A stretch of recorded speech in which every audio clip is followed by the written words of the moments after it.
Guten Tag, liebe Zuschauer. Good afternoon, dear viewers.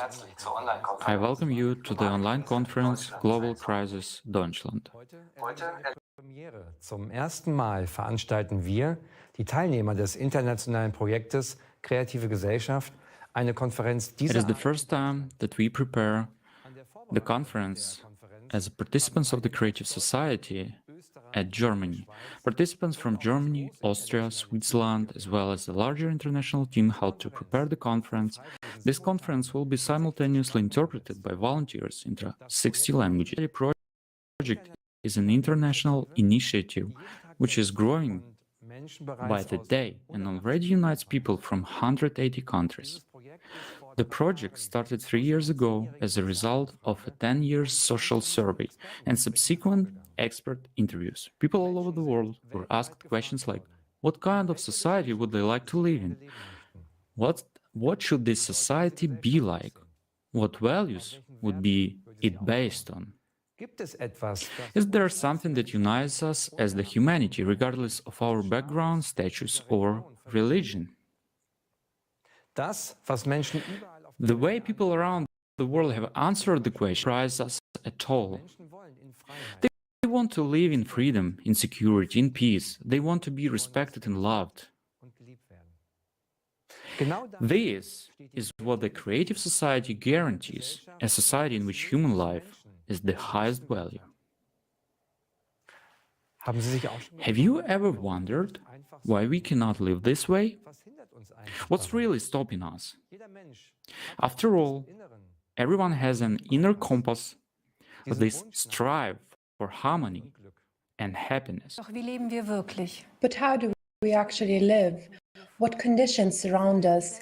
As a society today, we are faced with numerous crises and problems that burden our country as a whole, as well as each individual look uncertain. The poverty trap, inflation, social division, and climate collapse are just some of the many problems. To get a deeper understanding of the current state of our country, we, volunteers of the Creative Society project, have spent the last few months thoroughly examining the current pressing issues in Germany. To do this, we analyzed information from official sources, conducted social surveys, as well as interviews with experts. While preparing, we came across interesting but also absurd information which surprised and shocked us. We've compiled a large amount of information into an overall picture, which we would like to present to you today. However, our goal is not simply to highlight the problems and shortcomings. Our main priority is to present you with an absolutely realistic and effective way of solving them, the way that will lead us in absurdity. This is the Creative Society. Today's conference will focus on the following topics.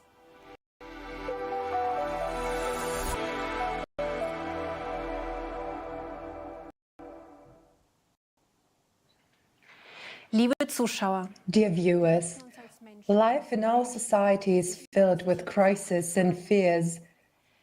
That's why we address you as people, uniting in pursuit of a secure future. The reason for this is the accurate situation of our society plagued by various crises and fears. In order to understand what people are currently most concerned about, we've conducted surveys. Let's listen to what people say about it.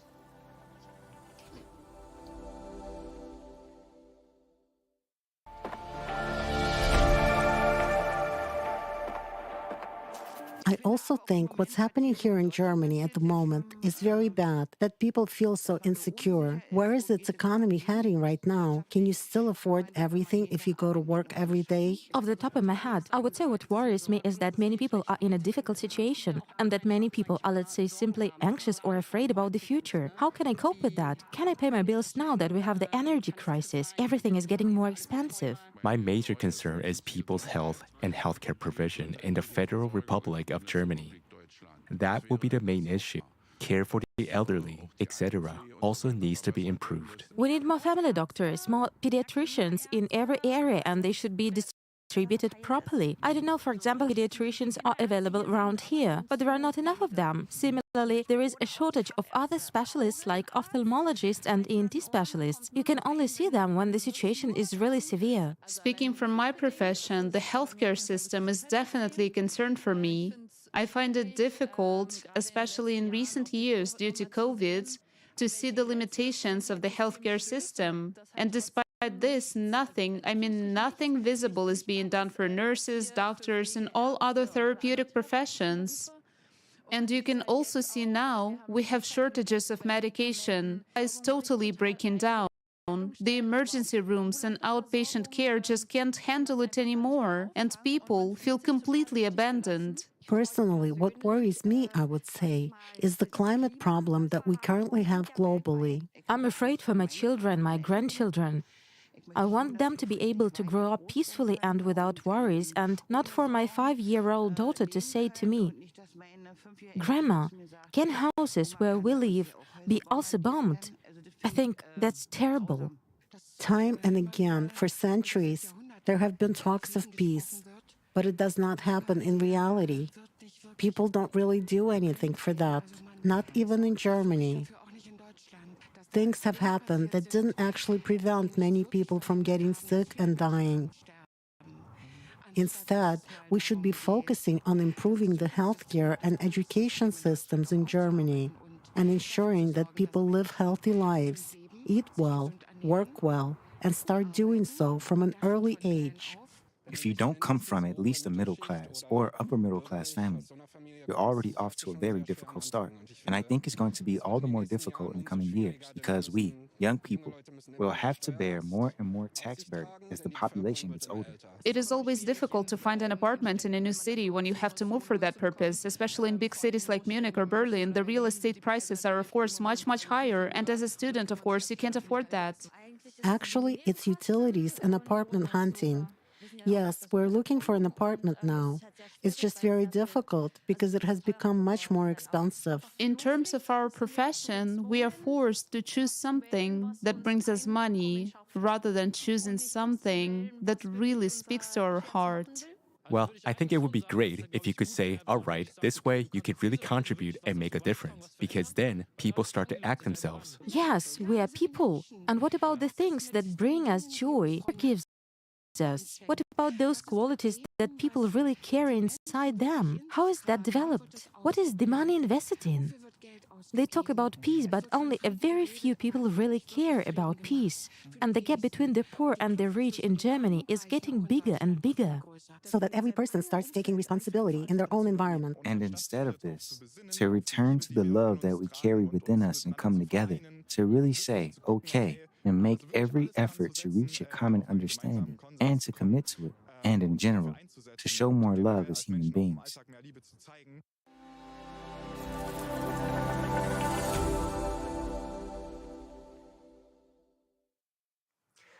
Wer hätte sich noch vor einem Jahr Who could have vorstellen imagined just a year ago that in our country such basic needs as housing, heating, and food would suddenly become unaffordable for many Germans, and a significant portion of the population would face financial problems. All this is happening in a country that is considered progressive and highly developed. So let's proceed to our first block, in which we will delve deeper into the issue of energy crisis.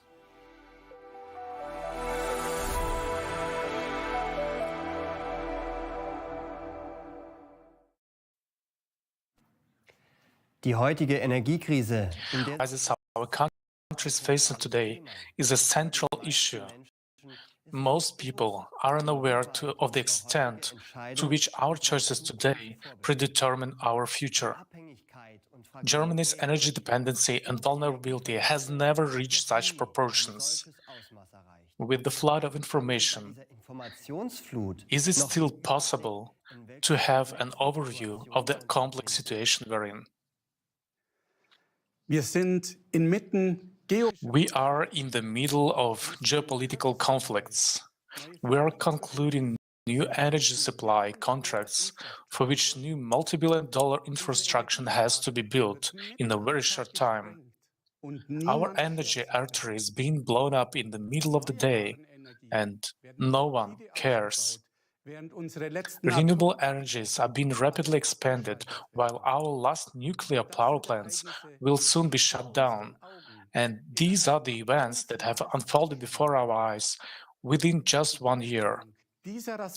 Many people are not aware of the significance of these rapid events because every day we are in a survival state. What has led us to such a situation?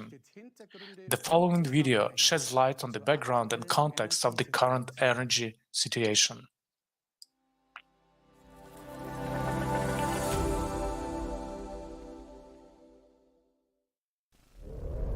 We live in times of uncertainty and chaos.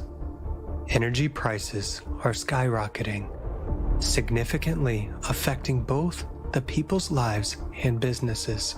Everything we have been building for centuries crumbling before our eyes. Recently, we have experienced unprecedented price growth. Inflation continues to rise, and businesses go bankrupt. This unstable situation puts many people in dire financial straits, and the quality of life is rapidly declining. Many businesses are forced to close because they can no longer afford the ever-increasing costs. It was impossible to imagine that we could be threatened with a blackout, but we have been on the verge of it several times. And now, a blackout can happen at any moment. Of overloading the power grid and disrupting the power, water, and gas supplies. In the event of a power outage, communications networks will also suffer. Telephone, mobile communications, and the internet could go completely out of order. We are just one step away from returning to the Stone Age. Because without electricity, all our technology and infrastructure will become useless, and we will no longer be able to live a normal, familiar life. What solutions are offered to us? While our taxes are used to subsidize energy companies, we have to wash less often, dress warmer, sleep in heating halls because we cannot afford heating, and because of energy savings. In our world, energy is a commodity traded on the stock exchange. The only winners of the energy crisis are the energy supply companies, which benefit from high prices. What brought us to this predicament? There is an opinion that the energy crisis by geopolitical conflicts, but the problems began with the energy transition. Back in 2000, the Renewable Energy Act was passed, becoming the basis for the energy transition. In order to reduce the consumption of fossil fuels such as natural gas, oil, coal, the focus has been placed on promoting renewable energy sources that will generate sustainable and productive electricity. So everything is clear now. Are we on the right Okay, thank you, brother. Because like last time we didn't discuss about this, so I don't know this things because we just know about the mood and mood. Okay, now I got it. For decades, we had a well-functioning infrastructure that reliably provided so us with everything energy. is good.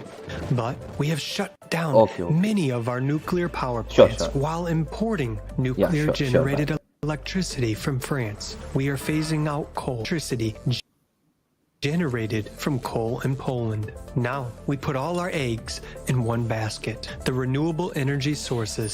In this case, we have to be 100% confident in them, since green energy generation is weather dependent and therefore unstable.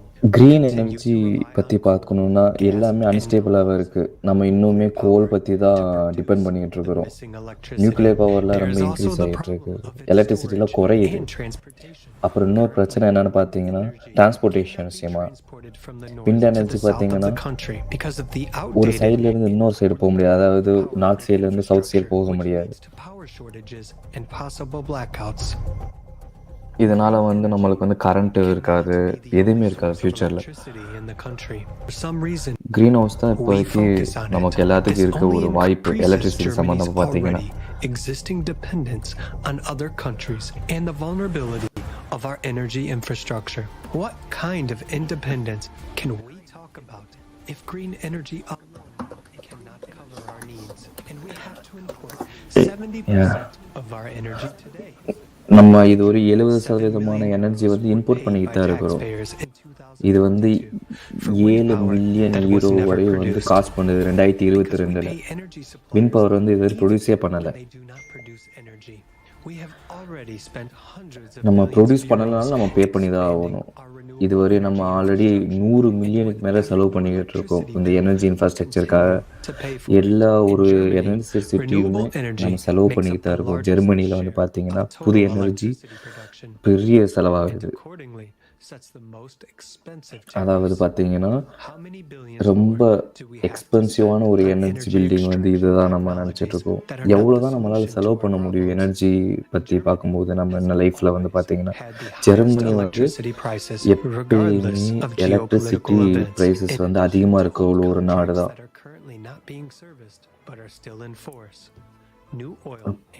பழைய contract எதுவுமே இப்போதைக்கு செல்லவே இல்லை.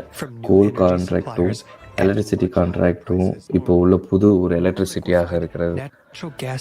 எல்லாத்தையும் விட natural gas தான் இப்போது உள்ள கான்சன்ட்ரேஷன்.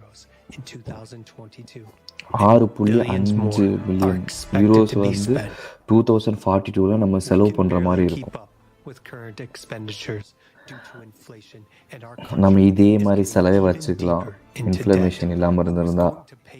இன்ஃப்ளமேஷன் போக வர நம்ம எல்லாமே நம்ம தான் பே பண்ணுவோம். காலகாலமாக இவ்வளோதான் செலவு பண்ணது போதும். நம்ம வந்து இப்போ உள்ள ஒரு எக்கனாமிக்கல் வாரில் இருக்கோம். நம்ம எல்லாமே கஷ்டப்பட்டு தான் ஆகணும் இந்த ப்ரைஸ் இன்க்ரீஸ்னால. இது எல்லாமே ஒரு அன்ஸ்டேபிள் ஒரு நிலைமைனால தான். ஆனால் நம்ம பீப்புள் யாருமே இதை பற்றி விரும்பவே இல்லை. கண்டிப்பாக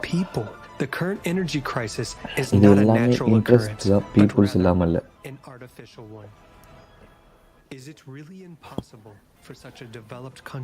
இது வந்து உண்மையிலே நடக்காதுன்னு நினைக்கிறீங்களா? இவ்வளோ பெரிய டெவலப்பான கண்ட்ரியில் ஒரு சொல்யூஷன் கண்டுபிடிக்கிறது, எனர்ஜி இது ஐ மீன் பார்த்தீங்கன்னா ஒரு எனர்ஜி இஷ்யூ சால்வ் பண்ணுறதுக்கு.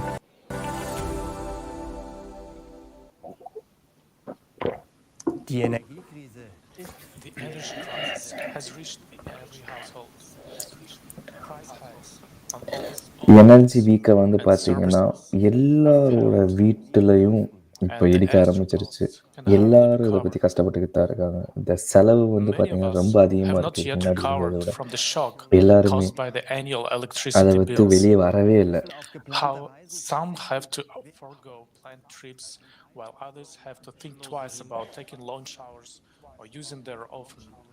இது வந்து பார்த்தீங்கன்னா என்னென்ன தாக்கங்கள் இருக்குன்னா உங்களுக்கே தெரியும். ஒரு ஆளால் குளிக்க முடியாது, ரொம்ப நேரம் ஒரு குளிக்கிற கூட நிறுத்தி பண்ணுவீங்க. இப்போலாம் பெட்ரோல்லாம் பார்த்தீங்கன்னா அதே பெரிய செலவாக இப்போ நம்ம நினச்சிட்டு இருக்கோம் எல்லாமே.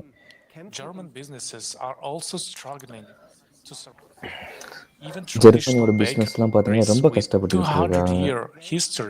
அதாவது பழைய பேக்கரியாக இருந்தாலுமே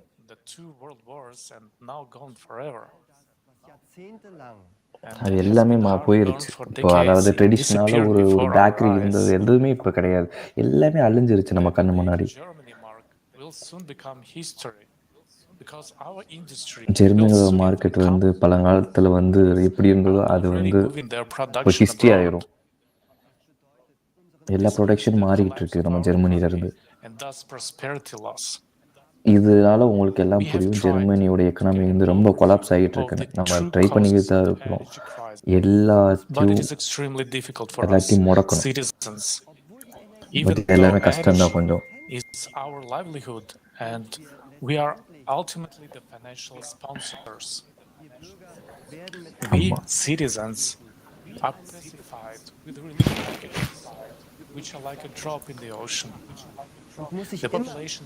நம்ம இதெல்லாம் பண்றது எல்லாமே நம்மளுக்கே ஒன்றும் புரியாது. ஆனால் ஆமாம், எனர்ஜி கம்பெனிஸ்லாம் இதனால வந்து ரொம்ப சம்பாதிக்கிறாங்க. இந்த மாதிரி ஒரு கஷ்ட சூழ்நிலை வந்து நம்ம நாட்டில் இருக்கனால ஏன்னா money flows to the நம்ம top. சிஸ்டம் வந்து இந்த ஒரு But there நிலைமையில are இருக்குது. enough candidates fighting to get a better place under the sun. இதுக்கு வந்து ஒரு போட்டியே நடந்துட்டு இருக்கு The நம்மளை energy வச்சு. crisis is both international and a national problem. Energy crisis வந்து பார்த்தீங்கன்னா ஜெர்மனியில் But மட்டும் in கிடையாது, this நம்மளோட crisis, வேர்ல்டு profit ஃபுல்லாகவும் takes இருக்கு precedence கண்டிப்பாக. over the well-being of people. What are the excuses for the causes of the energy crisis? இதோட Solutions are being பணம் sought. அதிகம் ஆகுறதுனால நம்மளுக்கு The என்ன rapid price increase of கிடைச்சிருக்குன்னா energy அதிகமாக sources பே பண்ணுறோம், such அவ்வளோதான். as gas, coal, oil, etc. has started in 2021. Germany's dependence on fossil fuels and the delayed energy transition Germany வந்து ரொம்ப are வந்து ஃபாசில் cited ஃபியூலை தான் as the டிபெண்ட் main பண்ணிக்கிட்டு இருக்கிறோம். causes. We now இதுதான் see main that the causes. situation has been exacerbated by geopolitical factors. இது எல்லாமே Jio It is political ஒரு assumed that if பிரச்சனையால we தான் had எல்லாமே switched நடந்துகிட்டு to இருக்கு. green energies like solar, wind, and hydropower earlier, we would have already ஒரு long been probability independent இருக்குது. எப்படின்னு and பார்த்தீங்கன்னா neutral. க்ரீன் ஹவுஸ் கேஸஸ் வழியாக நம்ம மூவ் Is green பண்ணியிருந்தோம்னா இந்த energy மாதிரி really எதுவுமே the right நடந்திருக்க solution? வாய்ப்பு இல்லை. Die Energiewende ist ein zentrales The energy transition is a key issue in Germany. The aim is to achieve a energy climate transition வந்து neutral ஒரு energy supply, மிகப்பெரிய replacing fossil key fuels point with ஜெர்மனிக்கு renewable பார்த்தீங்கன்னா. energies. Well, this is seen as one of the main means to fight climate change. We would like இது to வந்து look ஒரு at climate சேஞ்சஸுக்குமே ஒரு it காசஸாக from இருக்குது an கண்டிப்பாக. energy supply நம்ம எல்லாரும் இதை perspective. பற்றி பார்க்கணும். எனர்ஜி சப்ளை What பர்ஸ்பெக்டிவ்ல வந்து இதை impact கண்டிப்பாக நம்ம does the expansion பார்த்து of தான் ஆகணும். renewable energy have on the energy என்ன imbalance? ஒரு இம்பேக்ட் இருக்கும் We கண்டிப்பாக had a இது வந்து stable imbalance infrastructure ஆகுறதுனால. that worked for decades. But now, new நம்மக்கிட்ட variables வந்து are ஒரு coming ஸ்டேபிள் in. இன்ஃப்ராஸ்ட்ரக்சர் இருக்குது, Look at the but graph இருந்தாலுமே of இப்படி how நடக்குது. the அது energy காரணம் என்னன்னு mix has யாருக்குன்னு தெரியல. changed over the last நீங்கள் 30 ஒரு years. கிராஃபை பாருங்கள், எனர்ஜி சேஞ்சஸ் வந்து எப்படி மூவ் ஆகிருக்கு கடைசி ஒரு 30 வருஷமாக. Due to the Renewable Energy Sources Act adopted in 2000, the green energy in 2000 வந்து Germany's ஒரு எனர்ஜி energy சோர்ஸஸ் mix வந்து is அடாப்ட் growing. பண்ணனால க்ரீன் The எனர்ஜி green வந்து part of the diagram on the increase left ஆகிட்டே shows the ஆகிட்டு இருக்கு. share of renewable energies, which was 1.3% in 1990. In the 1.3% இருந்துச்சு 1990ல. 30 years, this share has risen இன்னும் to கடைசி 30 16%. வருஷத்தில் This is what you see on the right. 16% மாறி இருக்கு. The so share இதுலேருந்து of உங்களுக்கு புரியும் nuclear எவ்வளோ energy எஃபெக்ட் and வந்து இந்த coal, green house marked in pink, gray, and வந்து red, உங்களுக்கு have halved காமிச்சிருக்குன்றது. overall. This has a major impact on the infrastructure and especially on the energy supply. இது வந்து மெயினான ஒரு Electricity இம்பேக்ட் வந்து supply. நம்ம இன்ஃப்ராஸ்ட்ரக்சர்லையும் ஒரு Let's look at தொழில்நுட்பத்திலையும் what வந்து danger this entails. கொடுத்துருக்கு. The energy balance is decisive for the safety of the power grids. Meaning, if power energy generation and வந்து consumption பார்த்தீங்கன்னா are in இந்த மாதிரி use balance at all பண்ணும்போது times, நம்ம then the power உலகத்தில் grid is எல்லாத்தையுமே ஒரு stable. சேஃபான ஒரு இது கிடைக்கும். The current always flows evenly at 50 Hz in the grid. If the balance is not maintained, a deviation is about 0.5 balance வந்து மெயின்டைன் ஆகலைன்னா Hz is enough to 0.5 வரையும் cause போகிறதுக்கு a வாய்ப்பு grid இருக்கு. failure. Different types of power plants are used to ensure this balance.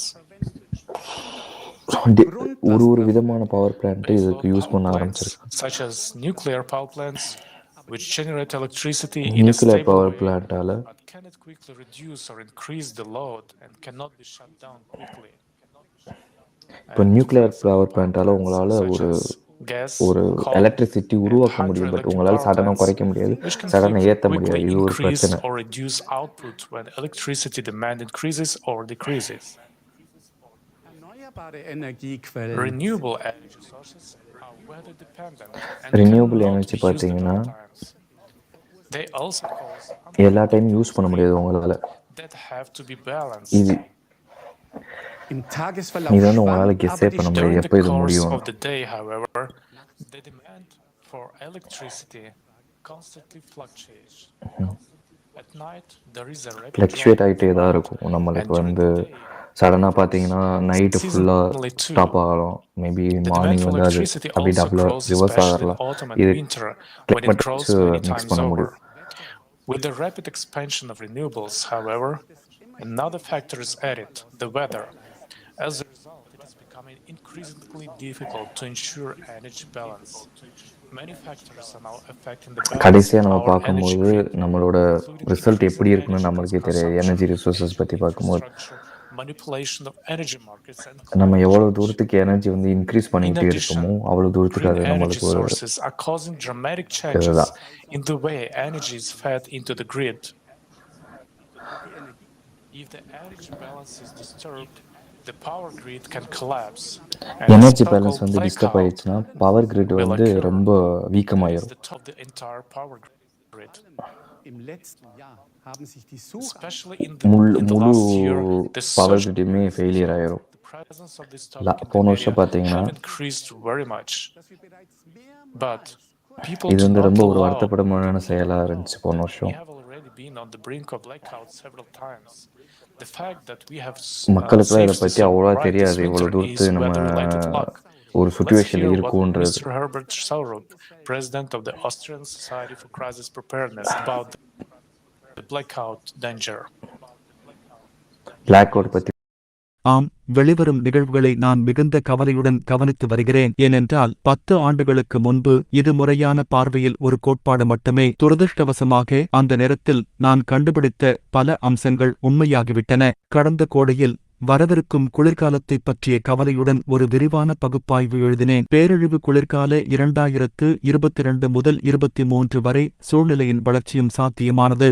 அதிர்ஷ்டவசமாக இது நடக்கவில்லை. ஏனென்றால் முந்தைய குளிர்காலத்துடன் ஒப்பிடும்போது வானிலை இன்னும் மிதமாக உள்ளது. குளிர்காலம் கடுமையாக இருந்திருந்தால் குறைந்த வெப்பநிலையுடன் நாங்கள் பெரிய சிக்கலில் இருந்திருப்போம். மற்றும் இருட்டடிப்பு என்பது ஒரு பிரபலமான வார்த்தை.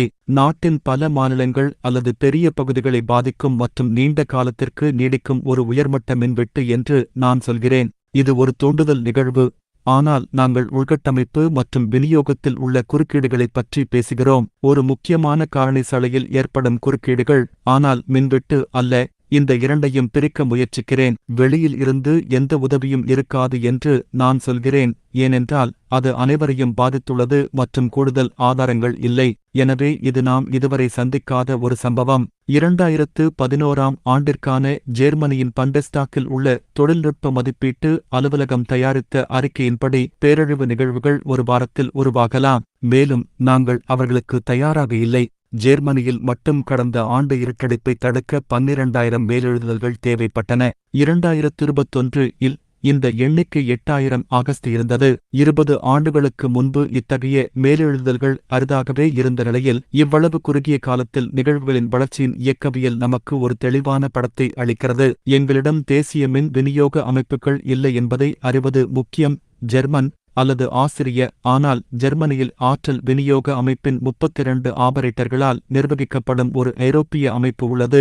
அவற்றில் 4 போர்ச்சுகலில் இருந்து கிழக்கு டர்கியே மற்றும் சிசிலி முதல் டென்மார்க் வரை. மேலும் அவை அனைத்தும் தொடர்ந்து சமநிலையில் இருக்க வேண்டும். வேறு வார்த்தைகளில் கூறுவதானால் ஆற்றலைச் சேமிக்க முடியாது. இந்த நேரத்தில் பயன்படுத்தப்படும் அளவு சரியாக உற்பத்தி செய்யப்பட வேண்டும். மேலும் பலருக்கு இது பற்றி தெரியாது. இந்த செயல்முறையின் பல பகுதிகள் செயல்பாட்டுக்கு வந்ததிலிருந்து சமீபத்திய ஆண்டுகளில் மட்டுமே இது சிக்கலானதாகிவிட்டது. ஒருபுறம் ஆற்றல் மாற்றம், அதிக ஒளிமின்னழுத்த நிறுவல்கள் மற்றும் காற்றாலைகள் காரணமாக அதிக மின் உற்பத்தி நிலையங்கள் கட்டப்படுகின்றன. மறுபுறம் இவை அனைத்தும் டிஜிட்டல் தொழில்நுட்பத்தின் உதவியுடன் எப்படியாவது ஒழுங்குபடுத்தப்பட்டு கட்டுப்படுத்தப்பட வேண்டும். முந்தைய பெரிய மின் உற்பத்தி நிலையங்களின் இருப்பு ஒரு முக்கியமான காரணியாகும். இவை மின்சார ஆற்றலை உற்பத்தி செய்யும் ஜெனரேட்டர்கள். பிரச்சனை என்னவென்றால் அவற்றை பெரிய அளவில் மூட விரும்புகிறோம் அல்லது நாங்கள் ஏற்கனவே செய்துவிட்டோம். இது ஜெர்மனியில் நடக்கிறது. அங்கு அவர்கள் அணுசக்தி, நிலக்கரி மற்றும் எரிவாயு சக்தியின் பயன்பாட்டை கிட்டத்தட்ட படிப்படியாக நிறுத்தினார்கள். இந்த நிகழ்வுகளுக்கு மத்தியில் ஸ்திரத்தன்மை இல்லாதது, அதாவது தொடர்ச்சியான துரதிருஷ்டவசமான நிகழ்வுகளால் மின்சாரம் துண்டிக்கப்பட்டால் இந்த பிராந்தியத்தில் நிலைமையை சிறப்படுத்துவது சாத்தியமற்றது. மேலும் இது பெரிய அளவிலான மின்வெட்டு. சிக்கல் என்னவென்றால் இந்த பாதுகாப்பு தொழில்நுட்பம் அமைப்புக்காக உருவாக்கப்பட்டது. அது விரைவில் நிறுத்தப்படும் அல்லது ஆற்றல் மாற்றத்தின் காரணமாக குறைவாகவும் பயன்படுத்தப்படும். பல தொழில்முறை ஆற்றல் அதிகாரிகள், குறிப்பாக உயர் படித்த தொழில்நுட்ப வல்லுநர்கள், இதைப் பற்றி வெளிப்படையாக பேசுகிறார்கள். ஆனால் யாரும் அவர்களுக்குச் செவிசாய்ப்பதில்லை. அவர்களின் கவலைகளை யாரும் பெரிதாக எடுத்துக்கொள்வதில்லை. ஒரு சமூகமாக நாமும் இது போன்ற நிகழ்வுகளுக்கு தயாராக இருக்க வேண்டும். ஏனென்றால் துரதிருஷ்டவசமாக முடிவுகளை எடுக்கும் நபர்களை நாம் நம்ப முடியாது. ஆனால் அரசியல் மட்டத்தில் இந்த தொலைநோக்கு பார்வை இல்லை, ஏனெனில் பல விஷயங்கள் சித்தாந்தத்தால் இயக்கப்படுகின்றன. மற்றும் தொழில்நுட்ப சிக்கல்களைப் பற்றிய சிறிய புரிதல். உள்கட்டமைப்பு என்பது பல தசாப்தங்களாக நீடிக்கும் ஒரு திட்டமாகும், மேலும் சில மாதங்களுக்குள் திட்டங்களை மாற்ற முடியாது. கடந்த ஆண்டு நாம் பார்த்தோம், ஒருபுறம் அணுமின் நிலையத்தை வெளியேற்றுவது மீண்டும் தாமதமானது, மறுபுறம் அகற்றப்பட வேண்டிய நிலக்கரி எரியும் மின் உற்பத்தி நிலையங்கள் மீண்டும் கொண்டுவரப்பட்டன. இதற்கிடையில் எதுவும் செய்யாமல் என்ன நடக்கப் போகிறது என்பதை நாங்கள் பொறுத்திருந்து பார்ப்போம் என்று கூறும் அதிகாரிகள் மேலும் மேலும் உள்ளனர். இது ஆபத்தானது. கடந்த 10 வருடங்களாக நான் புரிந்து கொள்ளத் தவறிய உண்மை, ஐரோப்பாவில் அனைத்தையும் ஒருங்கிணைப்பது யார்? விநியோக அமைப்பு ஆபரேட்டர்கள் இன்னும் சிறப்பாகச் செயல்படுகிறார்கள் மற்றும் நன்கு ஒருங்கிணைக்கப்படுகிறார்கள். இருந்தும், எங்கே எது அணைக்கப்படுகிறது, எங்கு என்ன உருவாக்கப்படுகிறது என்று தெரியாததால், சமீபகாலமாக அரசியல் வட்டாரங்களில் பல்வேறு முடிவுகள் எடுக்கப்படுவதால், இது போன்ற மாற்றங்களை விரைவாக மாற்ற முடியவில்லை என்று அவர்கள் கூறுகிறார்கள். இது முதலில் ஜெர்மனியின் பிரச்சனை. முதல் படியை உருவாக்கும் முன் நாம் எப்போதும் இரண்டாவது படியை எடுக்கிறோம். எதையாவது மாற்றுவதற்கு முன் அதை முடக்குகிறோம். பின்னர் சில சராசரி குறிகாட்டிகள் மற்றும் ஆராய்ச்சி அது வேலை செய்கிறது என்பதை நிரூபிக்கிறது. ஆம், எல்லாம் காகிதத்தில் வேலை செய்கிறது, குறிப்பாக சராசரி குறிகாட்டிகளுடன். ஆம், பிரான்சில் போதுமான அணுசக்தி உள்ளது, போலந்தில் போதுமான நிலக்கரி உள்ளது, அமைப்பில் போதுமான அளவு உள்ளது. ஆனால் அமைப்பில் மட்டும் போதாது, பிராந்திய அளவில் போதுமான அளவு இருக்க வேண்டும். ஜேர்மனியின் வடக்குப் பகுதியிலோ அல்லது டென்மார்க்கின் ஐரோப்பிய பிராந்தியத்திலோ தற்போதைய இருப்பு இல்லை என்றால், பெரிய பேரழிவுகளுக்கு வழிவகுக்கும் உறுதியற்ற தன்மை ரொம்ப ஒரு வீக்கத்தை ஏற்படுது நமக்குள்ள. இப்போ நம்மளால பார்க்க முடியுது, ஜெர்மனியோட பவர் சப்ளை ரொம்ப ஒரு டைட்டான சூழ்நிலை இருக்குது.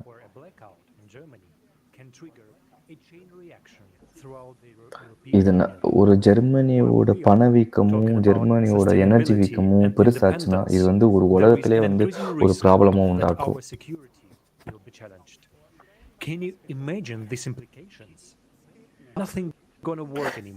இனி எதுவும் வேலை செய்யாது, ஒண்ணுமே நடக்காது. இது நம்ம வீட்டை பத்தி சம்பந்தமான எலக்ட்ரிசிட்டியே கிடையாது. இது நம்மளோட தண்ணி, உணவு எல்லாத்தையும் பாதிக்கும். ஒரு மொபைல் நெட்வொர்க் கூட காமிக்கும், ஒரு கழிவு அமைப்புகளோட ஒரு கழிவு நீர் அமைப்பு கூட அதை பாதிக்கும். இது ஏன்னா நம்மளோட ஒரு முட்டாள்தனமான ஒரு பாலிசி. ஒரு நாடு கூட இதை பத்தி ஆஃப் பண்ற பத்தி பேசவே இல்லை. நியூக்ளியர் பவர் பிளான்ஸ் இருந்து ஒரு அன்ரிலையபிள் ரிசோர்ஸஸ் யாருமே கெஸ் பண்ணவே இல்லை. யாரும் மேக் பண்ணலாம் அப்படின்ற ஒரு பிளான் கூட கொண்டு வரல.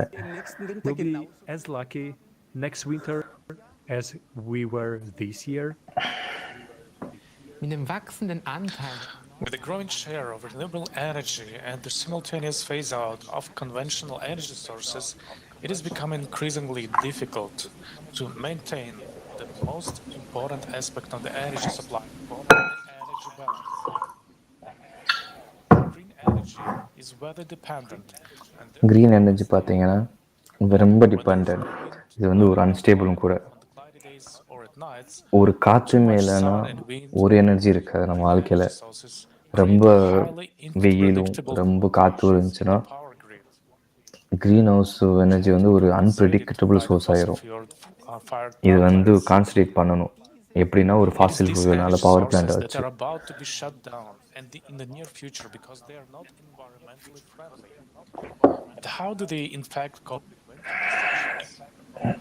இதெல்லாம் எப்படி நடக்க வைக்க முடியும்?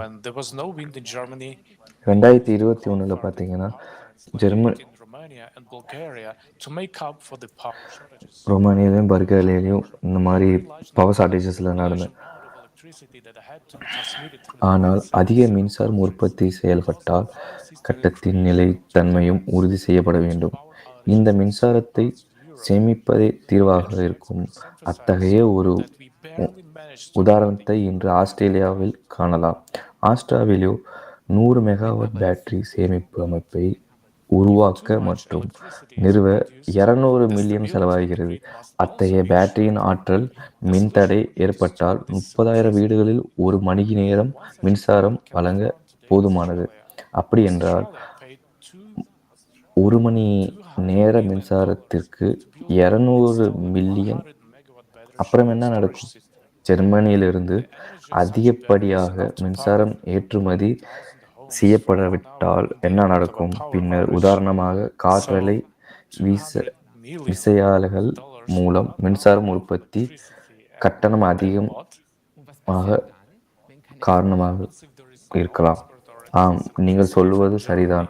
ஆனால் ஆற்றல் நெருக்கடி கூட மெதுவாக காற்றும் இருக்கும்போது காற்றலைகள் திறன் வேண்டுமென்றே குறைவாக இருக்கும். நுகர்வோர் என்ற முறையில் ஆற்றலை சேமிக்குமாறு நாங்கள் வலியுறுத்துகிறோம். ஆனால் உற்பத்தி செய்யப்பட்டதாக மின்சாரத்திற்கு கூட நாங்கள் பணம் செலுத்துகிறோம். கடந்த ஆண்டு மட்டும் 800 மில்லியன் யூரோக்கள் இதற்காக செலவிடப்பட்டன. இதெல்லாம் ஆபத்தா இல்லையா?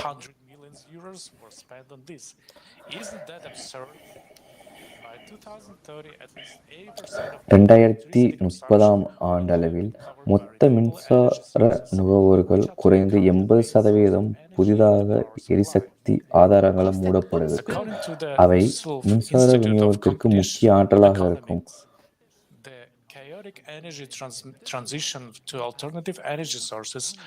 Chaotic energy transitionலிருந்து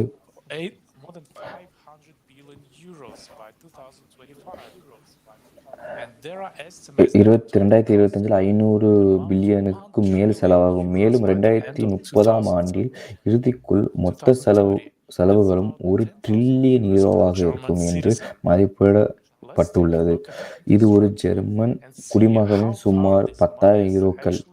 உள்கட்டமைப்பை பார்ப்போம். 20 வருட ஆற்றல் மாற்றத்திற்கு பிறகு இந்த பணம் உண்மையில் எவ்வளவு தூரம் நம்மை அழைத்து சென்றது என்பதை பார்ப்போம். நாட்டில் வடக்கில் 3 மடங்காக அதிகரிக்க திட்டமிடப்பட்டுள்ள காற்றாலை மின்சாரம் மூலம் உற்பத்தி செய்யப்படும் மின்சாரம் தற்போது தெற்கிற்கு செல்ல முடியாது. ஏனென்றால் இதற்காக மின்கம்பிகள் இல்லை.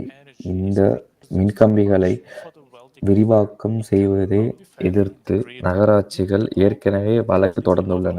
நம்பிக்கையாக கணிப்புகள் இருந்திருந்தால் அடுத்த 7 ஆண்டுகளில் விரிவாக்கம் அடைய முடியாது. பச்சை ஆற்றல் பெரிய ஒளி மின்னழுத்த ஆலைகளை உற்பத்தி செயல்படுகிறது. பழைய மற்றும் முழுமையாக அதிக சுமை கொண்ட நெட்வொர்க்கில் காரணமாக அதை கட்டிற்குள் சொல்ல முடியாது. ஆற்றல் மாற்றத்தின் மற்றொரு அம்சமாக மின்சாரங்கள் மற்றும் அவற்றின் சார்ஜர் நிலையங்கள் மானியம் வழங்குவதாகும். வெப்ப விசையியக்க சூழலில் இது பொருத்தம். ஏனென்றால் புதிய சட்டத்தின்படி 2025 முதல் எண்ணெய் மற்றும் எரிவாயு வெப்பமாக்கல் அமைப்புகள் நிறுவப்படக்கூடாது. ஏனென்றால் சார்ஜிங் ஸ்டேஷன் மின்சார கார்களை சார்ஜ் செய்வது மற்றும் வெப்ப விசையியக்க குழாய்களின் பயன்பாட்டை விரிவுபடுத்தினால் பவர் கட் உள்கட்டமைப்புகள் வாரியாக சிக்கல்கள் ஏற்படும் என்று இது மின்தடைகளுக்கு வழிவகுக்கும் என்று எச்சரிக்கப்படுகிறது. பசுமை ஆற்றல் நமது சுகாதாரத்திற்காக பாதை அல்ல என்பதை புரிந்து கொள்ள கடந்த 20 ஆண்டுகள் போதுமானதாக இல்லையா? தீவிர ஆற்றல், பசுமை காப்பினை மற்றும் புதுப்பிக்கத்தக்க எரிபொருட்களின் விரிவாக்கம் காரணமாக மின்தடை ஏற்படும் அபாயம் ஆகியவை முழு கதையிலும் வெகு தொலைவிலும் உள்ளது. புதுப்பிக்கத்தக்கவை நிறைவேற்றப்பட வாக்களிக்க நம்மை பொருளாதார அழிவுக்கு தள்ளுகின்றன. ஜெர்மனியில் உலகின் 2வது மிக உயர்ந்த மின்சார விலையை செலுத்துகிறது. அதே நேரத்தில் நமது கூட நாம் செய்வதில் even if பாதிக்கும் they actually produce குறைவாக significantly cheaper சொல்கின்றன. electricity. An example from 2022. If only one very expensive gas-fired power plant is needed, then all other nuclear, coal, solar, and wind power plants will இப்போ ஒரு receive the உதாரணமாக highest எடுத்துக்கிட்டோம்னா price 2022 corresponding to the gas gas-fired power power plant plant. வந்து தேவைப்பட்டுச்சு. If the power அதுக்கடுத்து plants that பார்த்தீங்கன்னா produce cheap electricity கோலு, could pass on the solar, price, wind our இது electricity வந்து prices ஒரு would ஹையஸ்ட் ப்ரைஸை வந்து consequently be much increase cheaper. பண்ணுச்சு. பார்த்தீங்கன்னா However, since the last base இப்போ load வந்து power plant power is usually a plant gas-fired power price plant, வந்து சீப்பாக இருந்துச்சுன்னா gas prices are அது going to be electricity price high, current situation will சீப்பாக continue to இருக்கும். be high. Last Consumers end up டைம்லேருந்து paying பார்க்கும்போது high power costs, plant வந்து their costs யூஸ்வலாகவே ஒரு gas fire gas plant tax. வந்து price எல்லாமே இன்க்ரீஸ் ஆகிட்டு அதுக்கு The இன்னும் reasons இன்க்ரீஸ் for ஆகிட்டே this தான் case போய்கிட்டு are இருக்குது, எதுவுமே exactly the குறையலை. green இந்த electricity விண்டரில் பார்த்தீங்கன்னா producers green house who producers produce வந்து cheaper. ரொம்ப சீப்பாக இருக்கும். This is an artificially created இதில் greenhouse ஆர்டிஃபிஷியலாக கிரியேட் effect. ஆகும். In Germany, pure green ஜெர்மனியில் electricity from renewables is greenhouse gases advertised. பார்த்தீங்கன்னா But ரினியூபிள் எனர்ஜிலேருந்து even if you பார்த்தீங்கன்னா don't have a green ஒரு electricity டாரிஃப் கூட tariff, கிடையாது. you pay for the expansion of renewables, you like it or not. Until July நீ 1st, பே பண்ணலாம், பே பண்ணாமலே இருக்கலாம். 2022, all customers July finance the 1, EU 2022 பார்த்தீங்கன்னா with எல்லா electric கன்சியூமரும் electricity bill. இஇஇ எலிவே This is a வழியாக surcharge to promote energy production from electricity pay பண்ணுவோம். renewable இது energy வந்து ஒரு sources ஒரு under சார்ட் the மாதிரி Renewable எல்லாத்துக்குமே Energy Sources Act. பே பண்ணுறதுக்கு renewal Let's take a look at the எனர்ஜிக்கு breakdown of the electricity prices. நம்ம ஒரு காணொலியை பார்ப்போம். In 2021, 2021 taxes பார்த்தீங்கன்னா account for டாக்ஸஸ் more வந்து than half பார்க்கும்போது the electricity பாதி price. தான் ப்ரைஸஸாக The இருந்துருந்துச்சு EU எலக்ட்ரிசிட்டியில். levy at அதுக்கடுத்து பார்த்தீங்கன்னா 6.5 இஇ cents லீவேல per kilowatt hour 6.5 சென்ட்ஸ் வந்து accounted பார்த்தீங்கன்னா for ஒரு more than கிலோவாட் 1/5 of ஹவருக்கு the hour. total electricity price. இது வந்து டோட்டலாக பார்க்கும்போது From January 1/5% of electricity 2022, price. we celebrate the ஆனால் abolition of the ஜனவரி ESG levy, 2023 which நம்ம was ஒரு already கொண்டாட்டம் defined in 2021. நடத்துகிறோம். அது பேர் என்னென்னா EEG. At the same time, the national emissions இது trading வந்து scheme ஆல்ரெடி முன்னாடி so-called டிசைட் பண்ணிட்டோம் CO2 tax 2021. was பட் அதே introduced. நேரத்தில் This will be national raised emission trading every scheme year. வழியாக பார்க்கும்போது This CO2 means that டேக்ஸும் we are not introduce going ஆச்சு. to burden இது our வந்து electricity bills increase ஆகிட்டே இருக்குது through எல்லா paying the வருஷமும். so-called இதுக்கு CO2 காரணம் tax என்னன்னா for every நம்மளோட product, electricity every service, and அப்புறமேட்டு every பார்த்தீங்கன்னா commodity CO2 டேக்ஸும். that is produced, delivered, heated, or cooled with or through fossil fuels. One thing that has really changed for us is that the price நம்மளுக்கு is ஒன்றே no ஒன்று longer தான் shown மாறி in இருக்காது. the என்னன்னு பார்த்தீங்கன்னா electricity price தான் bill. Change ஆகிருக்கு. Green பில்ஸில் வந்து சேஞ்சஸே இருக்காது. as it is called, should benefit the environment, green and house all electricity efforts and பார்த்தீங்கன்னா extreme costs. பெனிஃபிட் பண்ணணும் என்விரான்மெண்ட்டை. நம்மளோட எஃபெக்ட்ஸ் எல்லாமே. How green is green energy really? Let's watch a video but on எப்படி this green house case வந்து நம்மளை benefit பண்ணும், அதாவது எப்படி நம்மளுக்கு வந்து ஒரு ஹெல்ப் பண்ணும், இந்த வீடியோ வழியாக பார்க்கலாம். இன்று புதுப்பிக்கத்தக்க ஆதாரங்கள் மொத்த ஆற்றலில் 28% ஆகும். ஆனால் அவற்றை உற்பத்தி செய்வதற்காக நாம் இன்னும் புதுப்பிக்க முடியாத இயற்கை வளங்களை பயன்படுத்துகிறோம். இவை அனைத்தும் கிரகத்தின் குறைப்பு மற்றும் மாசுபாட்டிற்கு தொடர்ந்து பங்களிக்கின்றன. உதாரணமாக சோலார் பேனல்களில் ஈயம், காட்மியம் மற்றும் பாதரசம் போன்ற கன உலோகங்கள் உள்ளன. செயல்பாட்டின் போது அவை தரையில் கசிந்து வளிமண்டலத்தில் ஆவியாகின்றன. சோலார் பேனல்களில் இருந்து வரும் கழிவுகள் அணுக்கழிவுகளை விட 300 மடங்கு அதிக நச்சுத்தன்மை கொண்டவை மற்றும் சிறப்பு அகற்றல் தேவைப்படுகிறது. ஆனால் உற்பத்தியை விட அதிக செலவாகும் என்பதால் அதைப் பற்றி கவலைப்பட வேண்டாம் என்றும் பயன்படுத்திய பேனல்களை ஏழை நாடுகளில் உள்ள குப்பைக் கிடங்குகளுக்கு அனுப்பவும் முடிவு செய்தனர். இதுவரை உலகில் எந்த ஒரு நாட்டிலும் அவற்றை அகற்றுவதற்கான விதிமுறைகள் இல்லை. விஞ்ஞான ஆய்வுகளின்படி 2030ஆம் ஆண்டில் உலகில் 8 மில்லியன் டன் பச்சை கழிவுகள் இருக்கும். மேலும் 2050ஆம் ஆண்டில் இந்த அளவு 78 மில்லியன் டன்களாக அதிகரிக்கும். இந்த ஆதாரங்களுக்கு நாம் முழுமையாக மாறினால் இந்த எண்கள் எவ்வாறு அதிகரிக்கும் என்று கற்பனை செய்யலாம். இது அறிக்கைகளில் கணக்கிடப்பட்டதா? மேலும் இந்த தலைப்பு மாநாடுகளில் ஆழமாக ஆராயப்பட்டதா? நீங்கள் பார்க்க முடியும் என இது சுற்றுச்சூழல் நிலைமையை மோசமாக்குகிறது. இது ஒரு பனிப்பாறையின் முனை மட்டுமே. அதை நாம் ஆழமாகப் பார்க்க வேண்டும். எனவே காற்றாலைகளில் என்ன தவறு? இந்த லட்சிய தீர்வுகளுக்கு நீங்களும் நானும் பணம் செலுத்த வேண்டியிருக்கும். எங்கள் பணப்பைகளுடன் தொடங்குவோம். ஒரு காற்றாலை பண்ணையை உருவாக்க பணம் மற்றும் வளங்களின் மகத்தான முதலீடு தேவைப்படுகிறது. ஒரு காற்றாலை பண்ணையின் சேவை வாழ்க்கை 30 வருடங்கள் அல்லது அதற்கும் அதிகமாக இருக்கலாம், ஆனால் பல காற்றாலை விசையாழிகள் 20 வருட மானிய காலத்தின் முடிவில் அவற்றின் செயல்பாடு எதுவாக இருந்தாலும் பொருளாதார பலன்கள் இல்லாத காரணத்தால் செயலிழக்கச் செய்யப்படுகின்றன. இந்த நேரத்தில் அதன் கட்டுமானம் மற்றும் நிறுவலுக்கு செலவிடப்பட்ட பணத்தில் 78% மட்டுமே திரும்பப் பெற முடிகிறது. நாங்கள் பராமரிப்பு பற்றி கூட பேசவில்லை. இது சிறப்பு நோக்கத்திற்காக கப்பல்களை உருவாக்குவது, விலையுயர்ந்த பயன்பாடு, உயர்மட்டங்கள் மற்றும் பிழைகளை தொடர்ந்து மாற்றுவது ஆகியவற்றைக் குறிக்கிறது. ஒரு காற்று பூங்காவிற்கு 500 டன்களுக்கும் அதிகமான மசகு எண்ணெய் தேவைப்படுகிறது. இது ரயில்களின் 9 டேங்கார்களுடன் ஒப்பிடத்தக்கது. இது கிரகத்தின் புதுப்பிக்க முடியாத வளங்களிலிருந்தும் தயாரிக்கப்படுகிறது. இதைப் பற்றி யோசித்துப் பாருங்கள். டர்பைன் பிளேடுகளின் அளவு ஒரு கால்பந்து மைதானத்தின் நீளத்தைப் போல பெரியதாக இருக்கும். மேலும் அவை எதனால் ஆனது தெரியுமா? அது சரி, உலகெங்கிலும் தோல்வியுற்ற பிளாஸ்டிக்குடன் நாம் தொடர்ந்து போராடுகிறோம். அவற்றின் பிரம்மாண்டமான அளவு மற்றும் அபாயகரமான இரசாயன கலவை காரணமாக அவற்றை மறுசுழற்சி செய்ய முடியாது. எனவே உன்னதமான தீர்வு என்னவென்றால், பிளேடுகள் நிலப்பரப்புகளுக்கு கொண்டு செல்லப்படுகின்றன அல்லது கற்பனையான மறுசுழற்சிக்காக மற்ற நாடுகளுக்கு ஏற்றுமதி செய்யப்படுகின்றன. எனவே இது நமது சுற்றுச்சூழலுக்கு தீர்க்க முடியாத பிரச்சனையாக உள்ளது. இலகுரக மற்றும் வலுவான ரோட்டார் பிளேடுகளை உற்பத்தி செய்ய வேண்டிய அவசியம் மற்றொரு முக்கியமான பிரச்சினைக்கு வழிவகுக்கிறது: பால்சா மரத்தின் பயன்பாடு.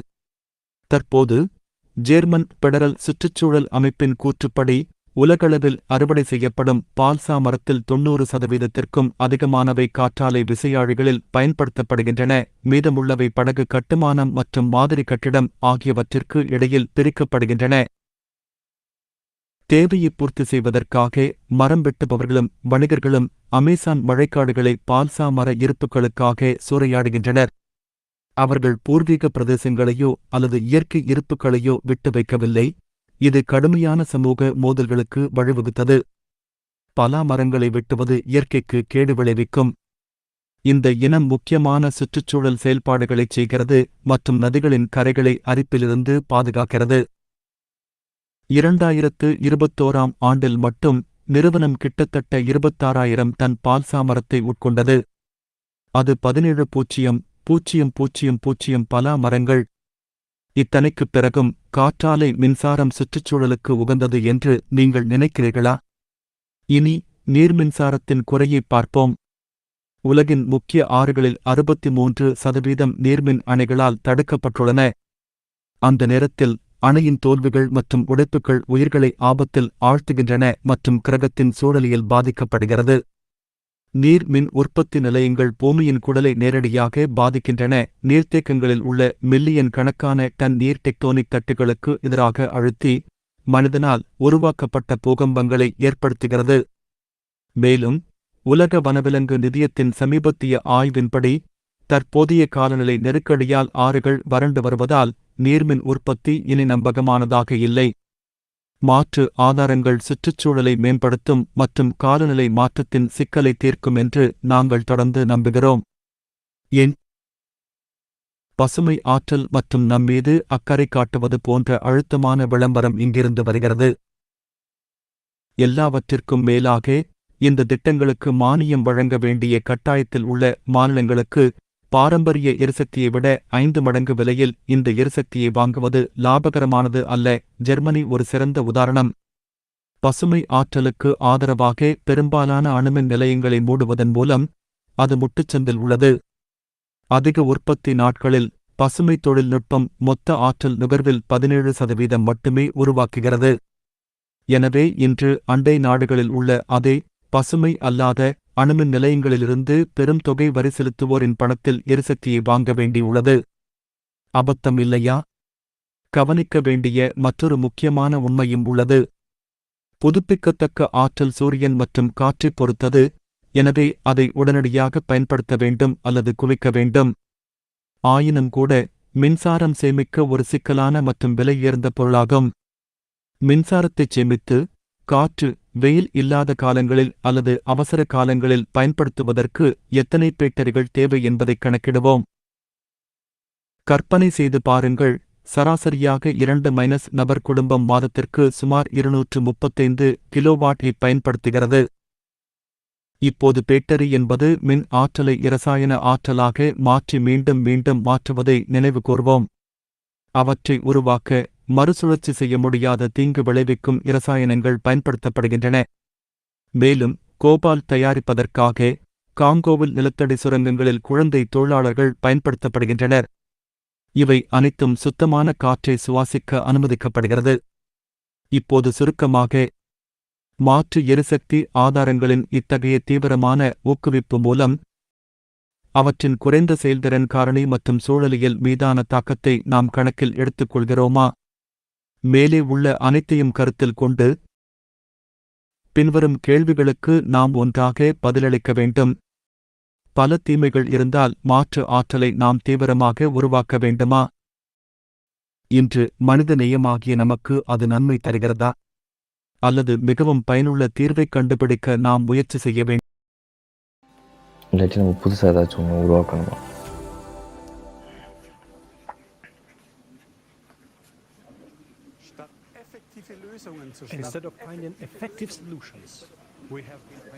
அதாவது நம்ம ஒரு எஃபெக்டிவ் பயனுள்ள தீர்வுகளை கண்டுபிடிப்பதற்கு பதிலாக CO2 உமிழ்வை குறைப்பதற்கு, நம்மை மேலும் சுதந்திரமாக ஆக்குவதற்கு 20 ஆண்டுகளாக ஆற்றல் மாற்றத்திற்கு நிதி அளித்து வருகிறோம். ஆனால் வேறு கதைகளை சொல்கிறது, ஜெர்மனியில் மற்ற நாடுகள் மற்றும் புதைப்படிவிட எரிபொருட்கள் சார்பு வளர்ந்து வருகிறது. நம்ம வந்து கிரீன் எமிஷனை வந்து குறைச்சதான் ஆகணும். இருந்தாலும் இது வந்து கிளாஸிஃபை பண்ணும்போது கிரீன் ஹவுஸ் தான் நம்ம கிளாஸிஃபைட் ஆகுது. நம்ம இதுக்கு பதிலாக நம்ம என்ன பண்ணுறோம்னா நியூக்ளியர் பவர் வாங்கிட்டு இருக்கோம். பிரான்ஸ்லேயும் ஜெர்மன்லேயும் வந்து கோல் பர்னிங்லாம் வருங்காலத்தில் வந்து பிளான் பண்ணியிருக்காங்க. ஆனால் கோல் நம்ம வந்து எரிக்கும் போது ரொம்ப வந்து எமிஷன் வந்து கொண்டாடும். இது வந்து ஒரு சஸ்டைனபிள்லேருந்து ஒரு சஸ்டைனபிள் ஃபார்ம்லேருந்து ஒரு பிரச்சனையான ஃபார்ம்ன்ற மாதிரி.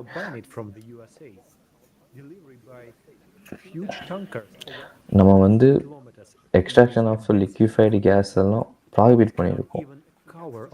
as it's very harmful to environment. ஆனால் அதே நேரத்தில் நம்ம கோழி எரிச்சிட்டு இருக்கோம், தப்பு.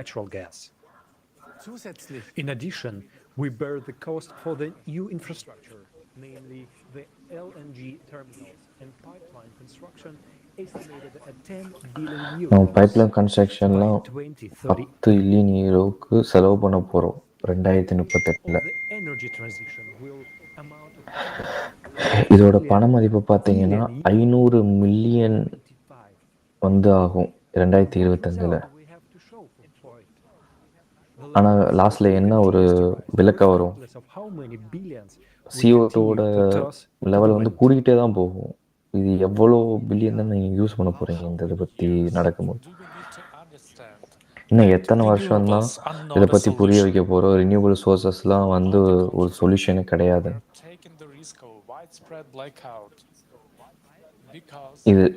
இதன் காரணமாக நம்ம ஒரு பெரிய பிளாக் ஹோட்டை நோக்கி போய்கிட்டு இருக்கோம். இந்த எனர்ஜி சோர்சஸ் வந்து பார்த்தீங்கன்னா அன்ஸ்டேபிள் ஆகிக்கிட்டே இருக்கு ரினியூவபிள் சோர்சஸ் எனர்ஜினால.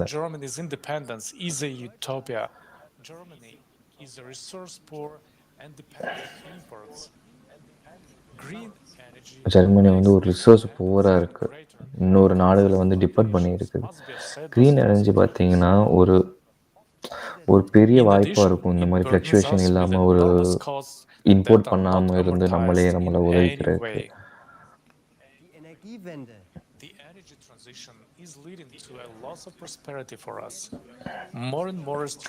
எனர்ஜி டிரான்சிஷன் வந்து லீட் பண்ணிக்கிட்டே தான் இருக்கு ஒரு இதையும்.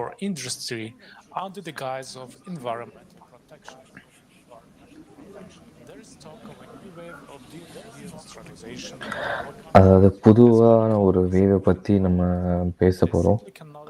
மினி கம்பெனிஸ் வந்து பார்த்தீங்கன்னா வேற நாடுகளுக்கு மூவ் பண்ணிட்டு இருக்காங்க. ஏன்னா எனர்ஜிக்கு, அதாவது பார்த்தீங்கன்னா ஒரு மின்சாரத்துக்கு காசு கட்ட முடியாமல்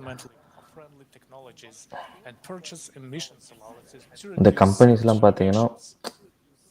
force to invest environment friendly Laws are technology. being ஏன்னு passed that சொல்கிறீங்கன்னா prohibit certain ப்ரைஸ்லாம் productions, அதிகமாக இருக்குது, such எமிஷன்ஸ் as வந்து normal gas and oil குறைக்கணும் heaters, கண்டிப்பாக. may be put into operation starting from 2025, and only climate-neutral vehicles will be allowed from 2025.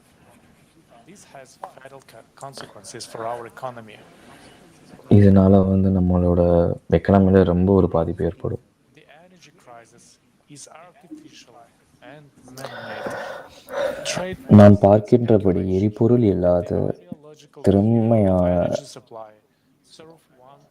திறமையான மற்றும் பாதுகாப்பான ஆற்றலை மக்களுக்கு வழங்கக்கூடிய தொழில்நுட்ப தீர்வுகளை ஏற்கனவே உள்ளன. இந்த காணொளியை பார்த்த பலரும் நாம் ஏன் தொடர்ந்து மின்கட்டணத்தை செலுத்த வேண்டும் என்று கேட்கின்றனர். நாம் ஏன் எரிபொருள் இல்லாத ஜெனரேட்டர்களை தேசியமயமாக்கி அனைவரும் இலவச ஆற்றலை வழங்கக்கூடாது? நிச்சயமாக அது ஆற்றல் நெருக்கடி ஒரு தற்காலிக தீர்வாக இருக்கும். ஒவ்வொரு வீட்டிலும் அத்தகைய சாதனம் தாங்கள் வசனம் இருந்திருந்தால் மற்றும் பயன்படும் பில்லுகள் எதுவும் இல்லை என்று கற்பனை செய்து பாருங்கள். நம்ம இப்பொழுது இந்த காணொளியை தற்சமயம் நமது சக்தி தொழிலுக்கு நாம் கிரகத்தின் புதுப்பிக்க முடியாத வளங்கள் அல்லது வானிலை நிலைகளை முற்றிலும் சார்ந்து இருக்கிறோம். அதிக சக்தியை உற்பத்தி செய்ய வேண்டும் என்ற எண்ணத்தில் இயற்கையை அழித்து நம் வாழ்க்கையை நாமே ஆபத்தில் ஆழ்த்துகிறோம். நமது கனவுகள் மற்றும் தொழில்நுட்ப திறன்களின் வரம்பு இதுதானா? நமக்கு ஒரு புதிய தொழில்நுட்ப பாய்ச்சல் தேவை. நாம் இப்போது அதை செய்ய முடியும், ஆனால் ஒரே ஒரு நிபந்தனையின் பேரில். முதலில் அத்தகைய பாய்ச்சல் எவ்வளவு யதார்த்தமானது மற்றும் ஒவ்வொரு நபரும் அதனால் என்ன நன்மைகளை பெறுவார்கள் என்பதை புரிந்து கொள்வோம். எரிபொருள் இல்லாத எரிசக்தி ஜெனரேட்டர்கள். அவை என்ன? பாரம்பரிய ஜெனரேட்டர்களுடன் ஒப்பிடுவதன் மூலம் தொடங்குவோம். பாரம்பரிய எரிசக்தி ஆதாரங்களின் செயல்திறன் மிகவும் குறைவாக உள்ளது. ஆனால் மின் நிலையங்களின் செயல்திறன் 43% வரை, உள் எரிப்பு இயந்திரங்களின் செயல்திறன் 40% வரை, அணுசக்தியின் திறன் 35% வரை, சோலார் பேனல்களின் செயல்திறன் 22% வரை, மிகவும் திறமையான நீர்மின் நிலையங்கள் கூட 85%க்கும் அதிகமான செயல்திறனை கொண்டிருக்கவில்லை. ஆனால் இந்த ஆற்றலின் பெரும்பகுதி அதை இறுதி நுகர்வோருக்கு கொண்டு செல்வதற்கு செலவிடப்படுகிறது.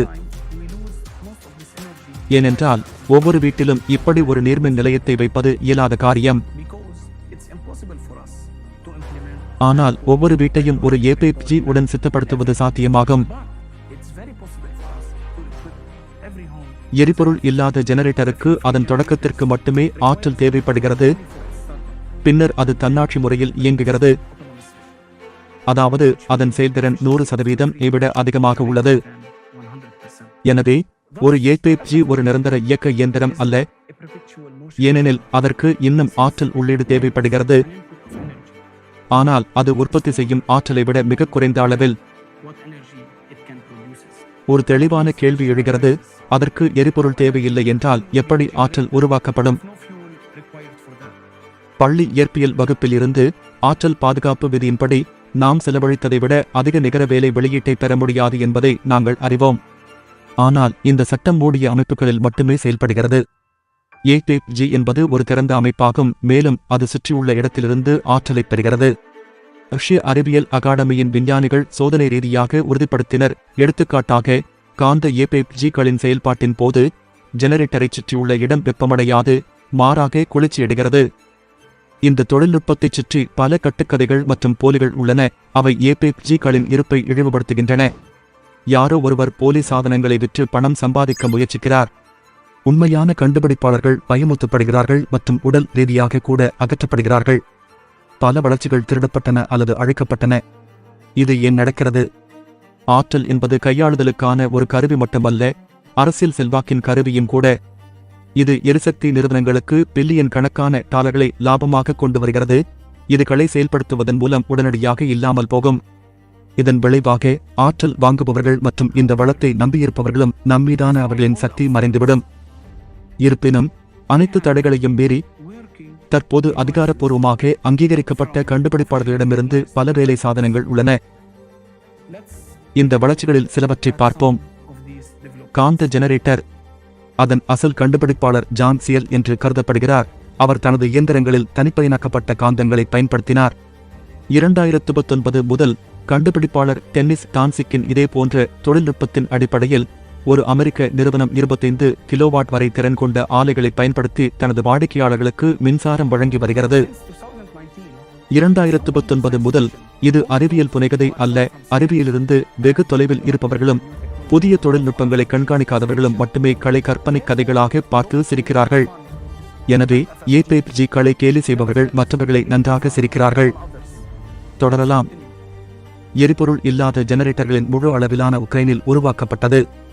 இந்த ஜெனரேட்டர்களின் செயல்பாட்டின் கொள்கை ஒரு வளையப்பட்ட மின்காந்த துப்பாக்கி, ஒரு துடிப்பு சக்தி அமைப்பை அடிப்படையாக கொண்டது. எடுத்துக்காட்டாக 3 கிலோவாட் உள்ளீடு கொண்ட ஒரு வழக்கமான ஜெனரேட்டரில் 25 கிலோவாட் இலவச ஆற்றலை உற்பத்தி செய்யும் அமைப்புகளில் ஒன்று. செயல்திறன் 833% ஆகும். ஈர்ப்பு ஜெனரேட்டர்கள். அத்தகைய இயந்திரங்களில் ஒரு வகை நியூமோஹைட்ராலிக் கொள்கை பயன்படுத்தப்படுகிறது. ஜெனரேட்டர் ஆர்க்கிமிடிஸ் விதியின்படி தண்ணீரின் மிதக்கும் விசையில் இயங்குகிறது. அத்தகைய அலகுகளின் வெளியீடு அவற்றின் அளவை பொறுத்தது. இந்த வகையின் மிகவும் பிரபலமான ஜெனரேட்டர் கைனடிக் பவர் பிளான்ட் என்று அழைக்கப்படுகிறது. இது ரோஷ் ஜெனரேட்டர் என்றும் அழைக்கப்படுகிறது. மெக்சிகோ, செர்பியா, சுவிட்சர்லாந்து மற்றும் கொலம்பியாவில் கிளைகளை கொண்ட ஒரு ஜெர்மன் நிறுவனத்தால் இத்தகைய ஜெனரேட்டர்கள் தயாரிக்கப்படுகின்றன. உத்தியோகபூர்வ நிபுணத்துவத்தின்படி ஒரு யூனிட்டின் ஜெனரேட்டரின் அமுக்கி 4.5 கிலோவாட் பயன்படுத்துகிறது. அதே நேரத்தில் ஜெனரேட்டரை 11 கிலோவாட் மின்சாரத்தை உற்பத்தி செய்கிறது. அதாவது செயல்திறன் 200%க்கும் அதிகமாக உள்ளது. அது எவ்வளவு? இது ஒரு வழக்கமான நாட்டின் வீட்டு மின் நுகர்வு ஒரு மணி நேரத்திற்கு 6 கிலோவாட். ரேடியோ அலை ஜெனரேட்டர்கள். அவர்களின் கண்டுபிடிப்பாளர் ஜிம்பாப்வேயைச் சேர்ந்த மேக்ஸ்வெல் சிகம்புட்ரோ ஆவார். அவர் ஆப்பிரிக்க டெஸ்லா என்று அழைக்கப்படுகிறார். மிகவும் கச்சிதமான ஆப்பிரிக்க தொழில்நுட்பம் இலவச ஆற்றல் ஜெனரேட்டரை உருவாக்குவது மட்டுமல்லாமல் எரிபொருள் அல்லது ரீசார்ஜிங் இல்லாமல் நகரும் வகையில் காரை மேம்படுத்துவதையும் சாத்தியமாக்கியது. இதன் விளைவாக ஒரு ஹெலிகாப்டர் கூட மேம்படுத்தப்பட்டது. சமீபத்தில் கண்டுபிடிப்பாளர் மிகச்சிறிய 500 வாட் ஆற்றல் ஜெனரேட்டரை வழங்கினார். அதன் வெளியீடு இலவச ஆற்றலிருந்து அகலத்திரை டிவியை இயக்க உங்களை அனுமதிக்கிறது. வெவ்வேறு நாடுகளில் டஜன் கணக்கான குறைவாக அறியப்பட்ட கண்டுபிடிப்புகள் உள்ளன. அமெரிக்கா, மலேசியா, ஜார்ஜியா, இந்தியா, துருக்கி, ஜப்பான், உஸ்பெகிஸ்தான், மெக்சிகோ, நியூசிலாந்து மற்றும் பல நாடுகளில் எரிபொருள் இல்லாத ஜெனரேட்டர்களை உருவாக்கும் ஆராய்ச்சி குழுக்கள் உள்ளன. அது எப்படி, நீங்கள் கேட்கலாம். இந்த தொழில்நுட்பங்களை ஏன் தொடங்க முடிந்தது? அவற்றின் கண்டுபிடிப்பாளர்கள் எப்படி இன்னும் உயிருடன் இருக்கிறார்கள் மற்றும் ஜெனரேட்டர்கள் அழிக்கப்படவில்லை? ஏனென்றால் அவர்கள் இலவசமாக ஆற்றலை பெறுகிறார்கள், மேலும் அதை நுகர்வோருக்கு பணத்திற்காக விற்கிறார்கள். அதே நேரத்தில் ஜெனரேட்டர்கள் பைத்தியக்காரத்தனமான பணத்தை செலவழிக்கிறார்கள். இந்த அமைப்புகளில் இருந்து தற்போது ஆற்றலை பெறும் மக்களின் சதவீதம் மனிதகுலம் முழுவதையும் ஒப்பிடும்போது மிக குறைவு. எனவே இப்போது செயல்படும் கள் எந்த வகையிலும் அனைத்து மக்களுக்கும் ஆற்றல் சார்பற்றவர்களாக மாற உதவுவதில்லை. இந்த அற்புதமான தொழில்நுட்பம் என் அனைவருக்கும் கிடைக்கவில்லை. ஏனென்றால் நாம் சமூகத்தின் நுகர்வோர் வடிவத்தில் வாழ்கிறோம். யாருக்குன்னு தெரியல. ஏன்னா நம்ம அந்த ஒரு சொசைட்டியில் வாழ்ந்துட்டு இருக்கோம். Wie wir gesehen haben, gibt es bereits. As we can see, there are already technological solutions that can provide a fuel fee.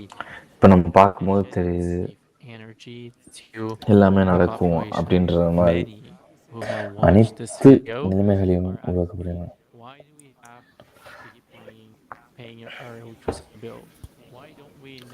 So இதை பார்த்துட்டு எல்லாரும் கேட்குறது என்னன்னா, ஏன் இன்னும் நம்ம பே பண்ணிக்கிட்டு இருக்கோம், ஏன் நம்மளுக்கு எதுவுமே ஃப்ரீயாக கிடைக்கல? ஸோ அது வந்து ஒரு லாஜிக்கான ஒரு சொல்யூஷன் எனர்ஜி கிரைசிஸ்க்கு வந்து பார்த்தீங்கன்னா, ஒரு திங்க் பண்ணி பாருங்கள். எல்லா வீட்லேயும் இந்த ஒரு டிவைசஸ் இருந்துச்சுன்னா யாராச்சும் பில் பே பண்ணுவாங்களா? பண்ண தேவையே கிடையாது.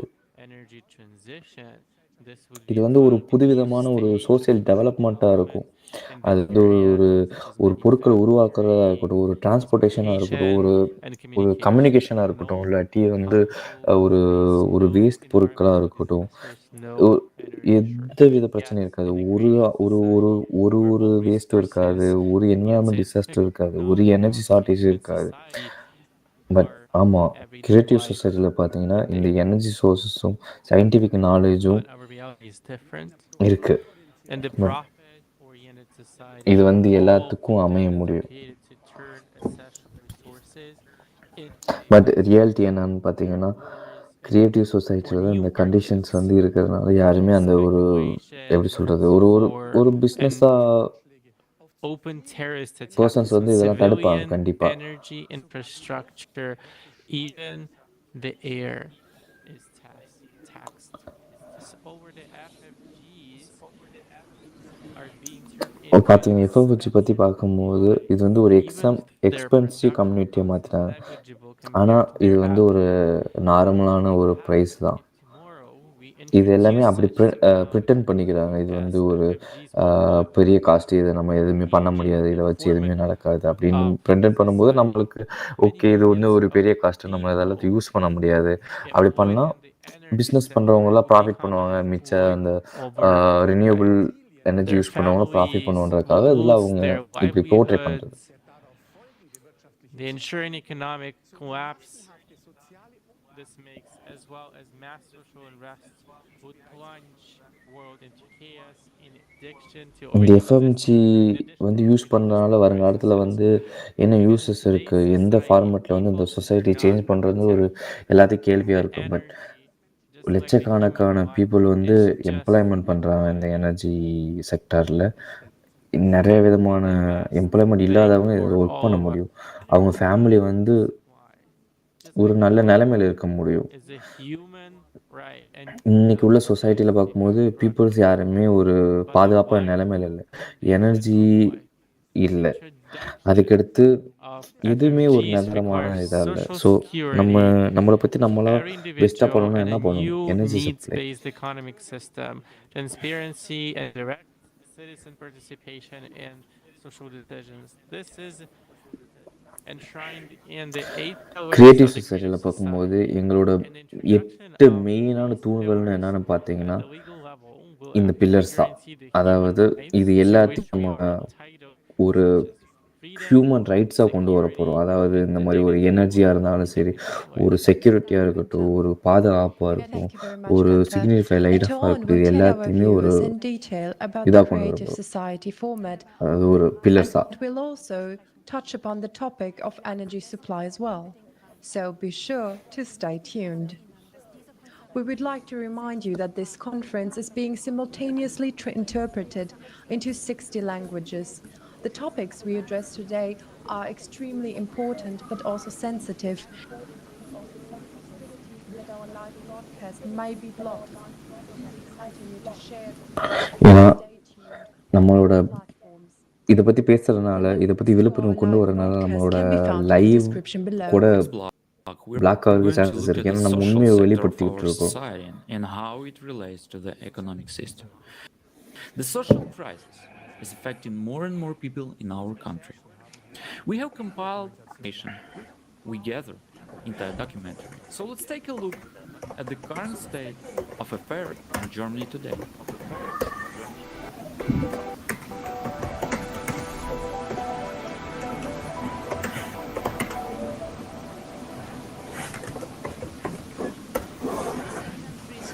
How big Germany is considered a rich எல்லா கண்ட்ரியோட எப்படி மெஷர் ஆகுதுன்னு நினைக்கிறீங்க?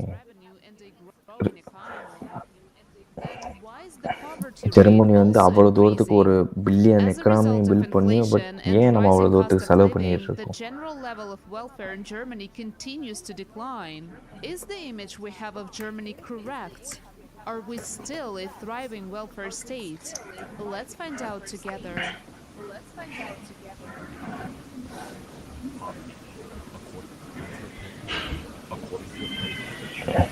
கஷ்டம் தான் இது எல்லாத்துக்கும் காரணம். பாவர்ட்டி ரேட் வந்து இப்போ கொஞ்சம் கொஞ்சமாக இன்க்ரீஸ் பண்ணிக்கிட்டே இருக்குது. ஏன்னா இன்ஃப்ளமேஷனால், இந்த எனர்ஜி கிரீசஸ்னால் 30 மில்லியன் பீப்புள் இதனால் பாதிக்கப்பட்டுக்கிட்டு இருக்காங்க. 11% மேலே பாவர்ட்டி லைனில் இருக்காங்க ஜெர்மனியில். ஒரு சில்ட்ரனும் ஒரு பேரண்ட்டும் வந்து இதனால் அஃபெக்ட் ஆகிட்டு இருக்கிறாங்க. According to the Federal Statistical Office, in 2012, nearly 38% of students had a monthly income below the poverty. 38% of students வந்து பார்த்தீங்கன்னா பாவர்ட்டி லைனுக்கு கீழே சம்பாரிச்சிட்டு இருக்காங்க. கொஞ்சம் கொஞ்சமாக பாவர்ட்டி வந்து கூடிக்கிட்டே இருக்குது, வேலையின்மை வந்து கூடிக்கிட்டு இருக்குது, பிள்ளைங்கள்லாம் கஷ்டப்பட்டுக்கிட்டு இருக்காங்க. அந்த இது வந்து இன்க்ரீஸ் ஆகிக்கிட்டே இருக்குது.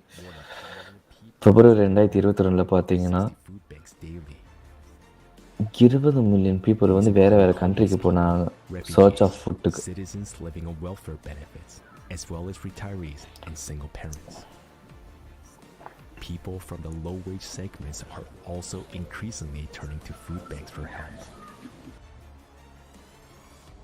The poverty risk rate for people over 65 increased from 14.7 to 17.4% between 2018 and 2021. According to a press release from the Federal Department of Housing, Urban Development and Construction, in January 2022, a total of 263,000 people in Germany had no permanent residence. Poverty has an impact on early mortality as well. In Germany, the difference in mean life expectancy between the lowest and highest income group is 11 years for men and 8 years for women. Poverty among children. Today, nearly 1 in every 5 children in Germany lives in poverty. Often, people who grew up in difficult and disadvantaged conditions remain trapped in a cycle of social insecurity throughout their lives. About 40,000 youth and young at risk of becoming homeless. Poverty in old age. The next most vulnerable group is people over 65, and according to forecasts, the level of poverty in this group will keep increasing.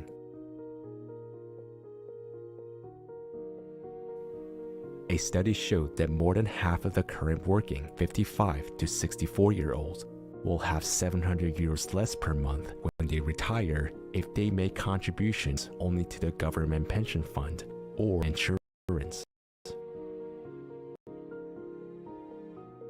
This means that more than 2/3, 69% of people who are about to retire will fall below the poverty line. More than half of the workers who have contributed to the pension working lives may find themselves in poverty instead of a secure and comfortable retirement.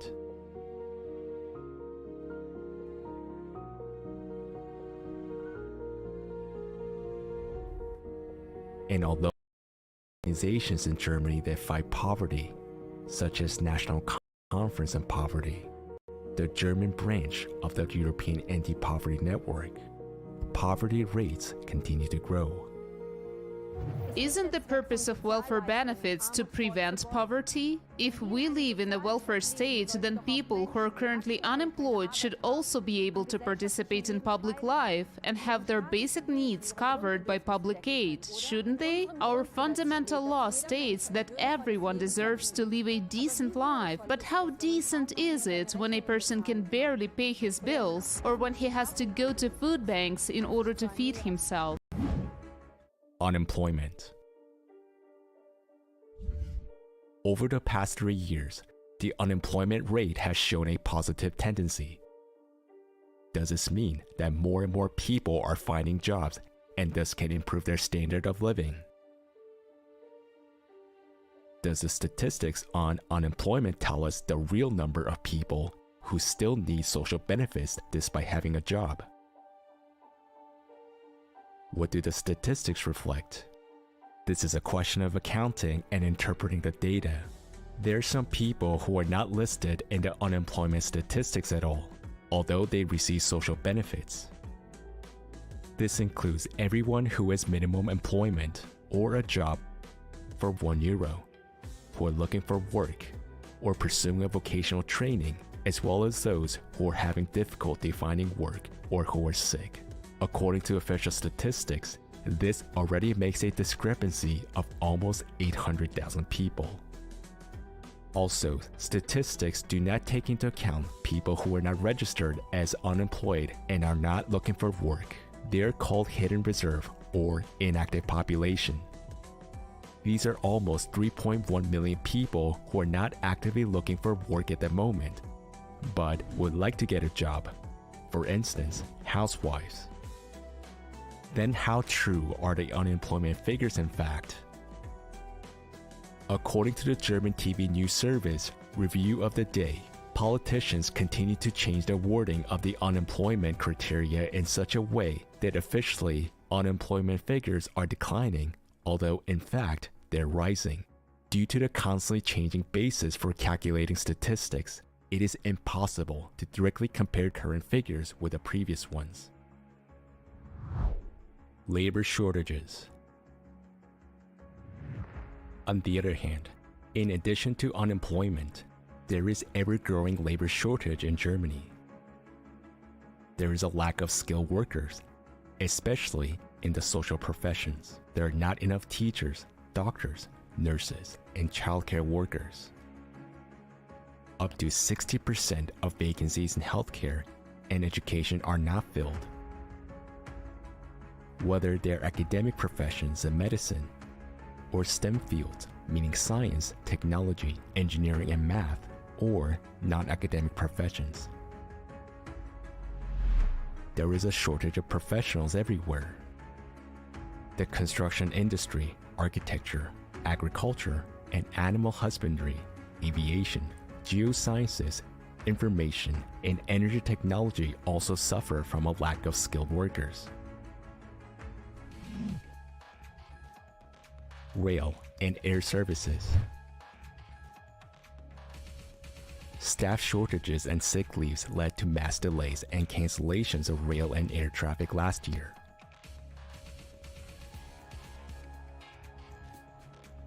Because railroads lack switchmen, between January and October 2022 alone, there were delays amounting to 375,000 minutes. This situation worsened dramatically in the summer because there were no or too few personnel at the rail signal boxes. During the summer vacation period, paradoxically, Lufthansa and its subsidiary Eurowings cut their flight schedules due to a shortage of personnel, both inside the company at the airports and in ground services. Lufthansa canceled 900 flights within Germany and Europe in July at its hubs in Frankfurt and Munich. Other airlines were also forced to cancel their flights. Swiss announced that about 10,000 passengers were affected by flight cancellations in July and August 2022.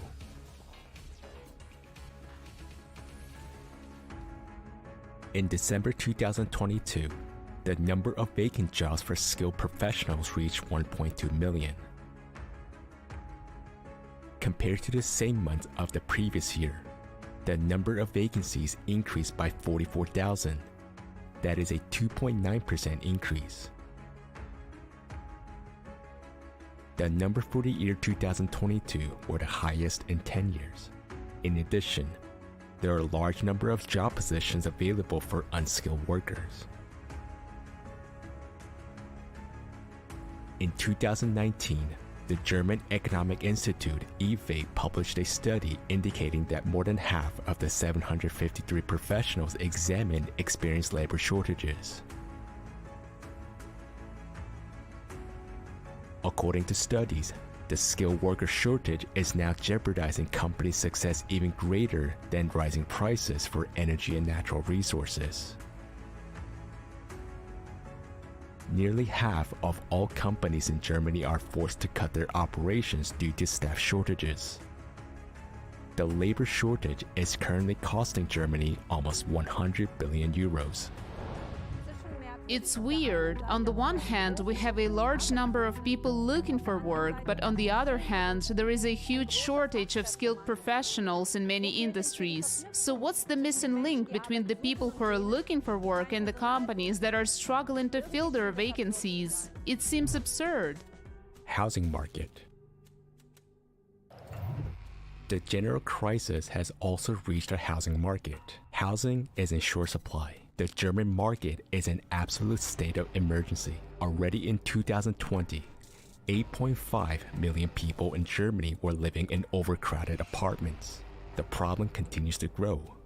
Experts at Deutsche Bank are already sounding the alarm. They expect an unprecedented housing shortage and a deep construction recession in Germany in 2023. Rent control measures don't help much either. When housing is in short supply, people are forced to pay inflated prices per square meter because competition among tenants for every available apartment is so fierce that people have to take what they can get. The shortage of housing can be regulated by the government through allocating more social housing, but instead, the number of public housing units continues to be reduced. Between 2006 and 2019, the number of social housing units decreased from 2.1 to 1.1 million. About half of state-owned social housing became private property. In addition, fewer and fewer new buildings are being built. Supply shortages during the pandemic led to higher prices for building materials, ranging from wood to steel. And then came the shortage of construction workers, and finally, the cost of heating skyrocketed. Because of rising interest rates, fewer and fewer people could afford to buy a home. In Germany, every child is given a tax number at birth, but apparently no thought has been given to their enrollment in school. Because how else can one explain the fact that in many cities an old and partly dilapidated school building awaits the children on this day? Mold on the walls, restrooms in need of renovation, and broken heating systems. Many school buildings in Germany have not been renovated for decades. As early as 2017, there were reports of dilapidated schools in Germany.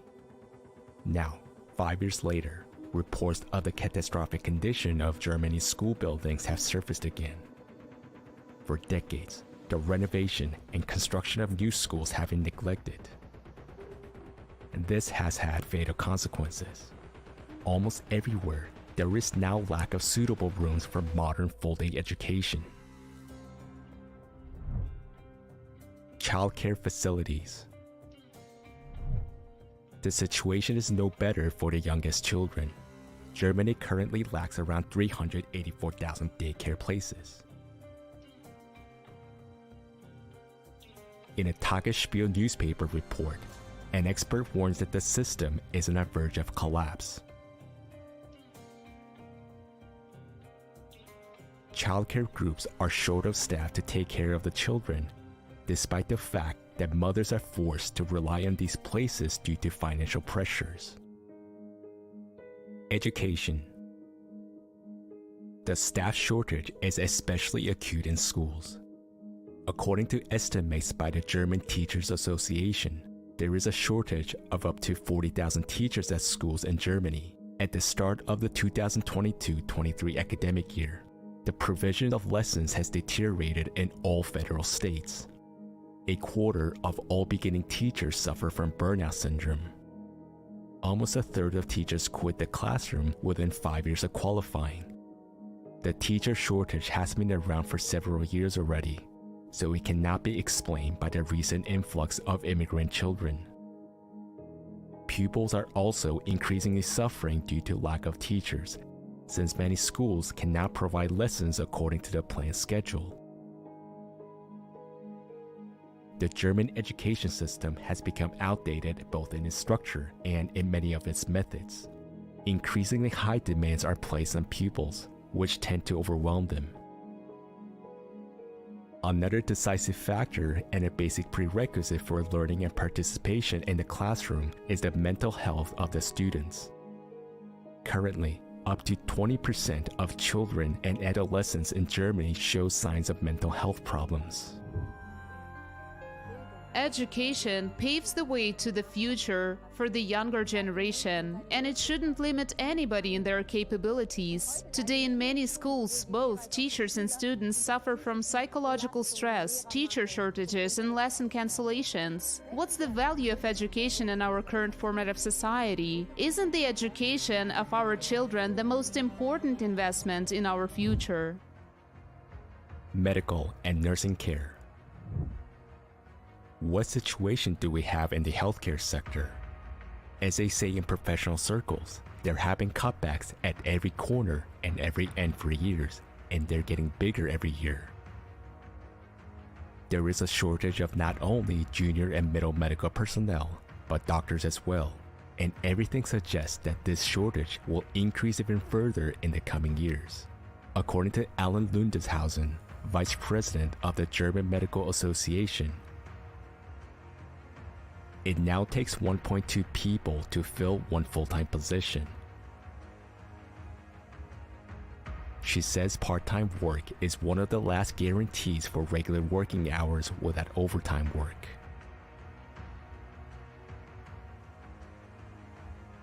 Doctors can hardly manage ever-increasing bureaucracy, which leaves less and less time for contact with patients. Running a private practice is hardly profitable anymore due to strict regulations imposed by the health insurance companies. And there is a lack of medical practices, especially in rural areas. According to Statista, the number of general practitioners in Germany is declining. In 2011, there were 29,304 primary care physicians nationwide. In 2019, we had only 24,184. And that's despite the growth and increase in the average age of the population. This, of course, has huge implications. Long waiting times for doctor's appointments, poor diagnostics, and far too little time for patient discussions. Add to this the stricter guidelines for medical practitioners. All of this leads to continuously deteriorating medical care. What is the situation of hospitals? Despite the increased need during the pandemic in 2020, 25 hospitals were closed in Germany for financial reasons. On December 27, 2022, Erste Blatt magazine reported that Germany's hospitals will be hit by an unprecedented wave of bankruptcies in 2023, according to the Germany Hospital Association, DKG. A wave of insolvencies is rolling towards our hospitals in 2023 that can hardly be stopped, said the chairman of the board, Georg Gass, to Redaktionsnetzwerk Deutschland. The extensive closure of hospitals in Germany continued in 2022. By the end of the year, 13 hospitals had permanently closed their doors. Since the beginning of the pandemic in 2020, a total of 40 hospitals have disappeared in a similar manner. There are too few ambulances, and emergency departments in hospitals are often overcrowded, meaning that patients in urgent need of help have to expect long wait times. Time and again, there are reports of the healthcare system being overburdened. In addition to lack of qualified personnel, another problem is the increasingly acute shortage of medicines. There are only two major manufacturers left in Germany for the pharmaceutical active substances that are relevant to the supply. On the global market, pharmaceutical manufacturers and distributors find it more profitable to supply products to countries where prices are higher than in Germany. Quality deficiencies in manufacturing, production problems or failures, delays in raw material deliveries, or even outright discontinuation of products by manufacturers. These are the realities of today.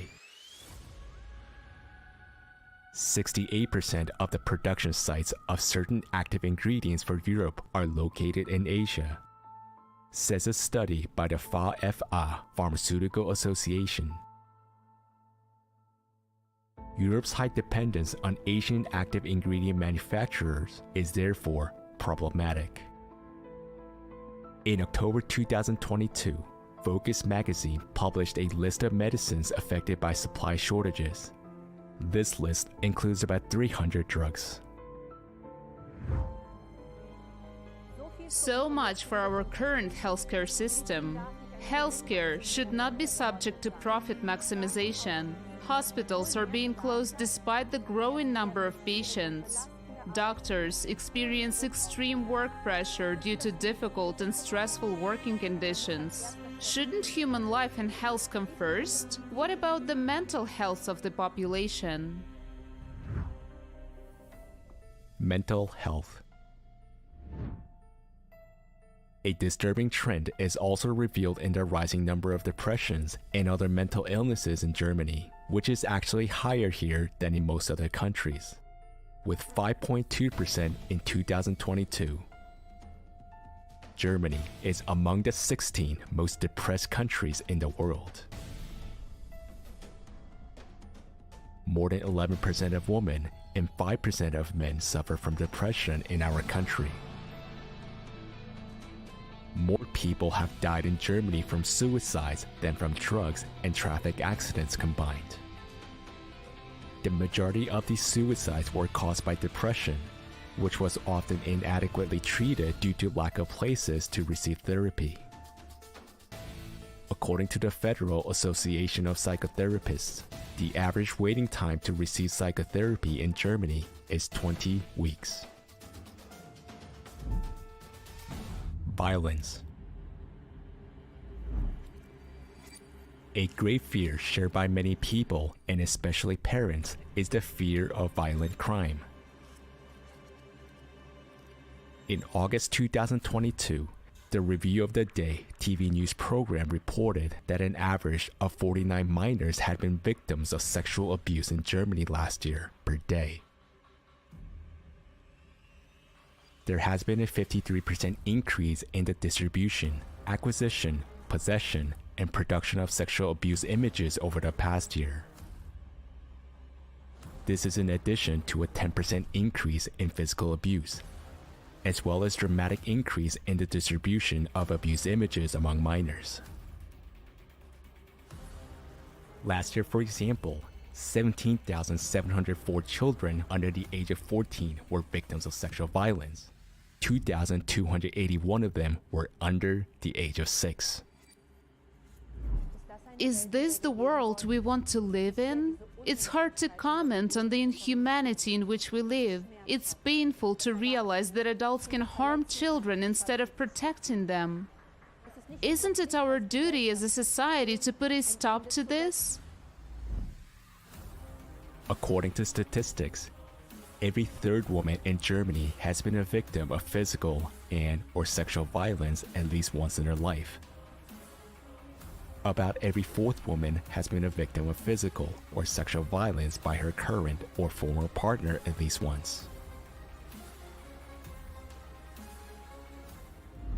Considering everything we have just seen, can we still call our country a welfare state? Do we feel safe in such a society, and where are we heading if there is degradation in all areas of our lives? We should look at the big picture and realize that it is we, the people, who support this form of society through our passiveness. If we want to live differently, then we should act. Now is the time to do this.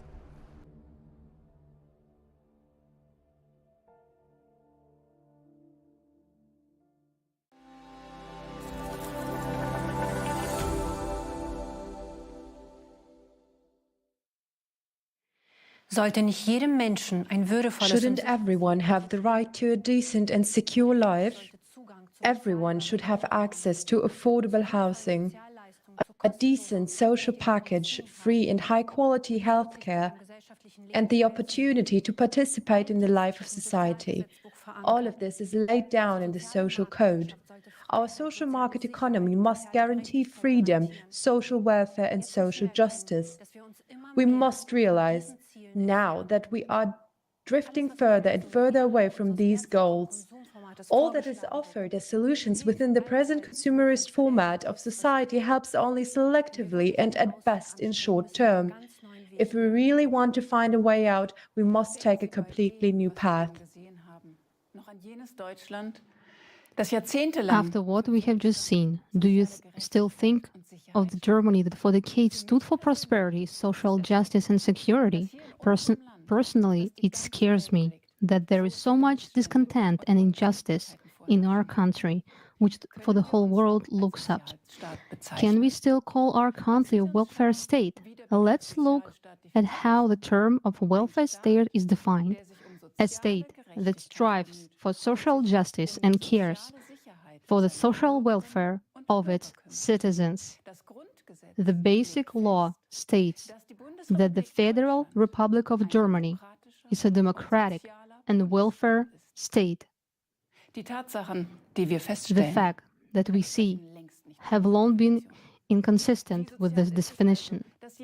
So how social is it that 1 in 5 children in Germany lives in poverty? That some 40,000 minors and young people are at acute risk of becoming homeless, or that more than 2/3 of people who are about to retire and likely to face poverty in old age. One would assume that these problems only affect the socially vulnerable, but now we see that people with low incomes also need social support. Never before have food stalls in Germany been so crowded, and all the more so by those who have jobs. Many are asking themselves, what is the point of paying into a pension fund all of my life if I am going to be poor at the end of my life anyway? What's the point of having a good salary if you can't buy a home with it? What good is modern medicine if I have to wait up to 6 months for an appointment? In Germany, we have a shortage of medicines, and in many places, for example, it is impossible to buy antibiotic syrup for children. In our country, we often hear people say things are worse elsewhere. We are still relatively well off, but why should we assess our situation by looking at the extreme global situation in the world instead of taking our own development and progress as our point of reference? We must honestly admit that our conservative optimism and the slogan "everything will be fine" will not help us. Statistics that do not reflect the realities of our lives don't change anything. As a result, new, lower standards are being introduced. And instead of continually improving, or at least maintaining the quality of life, we are slipping further and further into social injustice. Children growing up in poverty, pensioners picking up empty bottles. This should not be the case in our rich country. We finance our social system through our taxes and social contributions. Why are we still experiencing so much hardship? Where does our money go, and how is its distribution decided? Did you know that we Germans pay the highest taxes in the world after Belgium? That is why Germany is considered a country with a high tax rate. This is the result of a recent study by the Organization of Economic Cooperation and Development. The OECD compares the tax and levy obligations of its member countries every year, and according to the study, Germany ranks a dismal second in the world in terms of taxes and levies. Only in Belgium do people with average earnings have to pay even more taxes and levies in Germany. The entire federal budget is financed almost exclusively from our taxes. In 2022, tax revenues in Germany amounted to around 850 billion euros, and nevertheless, 3/4 of Germans are happy to pay taxes because the state can use its revenues to ensure good living conditions and security for its citizens. Why then do we not have money for kindergartens, high-quality school equipment, or the tax laws in Germany are very complicated, and this is mainly due to the more than 40 different types of taxes that exist in Germany, not to mention the countless laws and directives about who has to pay taxes for what and how much. It is therefore obvious that not all people understand how taxation works. As most people know, everyone who works pays income tax. This means that our wages are taxed. When we make purchases with this money, we have to pay tax again. Direct taxes. அதாவது indirect டாக்ஸஸும் நம்ம வாழ்க்கையில இருக்கு. நம்ம அதை notice பண்ண மாட்டோம் கண்டிப்பாக. இப்போ வர்ற சாட் வந்து உங்களுக்கு எல்லாத்தையுமே டீட்டெயிலாக காமிக்கும், எப்படி நம்ம பே பண்ணுறோம், எப்படி நம்ம பே பண்ணல. அதாவது நம்மளுக்கு 60 to 70% டாக்ஸஸ் வந்து எப்படி எடுக்கிறாங்கன்றது நம்மளுக்கே தெரியாது. ஏன்னா பட் எடுப்பாங்க. அது உங்களால் கெஸ்ஸே பண்ண முடியாது.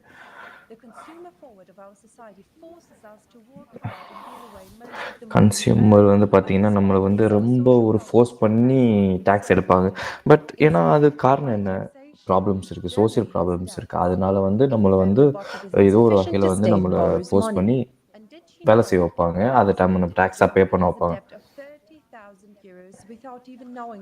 பட் உங்களுக்கு எல்லாருக்கும் தெரியுமா, 30,000 euros வந்து பப்ளிக் டெப்ஸாக இருக்குது ஜெர்மனியோட மக்கள் மேலே. யாருக்குமே இது தெரியாது. இது வந்து உங்களால் அக்செப்ட் பண்ண முடியுமா? இது வந்து உங்களுக்கு ஓகேன்னு நினைக்கிறீங்களா எல்லாமே? பட் இது எல்லாத்தோட வாழ்க்கையிலுமே இருக்கு, எல்லாத்தோட மக்கள் மேலேயுமே இருக்கு இந்த விஷயம். What laws would be passed or what measures would be put in place to Would you agree, for example, with the decision to place a heavy நீங்க இதை அக்ரி பண்ணுவீங்களா? அவங்க சொல்றது எல்லாமே ஓகேவானு? which makes up 2/3 of Germany's population? ஜெர்மனியோட 2/3 population வந்து பார்த்தீங்கன்னா middle class எல்லாமே ரொம்ப கஷ்டப்பட்டுக்கிட்டு இருக்காங்க இந்த விஷயத்தினால. ஆனால் மெயினான டேக்ஸ் எல்லாமே இந்த மிடில் கிளாஸ் தான் பே பண்ணுறாங்க. அதுவும் ஹை டேக்ஸஸ் பே பண்ணுறாங்க லைஃப்பில். உங்களுக்கு தெரியுமா, அது சேம் டைமில் பார்த்தீங்கன்னா லோ டேக்ஸ் கண்ட்ரி, அதுவும் வெல்த்தியானவங்களுக்கு. Multinational corporations உங்களுக்கு ஓகேன்ற மாதிரி தெரியுதா? payment of taxes through shell companies in tax havens or use tax tricks and loopholes. If this money didn't go past the treasury, we would have a lot more tax revenue for the federal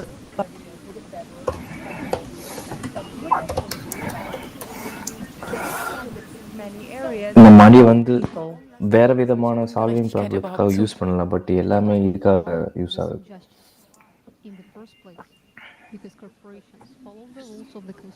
corporations வந்து consumer farming சிஸ்டத்துக்கு follow பண்ணுறதுனால அவங்க வந்து என்ன நினைக்கிறாங்கன்னா, just அவங்களுக்கு profit பண்ணணும் அவ்வளோதான் நினைக்கிறாங்க. பற்றி மக்களை பற்றி எதுவுமே கேர் பண்ணுறது கிடையாது.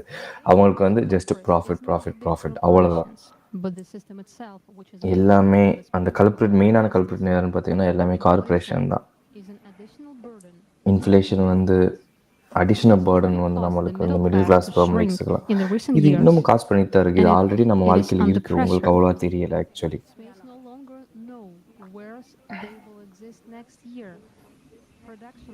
இது வந்து உங்களுக்கே தெரியாது அடுத்த வருஷம் எப்படி இருக்குன்னு தெரியாது, உங்களோட பொருளாதார வளர்ச்சி எப்படி இருக்குன்னு தெரியாது, ப்ரொடக்ஷனோட காசு எப்படி இருக்குன்னு தெரியாது, இன்ட்ரெஸ்ட் ரேட்ஸ் எப்படி இருக்குன்னு தெரியாது, லோன்ஸோட விலை வந்து எப்படி இருக்குன்னு தெரியாது, லோன்ஸோட டாக்ஸஸ் எப்படி இருக்குன்னு தெரியாது.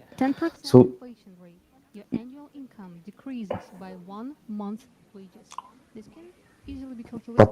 10% இன்ஃப்ளேஷன் வந்து பார்த்தீங்கன்னா உங்களோட ஒரு மாதத்தோட சம்பளத்தை குறைக்கும்.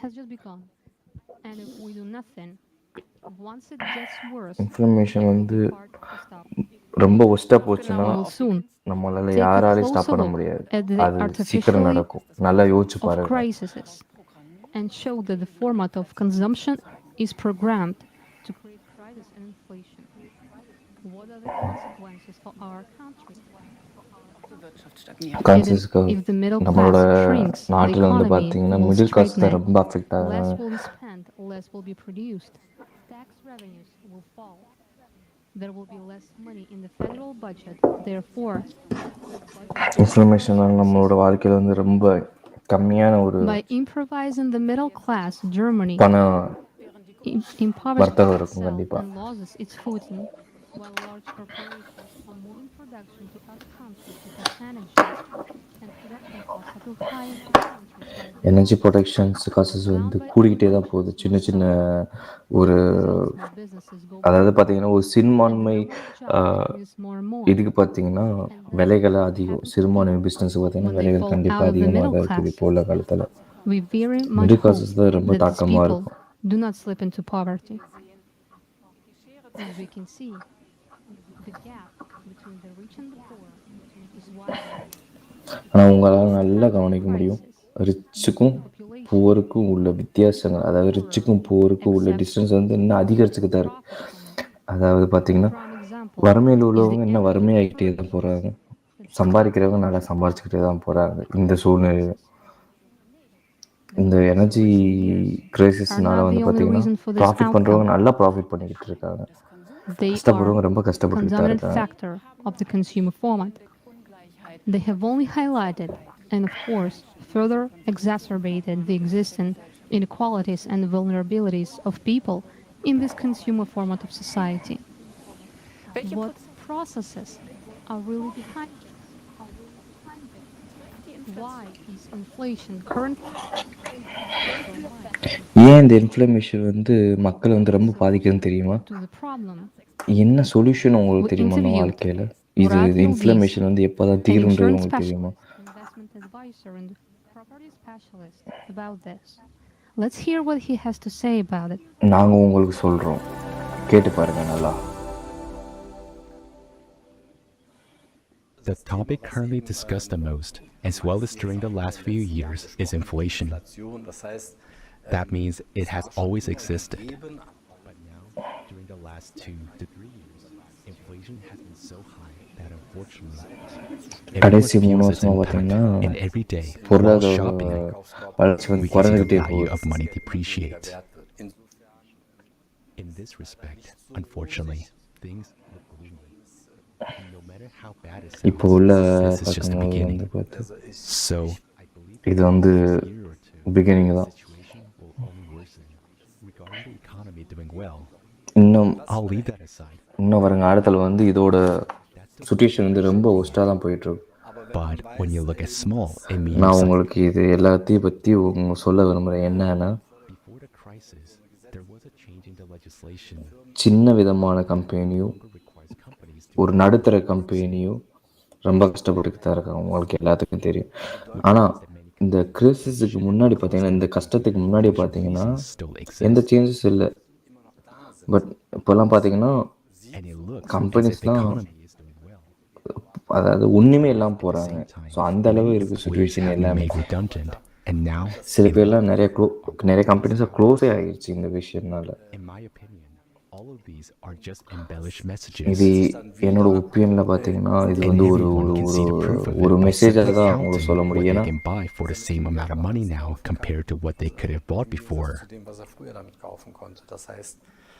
It means that from the economic point of view, people are not doing well and it's being felt. You can say and என்னோட but in reality, திங்கிங் என்னன்னா, பீப்புள்ஸ் எல்லாருமே சாதாரணமாக நடத்திட்டு இருக்காங்க. இது வந்து இம்பார்ட்டண்டாகவே நடத்துக்கல. For instance, they say that the crisis in Ukraine and supply issues or something else caused an increase in prices. There are two main causes. இப்போ உங்களுக்கு ஒரு எக்ஸாம்பிள் சொல்லணும்னா யுக்ரைன் எடுத்துக்கோங்க. யுக்ரைனோட பாதிப்பால் உலகமே depreciation of money. And if we break down the first cause, meaning the shortage of raw materials into component parts, we can identify two kinds of inflation.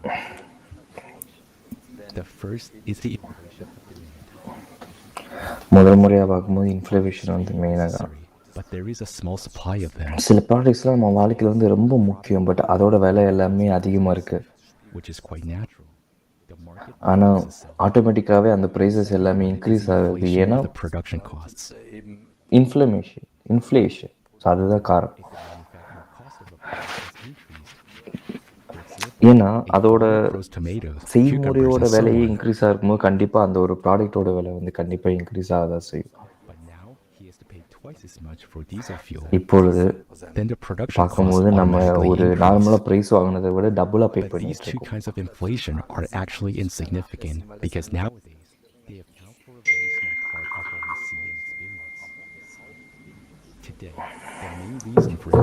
இன்னைக்கு பார்த்தீங்கன்னா மெயினான ரீசன் இன்ஃப்ளமேஷன் When என்னன்னு the market பார்த்தீங்கன்னா is flooded with large amounts of money, or there's more of it being மார்க்கெட்டோட printed, issue தான். which is exactly what the Central European Bank has been doing for the last 7 to 10 years. கடைசி ஒரு 7 to 10 வருஷம் பார்த்தீங்கன்னா central bank வந்து என்ன பண்ணியிருந்தாங்கன்னா இந்த value of the money depreciate ஆகிருக்கு. பட் இது எதுவுமே ஒர்க் ஆகலை இப்போ உள்ள சிஸ்டத்தில் பார்த்தீங்கன்னா. நீங்கள் இப்போ என்ன பண்ணலான்னா ஒரு டிஃப்ரெண்ட் விதமான ஒரு பிளானை வச்சு இதை எல்லாத்தையுமே மாற்ற முடியும். ஒரு ரியல் சேஞ்சஸ் உங்களால் உருவாக்க முடியும் ஒரு பேசிக் கான்செப்டால்.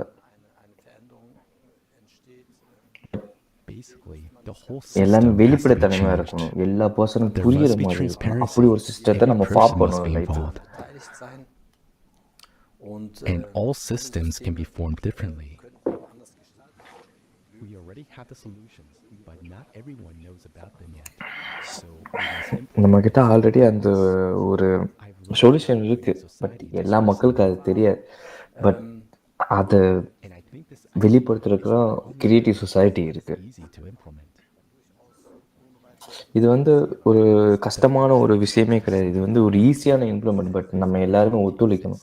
பட் ஃபஸ்ட்டு ஒன்று ப்ராசஸ் என்னென்னா மக்கள் எல்லாம் கூடணும், எல்லாருமே இன்வால்வ் ஆகணும் இதில். அதுதான் மெயினான ஒரு ரீசன். இப்போ உள்ள கரண்ட் சிஸ்டம் பார்த்தீங்கன்னா இப்போ உள்ள என்ன ப்ராப்ளம்ன்றதை மட்டும்தான் கண்டுபிடிக்குமே தவிர பட் அது க்யூர் பண்ணுறதுக்கு விதமான எந்த விதமான இதுவுமே எடுத்துக்கிறது கிடையாது. Warum ist unser jetziges konsumistisches Why is the current format of our consumer society not suitable for solving society problems? Because it is actually clear where the injustice lies. When we speak about the consumer society or the consumeristic format, we do not mean that people should not buy goods, services, or comfort. Rather, we use this term to describe the condition of our society, consumer சொசைட்டின்னு பார்த்தீங்கன்னா ஒரு society அந்த யாரையும் serve பண்ணாது. அதாவது ஒரு மக்களையோ ஒரு developing, அதாவது ஒரு மக்களையோ இந்த வகையில் டெவலப் பண்ணாது.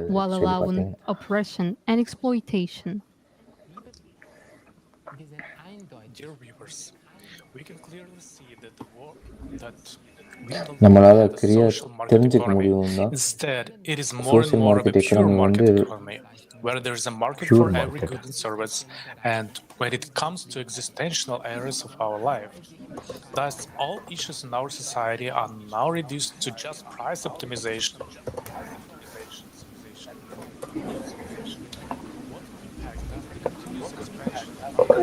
என்ன விதமான நம்மளுக்கு வந்து ஒரு மார்க்கெட் அப்ரோச்சஸ் வந்து நம்ம இப்போ இருக்கு ஜெர்மனி மக்களுக்காக.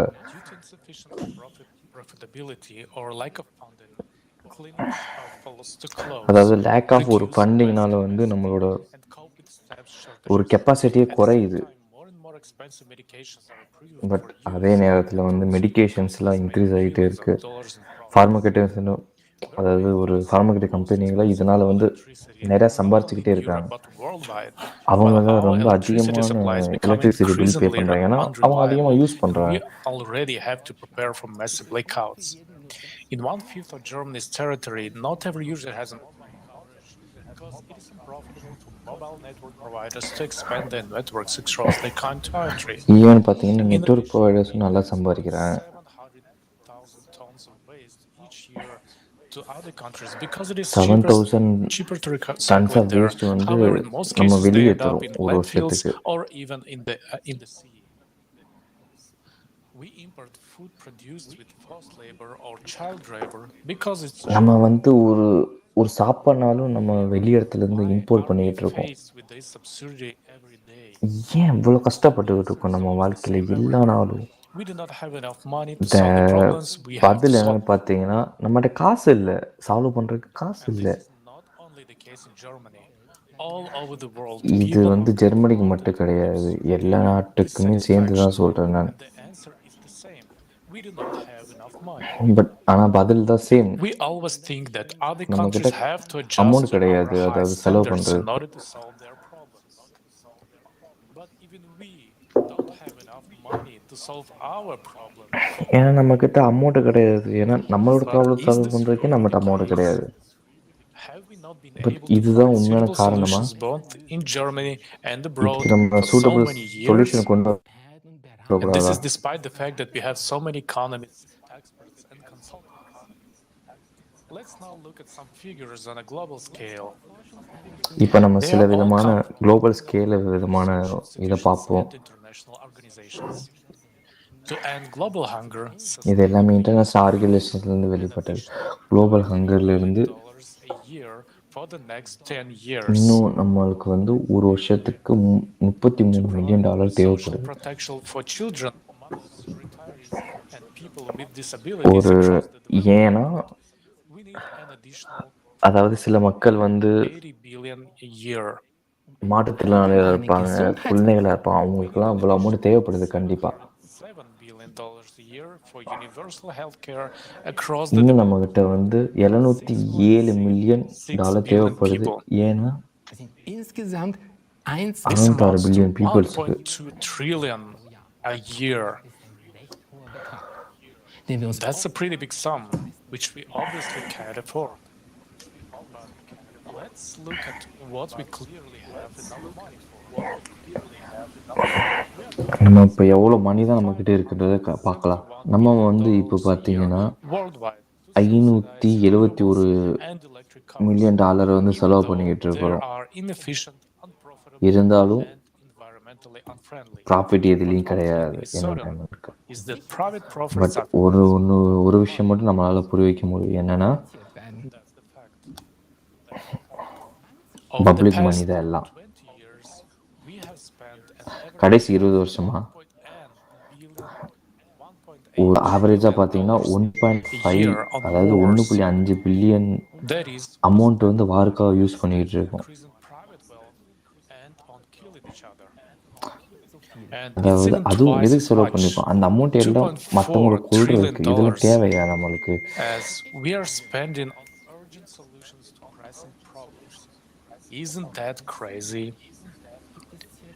இதெல்லாம் உங்களுக்கு பார்க்கும்போது எப்படி தோணுது சொல்லுங்க?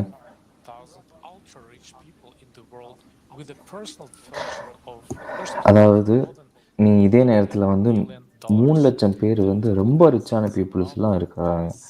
அவங்களோட பண வீக்கம் பார்த்தீங்கன்னா, அதாவது பண மதிப்பு பார்த்தீங்கன்னா 30 million.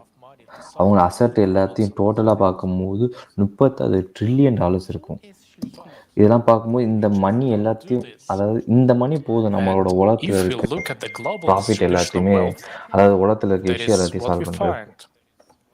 Das reichste 1% of the richest people almost 50% of the world's capital. அது ஒரு ஆளோட பணவீக்கம் வந்து பார்த்தீங்கன்னா 50% அதிகமாக இருக்குது வேர்ல்டோட கேபிட்டலே.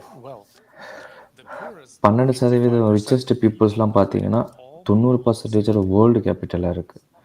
இந்த பூரஸ்ட், அதாவது கஷ்டப்படுறவங்களோட 55% பீப்புளோட இது பார்த்தீங்கன்னா ஒன்றுமே கிடையாது. பிரைவேட் கேபிட்டலோட பண மதிப்பு எவ்வளோன்னா 15 trillion.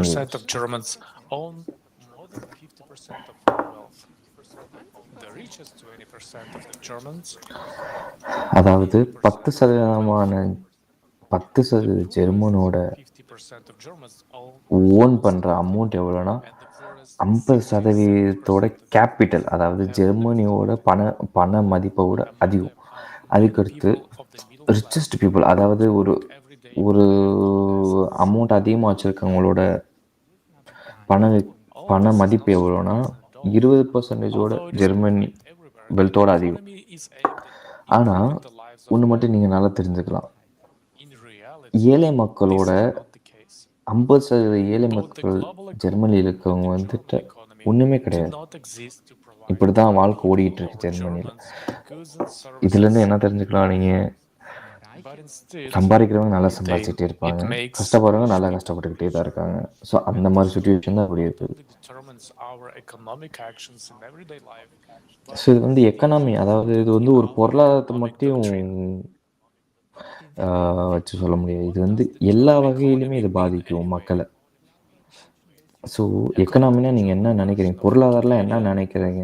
It is the entirety of all ஜெர்மனியோட institutions and actions that serve the வகைப்படி இதை planned பார்க்கும்போது satisfaction of needs. This sounds reasonable at first. Now let's take a look at Gabler's acclaimed எல்லாத்துக்கும் encyclopedic common dictionary. அப்படின்ற மாதிரி தான் அவங்க நினச்சிட்டு இருக்காங்க. It further clarifies the following. The goal of the economy is to ensure substance. This is exactly what we are clearly failing to do, and in its capitalist form, to maximize profit to pleasure by means of entrepreneurial freedom. At the same time, generating dependency, whether on suppliers or products, and growth. The not necessarily desired but expected collapse of the system happens. Collapse. Not a bad perspective, is it? What is particular interesting இருந்தாலும் the very first definition of the என்ன term particular economy interest அவங்களுக்கு goes இதை back பற்றி to எல்லாத்தையுமே Aristotle. There he சில இடத்துக்கு பின்னாடி போகிறதுக்கு economics or economicals, Greece house management. அதாவது இப்போ நம்ம இதை பற்றி, அதாவது ஒரு டிஸ்டிங்ஸாக ரெண்டாக பிரிக்க போகிறோம். ஒன்று வந்து ஹவுஸ் ஸ்பீக்கிங் மாதிரி, இன்னொன்று வந்து ஹவுஸ் பேண்டரி மாதிரி. ஸோ இதை வந்து எப்படி காமிச்சிக்கலாம்னா கிரிமேட்டிக்ஸ் இல்லாட்டி ஒரு ஒரு ஒரு ஆர்ட் ஆஃப் அக்யூரிங் வெல்த்தாகவே என்ன எடுத்துக்கலாம்.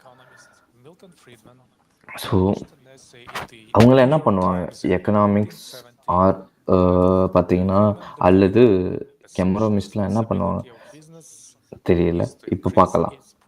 அதாவது ஒரு மிகப்பெரிய அமெரிக்கன் எக்கனாமிஸ்ட் மில்டன் ஃப்ரெடிமன் என்ன பப்ளிஷ் பண்ணியிருக்காருன்னா, டைம்ஸ் அதாவது நேரம் இப்பொழுது எப்படின்னா 1970 நேரங்கள் எல்லாமே responsibility of the business is to increase. அதாவது ஒரு பிஸ்னஸ் வந்து இன்க்ரீஸ் டு இட்ஸ் ப்ராஃபிட்ஸ். அதாவது இது வந்து எப்படி சொல்கிறார், அவர் என்ன சொல்லியிருக்காருன்னா ரெஸ்பான்சிபிலிட்டி, அதாவது ஒரு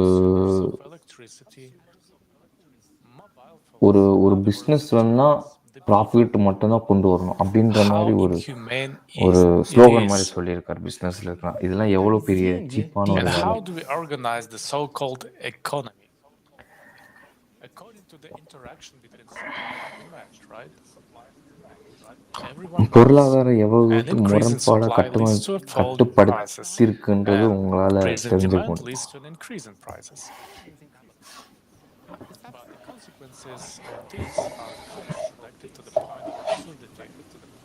பட் இதெல்லாம் பார்க்கும்போது ஒரு ஒரு ஒரு வருத்தமான நிலைமையாக இருக்குது. இப்போ நம்மக்கிட்ட வந்து அதிகமான ஒரு ப்ரொடக்ஷன் இருந்துச்சுன்னு வச்சுக்கோங்களேன். இப்போ விவசாயத்துலேயோ இல்லை வேறு எதுலேயோ ப்ரொடியூசர்ஸ், அதாவது ஒரு விவசாயம் சேர்ந்தவங்களுக்கோ இல்லாட்டி வேறு இது பண்ணுறவங்களுக்கோ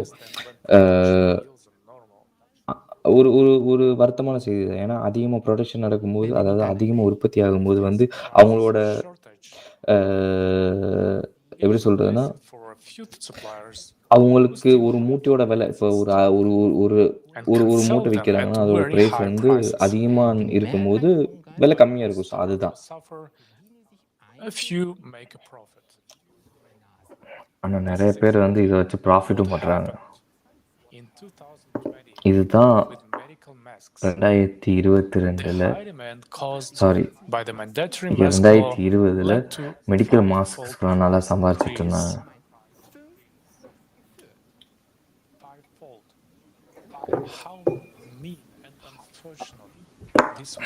ஸோ இதெல்லாம் எப்படி இருக்குன்னு நினச்சி பாருங்க.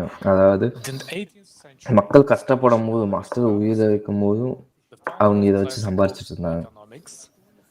பார்த்தீங்கன்னா 18ஆம் நூற்றாண்டு அப்போ பார்த்தீங்கன்னா ஸ்காட்டிஷ் பொருளாதாரவியல் ஆடம் ஸ்மித் என்ன சொல்லியிருக்காங்கன்னா, தெரியாத கையும் தெரியாத ஒரு உணர்ச்சியும் Where நம்மளுக்கு has this பாதிப்பை கொண்டு வரும் invisible hand அப்படின்ற been மாதிரி all தான். this time, when millions of people have lost their jobs, homes, health, happiness, and hope? Do we want to continue to rely on this நம்மக்கிட்ட invisible இப்போ hand in the பார்த்தீங்கன்னா current 20 economic விதமான crisis? Do we பொருளாதார want to market சோர்வு all இருக்கு. our lives? கடைசி ஒரு 100 வருஷத்துல Do we மட்டும். want to ஆனால் continue அது to நம்மளுக்கு strive என்னன்னு for தெரியல. profit maximization instead of so livelihoods? இவ்வளவு தெரியாமல் நம்ம இவ்வளோ நாள் கஷ்டப்பட்டுக்கிட்டு இருக்கணுமா? நம்ம சந்தோஷத்தை இழக்கணுமா? Look at how paradoxical the நம்ம நல்லா வாழாமல் இருக்கணுமா? economy is structured. இந்த Learning அதாவது takes place இப்போ at நான் உங்களுக்கு every சொல்ல level, போனோம்னா எப்படி சொல்கிறது, in a family, in a நம்மளுக்கே small or தெரியாமல் medium-sized enterprise, நம்ம in a நாட்டில் வந்து corporation. எவ்வளவு பொருளாதார பணவீக்கம் இருக்குது, அதாவது பொருளாதார வீக்கம் இருக்குது. ஆனால் நம்ம மேலே அதெல்லாம் International தாக்கிக்கிட்டு தான் economy இருக்குது. and அதனால தான் invisible நம்ம hand கஷ்டப்படுறோன்றது நம்மளுக்கு தெரியலை. regulate பட் market அது developments. தெரிஞ்சுன்னா நம்ம எல்லாத்தையும் கிளியர் பண்ணிக்கலாம். பட் Does this அதனால நம்ம fit ரொம்ப கஷ்டப்பட்டுக்கிட்டு இருக்கோம். with our நம்மளோட job, வாழ்க்கையே பின்தங்கி போய்கிட்டு இருக்கு. பட் with our அது நம்மளுக்கு desire தெரியல. for பட் அதெல்லாம் security and தெரிஞ்சு well-being, கிளியர் பண்ணணும். when அதுக்காக தான் everything நானும் இங்கே should be உங்கள்கிட்ட under பேசிக்கிட்டு control? இருக்கோம். Let's look at German and international corporations. They employ hundreds of இப்போது நம்ம thousands, ஜெர்மனோட even millions of international people. Corporation பார்க்கலாம். These அவங்க வந்து corporations are எவ்வளவோ richer and more powerful நூற்றுக்கணக்கான ஆயிரக்கணக்கான மில்லியன் கணக்கான பீப்புள்ஸ் வந்து வேலைவாய்ப்பு கொடுக்குறாங்க. and அவங்க extremely எல்லாருமே influential. பணக்காரங்களாக They claim இருக்காங்க, everything பவர்ஃபுல் but ஆகிட்டு stick தான் to இருக்காங்க. their plans. நேஷ்னல் எக்கனாமியில் வழியில் பார்க்கும்போது This is also அவங்க எல்லாமே consistent with profit economic orient, அதாவது பணம் But at the பற்றி same time, நினச்சிக்கிட்டு மட்டுமே economic ஒர்க் doctrine பண்ணுறவங்க. says அதே நேரத்தில் that we should not plan for our common good, but leave it to chance. But And what happens in times of crisis? Sometimes markets and அதே whole நேரத்தில் economies collapse. பண பொருளாதாரம் வீழ்ச்சி விழுகும்போது Sometimes the state டோட்டலாக எல்லாம் intervenes collapse ஆகும். and rescue banks or corporations because they are systematically significant. During the 2008 financial economic crisis, அதாவது profit 2018 பார்த்தீங்கன்னா profit Thus, in good less times, ஆகும்போது பார்த்தீங்கன்னா corporations என்ன generate நடந்துச்சுன்னா high profits for their loss ஆச்சு. shareholders. In bad times, we all have to pay taxes to cover corporate losses. அப்போ உங்களுக்கு என்ன புரியுதுன்னா 2018 பார்த்தீங்கன்னா Economy at all. It is market நல்லா சம்பாதிச்சா அந்த பணம் ஃபுல்லாக அவங்களுக்கு போகும். மார்க்கெட் வந்து நல்லா சம்பாதிக்கலாம், அது நம்ம எல்லாத்தையுமே டேக்ஸாக பே பண்ணுவோம். ஸோ அப்படின்றது வந்து ஒரு நல்ல ஒரு ரூல்ஸே கிடையாது. கடைசியில் உங்களுக்கு எல்லாம் சொல்ல வரணும்னா கடைசி 2 வருஷத்து அந்த கொரோனா பீப்புள்ஸ் எல்லாருமே நல்லா இருக்கவங்க எல்லாருமே பணக்காரங்க எல்லாருமே நல்லா சம்பாதிச்சுக்கிட்டு தான் இருந்தாங்க. பணக்காரங்களா இல்லாதவங்க எல்லாருமே கஷ்டப்பட்டுக்கிட்டு தான் இருந்தாங்க.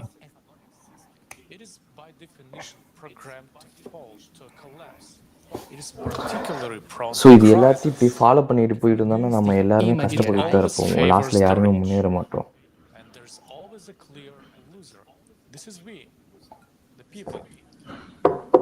இப்படியே போயிட்டு இருந்தோம்னா சம்பாதிச்சுட்டே இருந்தாங்க இருப்பான், கஷ்டப்பட்டு இருப்பான். Thank you, Christian, for your explanations. Honestly, it's quite sobering to hear that our economic system is provide for social justice because everything is aimed at increasing profits rather than meeting our real needs. Du hast recht, Sylvia. Yes, you're right, Sylvian. Even though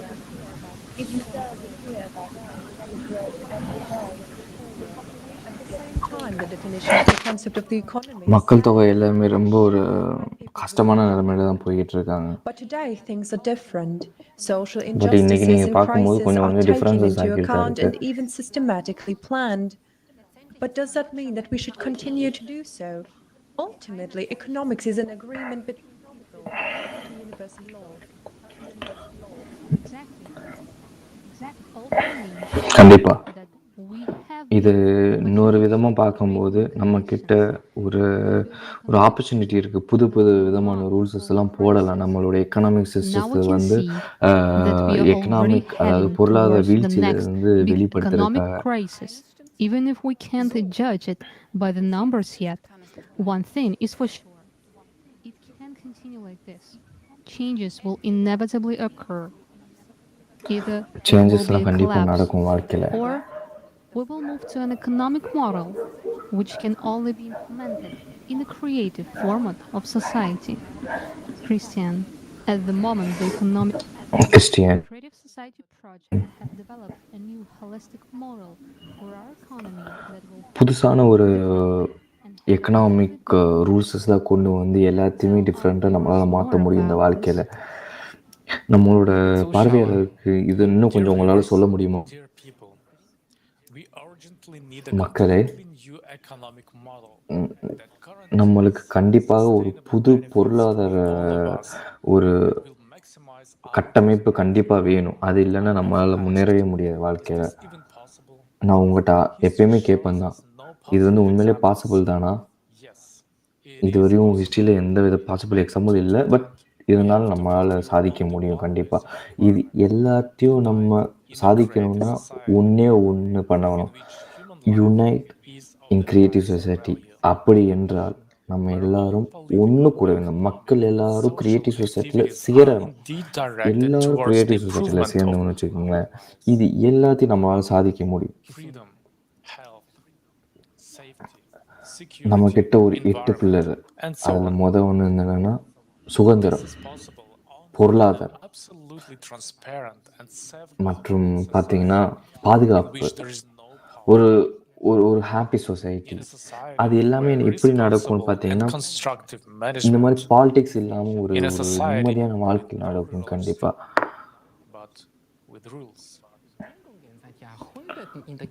ஆனால் politics இல்லாமல் சில கண்டிஷனோட work ஆகும் கண்டிப்பாக.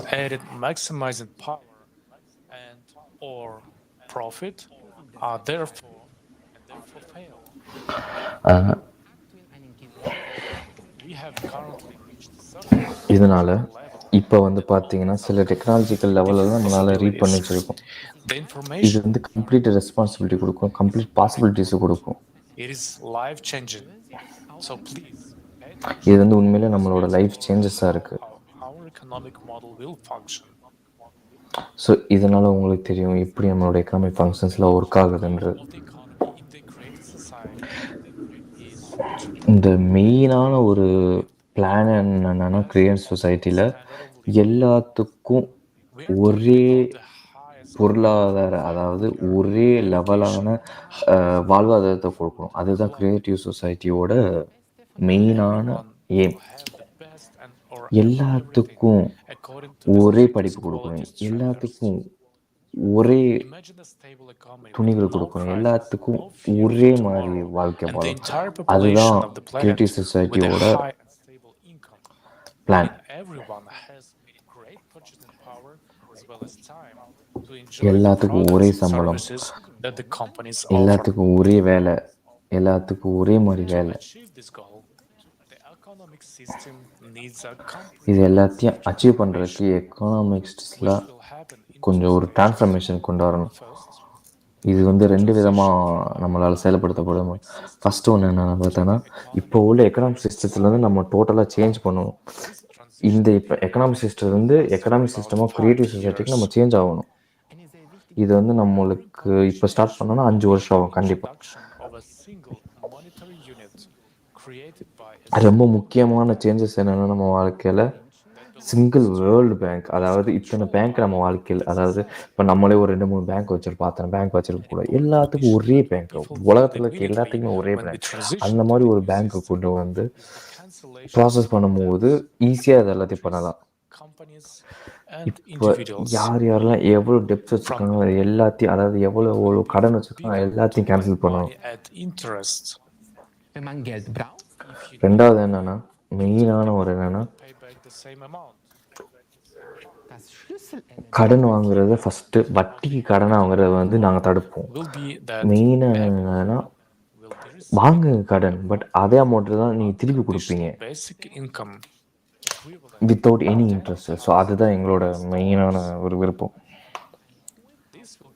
Daily, அதாவது daily இல்லாமல் உங்களுக்கு ஒரு monthly பிளானாக எடுத்துக்கிட்டோன்னா, மந்த்லி ஒரு ஆளோட சம்பளம் 10,000 யூரோ அப்படின்ற வகையில் கிரியேட்டிவ் சொசைட்டி உங்களுக்கு ப்ரொவைட் பண்ணும். and development of businesses. With the help of an AI, the economy will be planned by இது and வந்து for the எப்படி benefit நடக்கும்னா of ஏஐயோட society as a இன்டெலிஜென்ஸ்னால. whole. The worldwide demand will be formed by people themselves and analyzed by AI. World வைடோட demand எப்படி உலகத்தில் இருக்க எல்லா டிமாண்டும் வந்து பீப்புளால் டிஃபெக்ட் ஆகி ஏஐயோட இன்டெலிஜென்ஸ்னால எல்லாத்தையும் வேறுபடுத்த முடியும் நம்மளால. Each person everywhere in the world with everything necessary. This will ensure the most உங்களுக்கு என்னென்ன optimal வேணுமோ allocation of எல்லாத்தையுமே நம்மளால resources செயல்படுத்த முடியும் and நம்மளோட production கிரியேட்டிவ் volumes சொசைட்டி பிளானால. at the worldwide level. The demand for all goods and services will always அதாவது ஒரு டிமாண்ட் இருக்கும் பார்த்தீங்களா, ஒரு பொருட்களுக்கும் அந்த டிமாண்ட் எதுவுமே இருக்காது. எல்லாமே ஆன்லைனில் இருக்கும். உங்களுக்கு எது தேவைப்பட்டாலும் நீங்கள் வாங்கிக்கலாம். அந்த மாதிரி ஒரு பிளான். இப்போ இப்போ ஒரு ஒரு ஒரு எக்ஸாம்பிளுக்கு நீங்கள் ஒரு பிஸ்னஸ் வந்து ஓப்பன் பண்ண போகிறீங்க. அதை வந்து ஏஐ வழியாக நீங்கள் ப்ரெடிக்ட் பண்ணலாம். இது நல்லா ஓடுமா நல்லா ஓடாதா அப்படின்ற மாதிரி. அது உங்களுக்கு வந்து ஏஐ வந்து உங்களுக்கு ஆன்சர் கொடுக்கும்போது நீங்கள் டிசைட் பண்ணலாம் இது நல்லா ஓடுமா நல்லா ஓடாது. எல்லா ஆன்சரும் உங்களுக்கு கிடச்சிரும். இந்த பிஸ்னஸ் நல்லா ஓடுமா ஓடாதுன்ற இது எல்லாத்தையுமே கிரியேட்டிவ் சொசைட்டி வந்து ப்ரொவைட் பண்ணுவோம் உங்களுக்கு வாழ்க்கையில். This will make it possible not only to automate the process of the production and economic activity of companies with the help of AI, but also to create conditions for improving the quality of products and services. Another important change, prices will be fixed from the beginning. மெயினான என்னென்னா பொருளாதாரத்தை பார்த்திங்கன்னா எல்லாத்தோட விலையை fix பண்ணதான். அதாவது இப்போ inflation ஆச்சுன்னா ப்ரைஸ் இன்க்ரீஸ் ஆகுதோ இறகுதோ அந்த மாதிரி எதுவுமே கிடையாது. ப்ரைஸஸ் இப்போ ₹1 ₹1 தான் கடைசி வரையும். இது இன்க்ரீஸ் ஆகாது, டிக்ரீஸ் ஆகாது. இப்போ ஒரு மொபைலோட விலை ₹5000னா ₹5000 தான் கடைசி வரையும் இருக்கும்.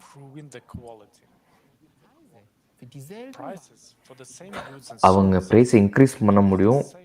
அது எப்படின்னா அதோட ப்ராசஸ் இன்க்ரீஸ் பண்ணாதான், அதாவது அதை டெவலப் பண்ணாதான். இதில் எப்படி நடக்கும்னா ஆட்டோமேஷன் ஏஐயோட process. All while having a high level of earnings. No matter how much a person works, he or she will continue to be paid the unconditional basic income.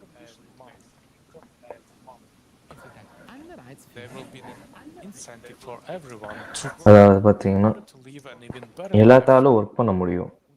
எந்த விதமான ஒரு பிரச்சனையும் இல்லாமல் நீ எங்கே இருந்தாலும் பரவாயில்ல, அது பிரச்சனையே கிடையாது.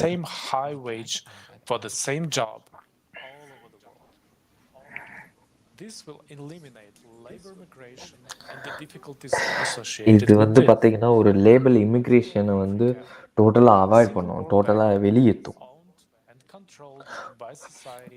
ஒரு பேங்க் வந்து பார்த்தீங்கன்னா, அதாவது நான் முன்னாடி சொன்ன மாதிரி தான், உலகம் ஃபுல்லாக ஒரே ஒரு பேங்க். அந்த பேங்க் வந்து இது எல்லாத்தையும் எலிமினேட் பண்ணும். எந்த வித வட்டி இல்லாமல், எந்த வித பொருட்கள் இல்லாமல். We no longer need to seek for the balance between supply and demand for money, between the amount of money in circulation and goods and services on the market.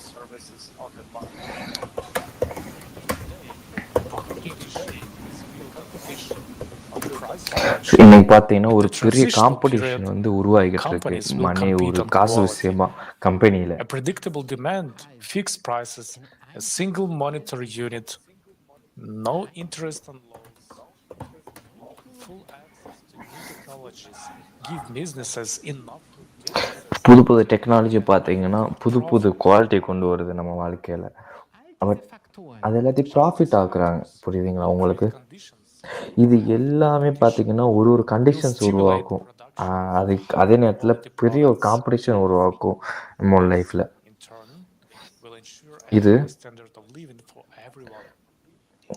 இது உங்களுக்கு திருப்பி கொடுக்கும்போது ஒரு பெரிய ஒரு வாழ்க்கை தரத்தை கொண்டு வரும். கிரியேட்டிவ் சொசைட்டில வந்து நீங்க பார்க்கும்போது, ஒரு கரப்ஷன் இல்லாம, எந்தவித பிரச்சனையும் இல்லாம, ஒரு நல்ல வாழ்க்கை தரத்தை உங்களுக்கு For this உருவாக்கும். அதே purpose, a நேரத்தில பெரிய limit on எக்கனாமியோட private wealth சேர்த்து. will be introduced, meaning that there will be a limit on the maximum wealth per family. We will determine this limit together as a society. Say it will be $10 million. For எக்ஸாம்பிளுக்கு நான் உங்களுக்கு சொல்லணும்னா, 10 million யூஎஸ்ல சொல்லுங்க. அது வந்து இப்போ for example உங்களுக்கு சொல்றேன். கிரியேட்டிவ் சொசைட்டின்னு ஒரு இம்ப்ளிமெண்ட் பண்ணும்போது பார்த்தீங்கன்னா, ஒரு பெர்சன் அதாவது ஒரு ஆள் வேலை பார்க்கும்போது ஒரு மாசத்துக்கு $10,000 கொடுப்போம். அது கண்டிப்பா ஒரு ஒரு ஒரு குடும்பத்துக்கு போதும் தான். அதுக்கு மேல நீங்க செலவு பண்ண போறீங்க. கண்டிப்பா இல்ல. பட் கிரியேட்டிவ் சொசைட்டி இந்த விதமான திங்ஸ்ல இம்ப்ளிமெண்ட் பண்ணும் வாழ்க்கையில. Energy production, development of new technologies, healthcare, the production of medicines and medical equipment, the telecom infrastructure, the financial system, அதாவது எது வகையிலலாம் இது பண்ணலாம்னா, கம்யூனிகேஷன் வழியா பண்ணலாம், விவசாயம் வழியா பண்ணலாம். ஒரு ஒரு ஒரு ஒரு டைம்ல பார்த்தீங்கன்னா, இந்த மாதிரி நெசசரி கண்டிஷன்ஸ்லாம் கொண்டு வந்துட்டு, ஒரு புது பொருளாதார நுணுக்கங்களை கொண்டு வந்தாதான் இதெல்லாம் பண்ண முடியும் நம்மளோட லைஃப்ல. அது கிரியேட்டிவ் சொசைட்டி வழியா. ஒரு ஒரு கரன்சியும் டிஃப்ரெண்டா இருக்கு. பட் எல்லாத்தையுமே ஒண்ணா இணைக்க முடியும் நம்ம லைஃப்ல.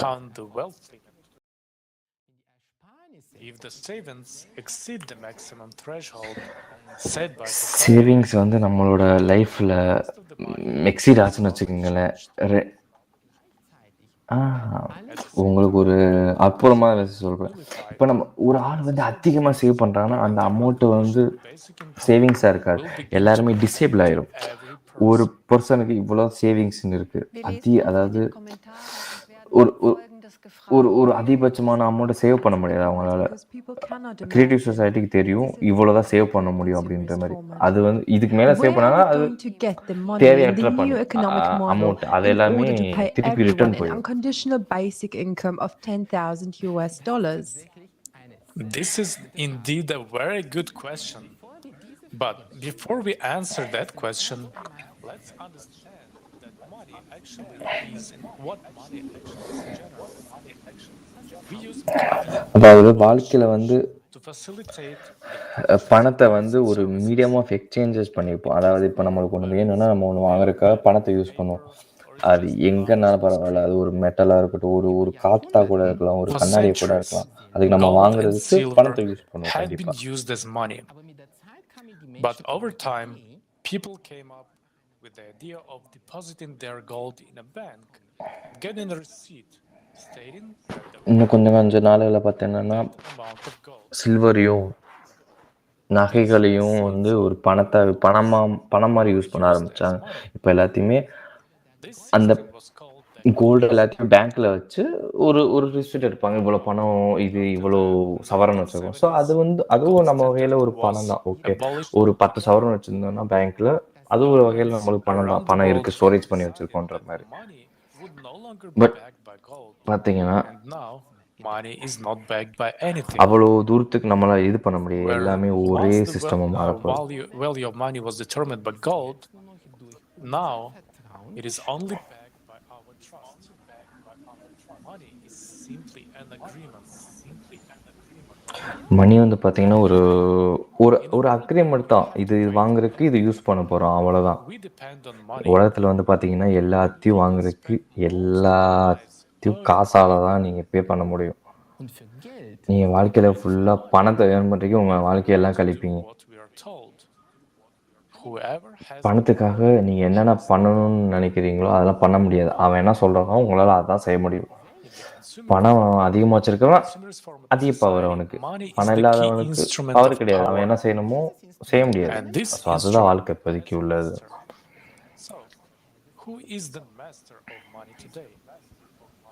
ஸோ காசோட தலைவன் யாரு? இப்போ உள்ள டைம் பார்க்கும்போது பேங்க் தான் தலைவன். சென்ட்ரல் பேங்க் தான் தலைவன். In the United States, for example, the central bank is the Federal Reserve. But did you know that the Fed is owned by private bankers? ஆனால் சில கண்ட்ரிலலாம் பார்த்தீங்கன்னா ப்ரைவேட் பேங்க் தான் அந்த பணத்தை செய்கிறதே. 90% of the money is created so digitally by the அதான் private பார்த்தீங்கன்னா banking sector. நம்பவே முடியாது அவங்களால. Most of the money in the world is private. உலகத்தில் வந்து பார்த்தீங்கன்னா பணங்கள் எல்லாமே டோட்டலாக பார்த்தீங்கன்னா எல்லாமே ப்ரைவேட்டு தான், தனியார் தான். நீங்கள் நம்ம எல்லாரும் கவர்மெண்ட்டை நினச்சிட்டு இருக்கோம், ஆனால் அது கவர்மெண்ட்டே கிடையாது. முக்காவாசி பணங்கள் தயாரிப்பு எல்லாமே தனியார் தான். எல்லா அமௌண்ட்டுமே ஒரு பொதுவான மனிதர்களுக்குள்ள இல்லை, எல்லாமே ஒரு ப்ரைவேட் செக்டாருக்குள்ளே தான் இருக்குது. அதாவது பார்த்தீங்கன்னா நீங்கள் எப்படி சம்பாரிச்சாலும் என்ன பண்ணாலும் கடைசியில் ஒரு ஒரு சர்டன் பீப்புள்ஸ்க்கு மட்டும்தான் அந்த அமௌண்ட் எல்லாமே போய் சேருது. There is not a single but law ஆனால் in வாழ்க்கை வந்து economics இப்படி like இருக்கக்கூடாது. the law of gravity in physics. In economics, there are no axioms or postulates. The economy is simply an arrangement. Economy பார்த்தீங்கன்னா ஒரு ஒரு ஒரு ஒரு அக்ரிமெண்ட் பண்ணி தான் இப்போ இருக்கிறாங்க எல்லாருமே. நம்ம எல்லாத்தையும் சேஞ்ச் பண்ண முடியும் வாழ்க்கையில். நம்ம எல்லாத்தையுமே திங்க் பண்ண முடியும். காசு வந்து பப்ளிக்காக இருக்கலாம், இன்டர்நேஷ்னலாக இருக்கலாம். ஆனால் க்ரியேட்டிவ் சொசைட்டியில் பார்த்தீங்கன்னா, ஆனால் வாழ்க்கையில் பார்க்கும்போது க்ரியேட்டிவ் சொசைட்டியில் மணி சொசைட்டிக்கு மட்டும் பொருத்தமானதாக இருக்கும். ப்ரைவேட் கண்ட்ரோலில் இருக்காது, கவர்மெண்ட் கண்ட்ரோலில் இருக்காது. எதுவும் இப்போது பணம் வந்து சொசைட்டிக்குள்ளே மட்டும்தான் இருக்கும். ஏன் பணம் வந்து எதுக்கு இருக்குது? அதாவது பணம் வந்து நம்மளுக்கு தேவைக்கு தான் இருக்குது, யாருமே சேர்த்து வைக்கிறது கிடையாது. With this introduction, other currencies will cease to exist and all savings and income will be exchanged for them. Private banks will no longer be able to create money, and they will... private பேங்க்ஸில் இனிமேல் எதுவுமே create பண்ண முடியாது. இனிமேல் private banks எதுவுமே இருக்காது. Creative society தான். நம்ம தான் செலக்ட் பண்ணுவோம், அதாவது வேணுமா வேணாமா அப்படின்றது. Provide each person with an unconditional basic income, quality housing, development of healthcare and education, and improvement of our lives. We can create as many trillions as we need. நம்மளால சில They விஷயங்களை will all நம்மளால be உண்டாக்க ours, முடியும். and they can be all kept on the common account if we don't need them. The key point, very important to understand. மெயினான ஒரு ஒரு ஒரு முக்கியமான ஒரு பாயிண்ட் என்னன்னா, இந்த காசு எல்லாருமே காசு வந்து ஒரு இன்ஃப்ளமேஷன், ஒரு பொருட்டாகவே இருக்காது. அதாவது இப்போ பார்த்தீங்கன்னா பணம் விற்கனால தான் நம்ம வாழ்க்கையில் வந்து ஒரு இன்ஃப்ளமேஷன் வருது, இன்ஃப்ளேஷன் வருது இல்லை. பட் க்ரியேட்டிவ் சொசைட்டின்னு ஒன்று உருவான அப்புறம் பணத்தால் வந்து ஒரு இன்ஃப்ளேஷனே இருக்காது. யாருமே ஒரு ஒரு பணம் கம்மியாச்சுன்னா இன்ஃப்ளேஷன் ஆகும் அப்படின்றது வந்து நினச்சி பார்க்கவே மாட்டாங்க. ஏன்னா அப்படி ஒரு சூழ்நிலை அமையாது வாழ்க்கையில். Temporary necessity during the period of transition to the creative society. It is crucial to understand that the இது வந்து creative கொஞ்சம் கஷ்டமாக தான் economy இருக்கும் எல்லாத்தையும் is a புரிஞ்சுக்கிறது. harmonious global பட் இது economic எல்லாமே model. நடக்கும். The economic principles we just discussed can work only together everywhere around the world. Only one of the sum of the creative economic principles independently of each other. யாருமே செப்பரேட்டாக work பண்ண முடியாது. எந்த வித இது இல்லாமல் எல்லாமே சேரணும். க்ரியேட்டிவ் சொசைட்டின்றது வந்து ஒரு ஒரு ஒரு ஒரு என்ஜிஓ மாதிரி டோட்டலாக க்ரியேட்டிவ் சொசைட்டி க்ரியேட் பண்ணி எல்லாத்துக்கும் ஒரு ஒரு சமுதாய விழிப்புணர்வு கொண்டு வந்து ஒரு கவர்மெண்ட் ஃபார்ம் பண்ண போகிறோம். அதுதான் நம்மளோட இது.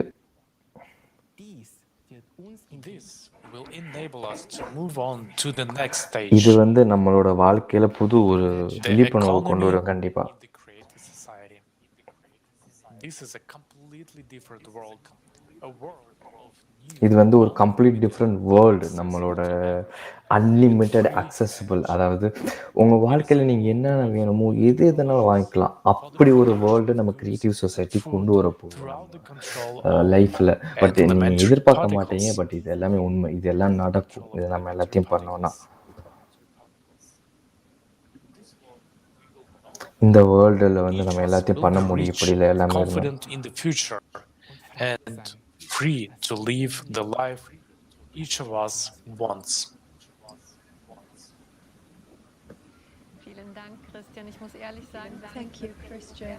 Honestly, நன்றி கிறிஸ்டியன். நீங்கள் சொன்னதை பார்க்கும்போது ரொம்ப ஒரு விழிப்புணர்வான ஒரு முடிவாக இருந்துச்சு. பட் நம்ம வாழ்க்கையில் இன்னும் கொஞ்சம் விழிப்புணர்வான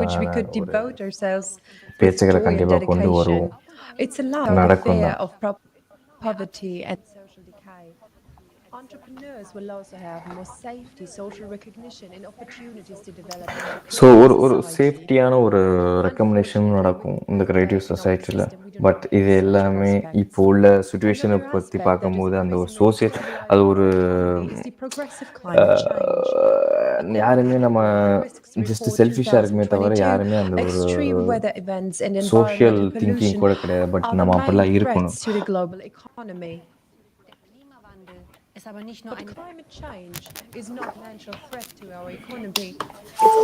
கிளைமேட் சேஞ்சஸ் வந்து நம்மளோட எக்கனாமிக் சேஞ்சஸுக்கு மட்டும் ஒரு ப்ராப்ளம் கிடையாது. நம்மளோட ஹியூமனிட்டிக்கு ஒரு பிரச்சனை தான் வாழ்க்கையில்.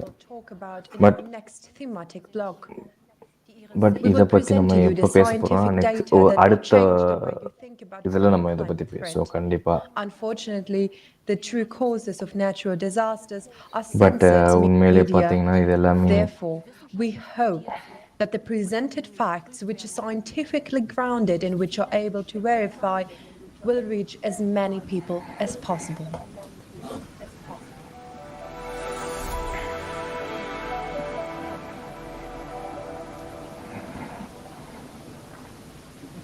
Liebe Zuschauer,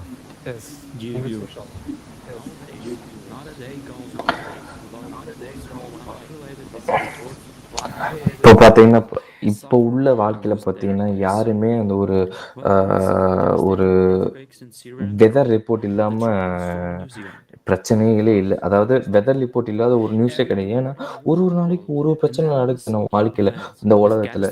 ஃபார் எக்ஸாம்பிள் பார்த்தீங்கன்னா ஒரு வாரத்துக்கு முன்னாடி நிலநடுக்கம் நடந்துச்சு. ஒரு இடத்துல சில நேரம் சுனாமி நடக்குது. ஸோ நம்மளோட வாழ்க்கை வந்து பார்த்தீங்கன்னா ஏதோ ஒரு வகையில் வந்து நம்மளோட கிளைமேட் வந்து அஃபெக்ட் பண்ணிட்டு தான் இருக்கு. And think that it affects us rather less, since we are not exposed to volcanic eruptions, tsunamis, or severe earthquakes. In the big headlines of international news, we only see the big events, and what is happening on our doorstep seems rather small and not so serious. Is that really so? Does the climate spare us? The volunteers of the Creative Society project have been carrying out climate monitoring worldwide for many years. Using publicly available sources of information, countries' weather services, media, digital monitoring platforms, and, above all, communication with the eyewitnesses of natural disasters. The information collected is reviewed and analyzed. This allows us to have a holistic picture of what is happening on our planet. In the following video, our international team took a closer look at the events of the last few years in Germany and put them together.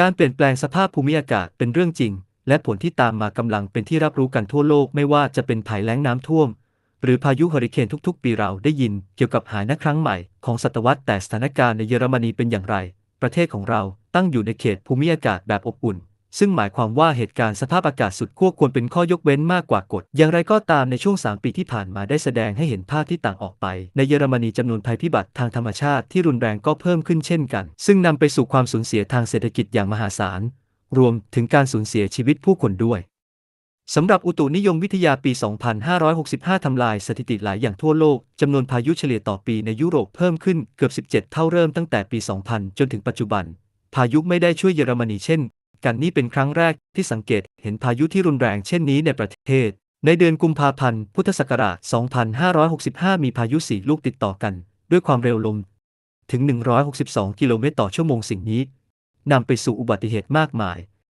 และสร้างความเสียหายอย่างมากต่อสายไฟและอาคารจำนวนมากน่าเศร้าที่มีผู้เสียชีวิต 6 คนความเสียหายทางเศรษฐกิจนั้นใหญ่หลวงในเวลาเพียง 4 วันพายุเฮอริเคนอีเลเนียเซเนตและอันโตเนียทำให้ผู้ประกันตนสูญเสียเงิน 1.6 พันล้านยูโรซึ่งคิดเป็นประมาณครึ่งหนึ่งของค่าเฉลี่ยรายปีของการสูญเสียจากพายุในเยอรมนีในวันที่ 20 พฤษภาคมพุทธศักราช 2565 มีการลงทะเบียนพายุทอร์นาโดอย่างน้อย 8 ลูกพายุทอร์นาโดจำนวนมากเช่นนี้เรียกว่าการระบาดของพายุทอร์นาโด 3 คนโจมตีเมืององค์ของลิปสแตดพอโดยบอลทางเหนือไรเวสฟาเลียและโฮมินเดอร์ในโลเวอร์แซกโซนีแต่ละประเภทเป็นประเภท F2 ที่มีความเร็วลมถึง 250 กิโลเมตรต่อชั่วโมงการวิเคราะห์ภาพถ่ายดาวเทียมเสียมสัตว์แดงให้เห็นว่าพายุทอร์นาโดในลิปสตัดได้ทิ้งแนวทำลายล้างที่มีความกว้างถึง 950 เมตรและมีความยาวโดยรวม 13.4 กิโลเมตรตามการประมาณการของประกันภัยความเสียหายประมาณ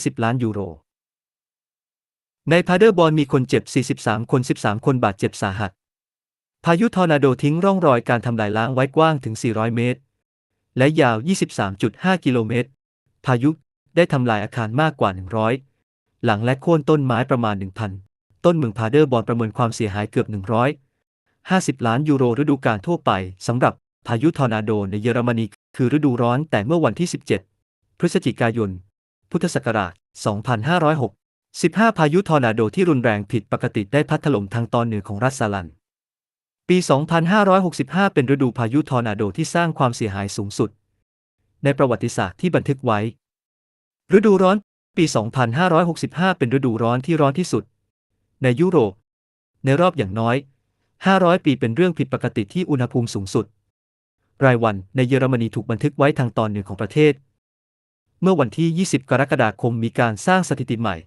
ของอุณหภูมิที่บวก 40.1 องศาเซลเซียสในฮัมบูร์กนอยวีเดนทานในวันที่ 19 มิถุนายน พุทธศักราช 2565 หิมาลายเร็วที่สุดในรอบ 62 ปีบนซุกสปิเซอร์โดยความสูงของหิมะปกคลุมเพียง 84 เซนติเมตรปีก่อนช่วงนี้สูง 4 เมตรหนาวนี้สร้างสถิติใหม่สถานีตรวจอากาศท้องถิ่นบันทึกสถิติอุณหภูมิเกือบ 950 รายการในเยอรมนีระหว่างวันที่ 31 ธันวาคมถึง 2 มกราคมในเมืองวิเลนบาร์กภายในไวฮามชองเกาแห่งบาวาเรียตอนบนเครื่องวัดอุณหภูมิแสดงอุณหภูมิบวก 20.8 องศาเซลเซียสในวันส่งท้ายปีเก่าแม้จะมีสภาพอากาศที่ดีแต่ก็เป็นแนวโน้มที่น่ากลัวโดยทั่วไปคลื่นความร้อนที่ผิดปกติจะรุนแรงขึ้นนานขึ้นและเกิดขึ้นบ่อยครั้งและเร็วกว่าปกติดังที่เราเห็นได้จากสถิติในปี 2565 แนวโน้มเหล่านี้ทวีความรุนแรงขึ้นหลายเท่า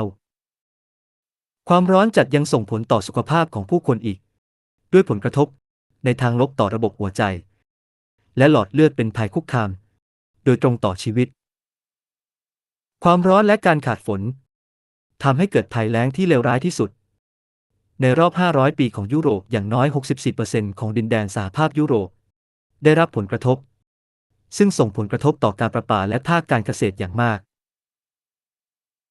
ในเยอรมนีภัยแล้งส่วนใหญ่ส่งผลกระทบต่อปริมาณการเก็บเกี่ยวธัญพืชซึ่งต่ำกว่าค่าเฉลี่ยหลายปีสมาคมเกษตรกรรมคาดว่าสภาพอากาศจะเลวร้ายยิ่งขึ้นในอนาคตป่าไม้ยังต้องทนทุกข์ทรมานอย่างมากจากความแห้งแล้งและความร้อนที่เด่นชัดเนื่องจากขาดแคลนน้ำอย่างมากซึ่งไม่สามารถชดเชยได้แม้ฝนจะตกหนักในระยะสั้นเจ้าของป่าต้องสูญเสียเงิน2.5 พันล้านยูโรตั้งแต่ปี 2562 และตั้งแต่ปี 2561 พื้นที่ป่าประมาณ 400,000 เฮกตาร์เสียชีวิตเนื่องจากอุณหภูมิที่สูงขึ้นและความแห้งแล้งพื้นที่นี้เปรียบได้กับสนามฟุตบอลมากกว่าครึ่งล้านสนามหรือ 1.5 เท่าของพื้นที่ของรัฐซาลันสภาพของแหล่งน้ำในเยอรมนีก็เสื่อมโทรมลงอย่างมากเช่นกันอันเป็นผลมาจากภัยแล้งแม่น้ำและอ่างเก็บน้ำขนาดใหญ่กำลังตื้นเขินอย่างมากระดับน้ำในแม่น้ำไร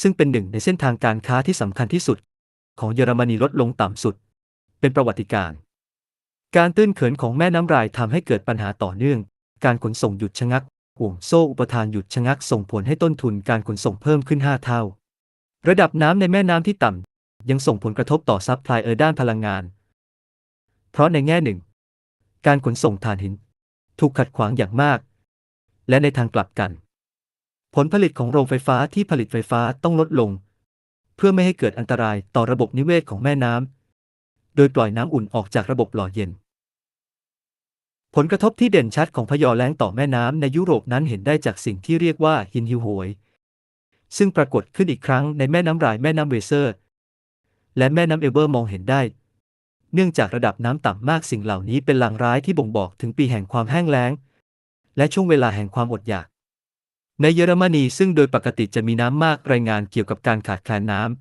ำจึงไม่ใช่เรื่องหายากอีกต่อไปโดยเฉพาะอย่างยิ่งจากสถานการณ์การขาดแคลนน้ำที่เลวร้ายในภาคตะวันออกของเยอรมนีพุทธศักราช 2565 เป็นปีที่เกิดไฟป่าเป็นประวัติการณ์ในยุโรปเกิดไฟป่ารุนแรงในประเทศต่างๆในยุโรปรวมทั้งโปรตุเกสฝรั่งเศสอิตาลีเยอรมนีสาธารณรัฐเช็กและสเปนณวันที่ 15 ตุลาคม 2565 พื้นที่ของพวกเขาคือ 772.5 พันเฮกตาร์ซึ่งใหญ่กว่าลักเซมเบิร์กถึง 3 เท่าระบบข้อมูลไฟป่าของยุโรปโคเปอร์นิคัสบันทึกไฟป่าขนาดใหญ่ 32 ครั้งในปีที่ผ่านมาพื้นที่ทั้งหมด 4,300 เฮกตาร์ได้รับผลกระทบพื้นที่ขนาดใหญ่กว่า 6,000 สนามฟุตบอลการศึกษาแสดงให้เห็นว่าไม่เคยเกิดไฟป่าจำนวนมากในช่วง 100 ปีที่ผ่านมาเช่นเดียวกับในปี 2565 จากการคำนวณของคณะทำงานของสหพันธ์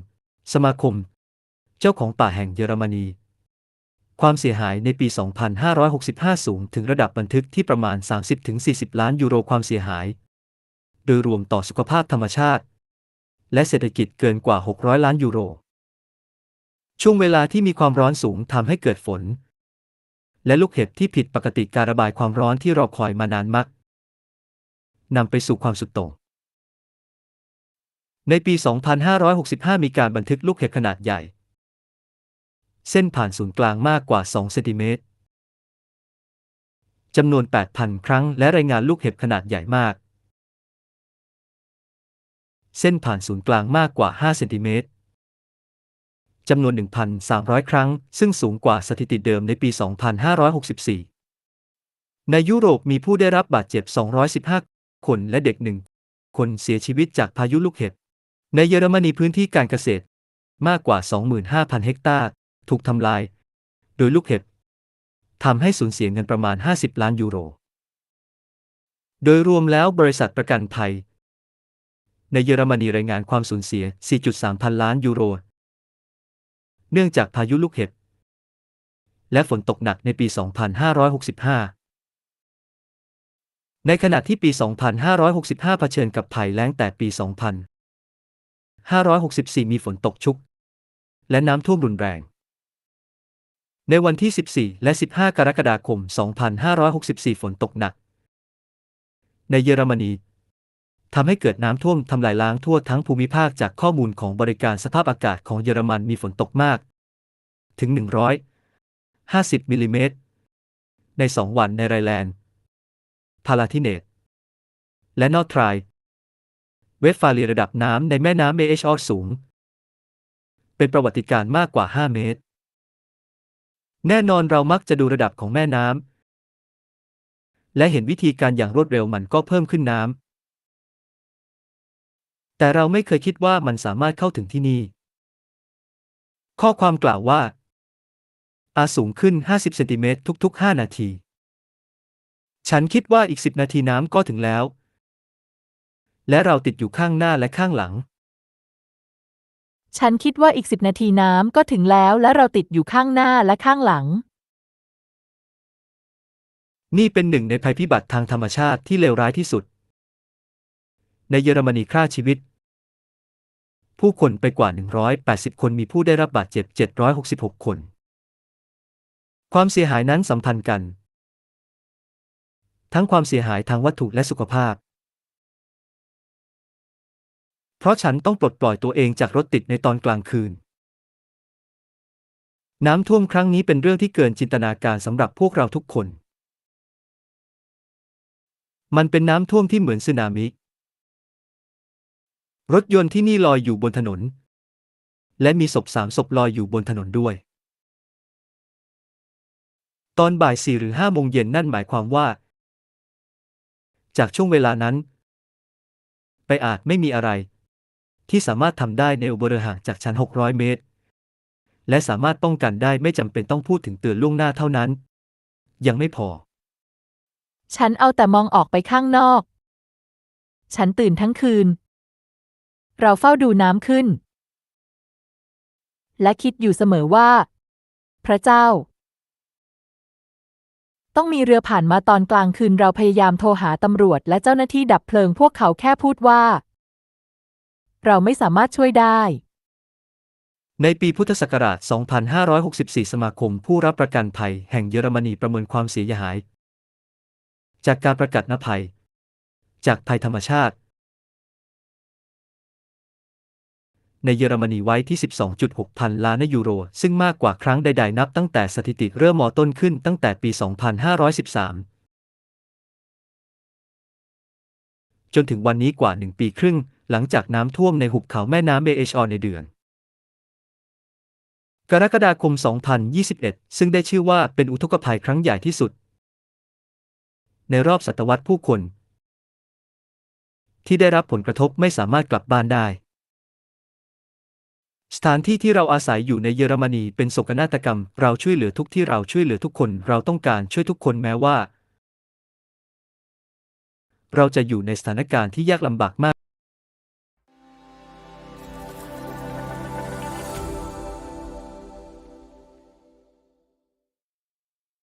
This video has clearly shown to us that climate change with its intensifying natural disasters is affecting our country already today, causing great destruction and financial losses.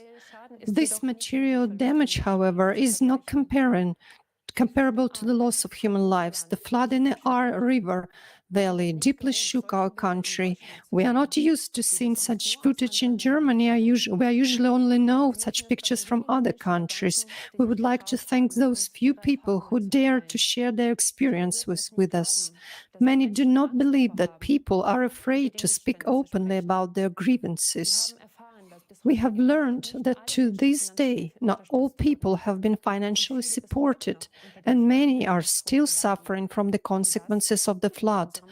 This is happening in our country. Despite the fact that billions of euros of aid were promised, only a little part of this money has been actually paid. Although survivors report very praisingly and positively about the support and help they received from ordinary people, neighbors and volunteers, but this help was far from being enough to cope with the consequences of the catastrophe.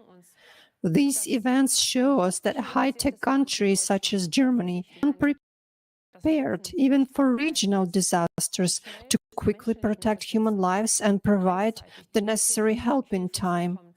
In the Ahr Valley, the system of communication between public authorities broke down completely. Therefore, important coordination tasks could not be ensured. Instead of drawing the right conclusions and uncompromisingly coping with mistakes, spendings of the Federal Agency for Technical Relief were cut in 2023 federal budget. The cost of the Federal Warning Day in Berlin at the end of 2022 also shows us that the necessary consequences were not drawn from the experience of the disaster in the Ahr Valley. Only 20 out of the planned 400 warning sirens were installed. So how are we prepared for the new disasters, which will definitely increase and aggravate? Can we be sure that we will be warned beforehand? Can we expect coordinated assistance in time? Another question which we have been dealing with for a long time, whether we can do anything to counteract climate change. After all, there is a broad scientific, political, and social consensus that the main responsibility for climate change lies with human activity. We would like to delve in this subject in more and make arguments which refute this consensus. Unfortunately, we cannot talk openly about this at this conference today. You will find out why. We have been observed that despite all our efforts to combat climate change, the number and severity of natural disasters around the globe are increasing. This is what we would like to talk about with the participant of the Creative Society project, Dr. John An. Hello, John. Greetings. John is joining us live from the USA. He has a PhD in chemical engineering from the Technical University of Munich and a Master of Science from the University of California, Berkeley, as well as the MBA from the Business School in SEED. But John is also international scientific community, which was created at the platform of the Creative Society. .com platform. The members of these scientific communities are just like us, volunteers of the Creative Society project from more than 180 countries of the world. John, could you please tell our viewers more about the particular mission of this scientific community? So first, thank you very much for the invitation. It's really an honor to be here. So the focus of our community is to study the true causes of climate change. We connect not only scientists, but also experts and independent researchers to provide the public with truthful information about the processes that are taking place on our planet. What makes this community so special is really the approach. Currently, scientists investigate only from one angle. For example, volcanologists rarely talk to glaciologists. Climatologists generally don't collaborate with geologists. While they're experts in their own field, scientists typically don't have understanding in adjacent disciplines. In fact, it's not even their task to see what the overall picture looks like. But in our research, we take interdisciplinary approach. And thanks to this, we can see the whole picture of what is going on with our planet. John, wie eingangs erwähnt, beobachten wir, dass Naturkatastrophen auf der Erde. John, as we already said, we observed that the number of natural disasters on Earth continue to increase. What is responsible for this development of events? I'd like to start by highlighting some of the anomalies observed in our planet, which I'm sure you have heard of. The first is the melting of glaciers in Antarctica. Now, many people believe that Antarctic glaciers are melting uniformly throughout the continent. That is not correct. The glacier mass in West Antarctica, represented by the teal color on the graph, has been melting quite fast since 1995. But on the other hand, the yellow color on the graph, representing the mass in East Antarctica, hasn't changed much over the last 30 years.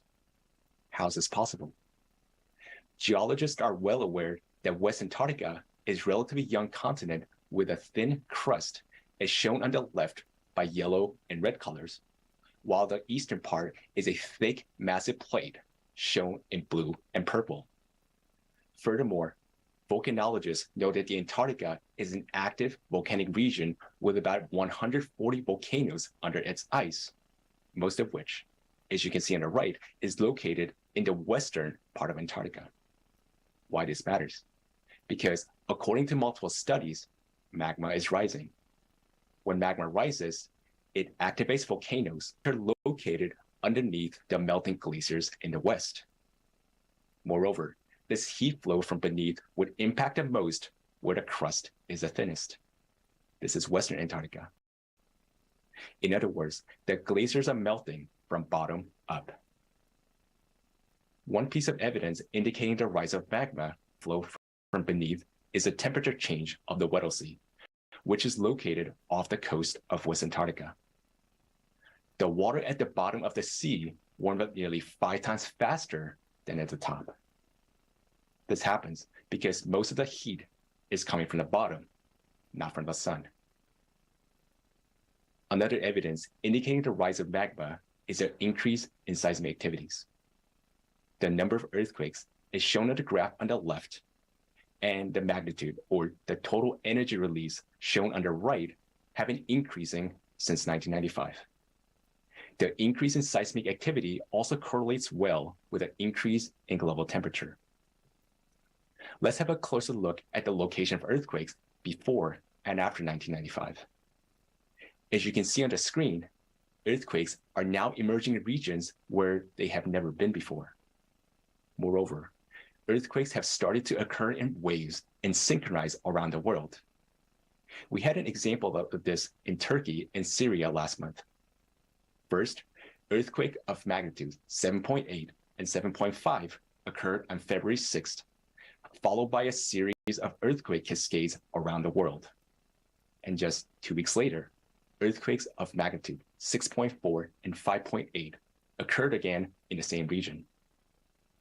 This scenario is developing according to our mathematical model, which was described in the forum Global Crisis, Our Survival as in Unity last November. Fortunately, we will be witnessing many more earthquakes in the coming years. One final note is that the international seismic agencies have been downgrading the magnitudes.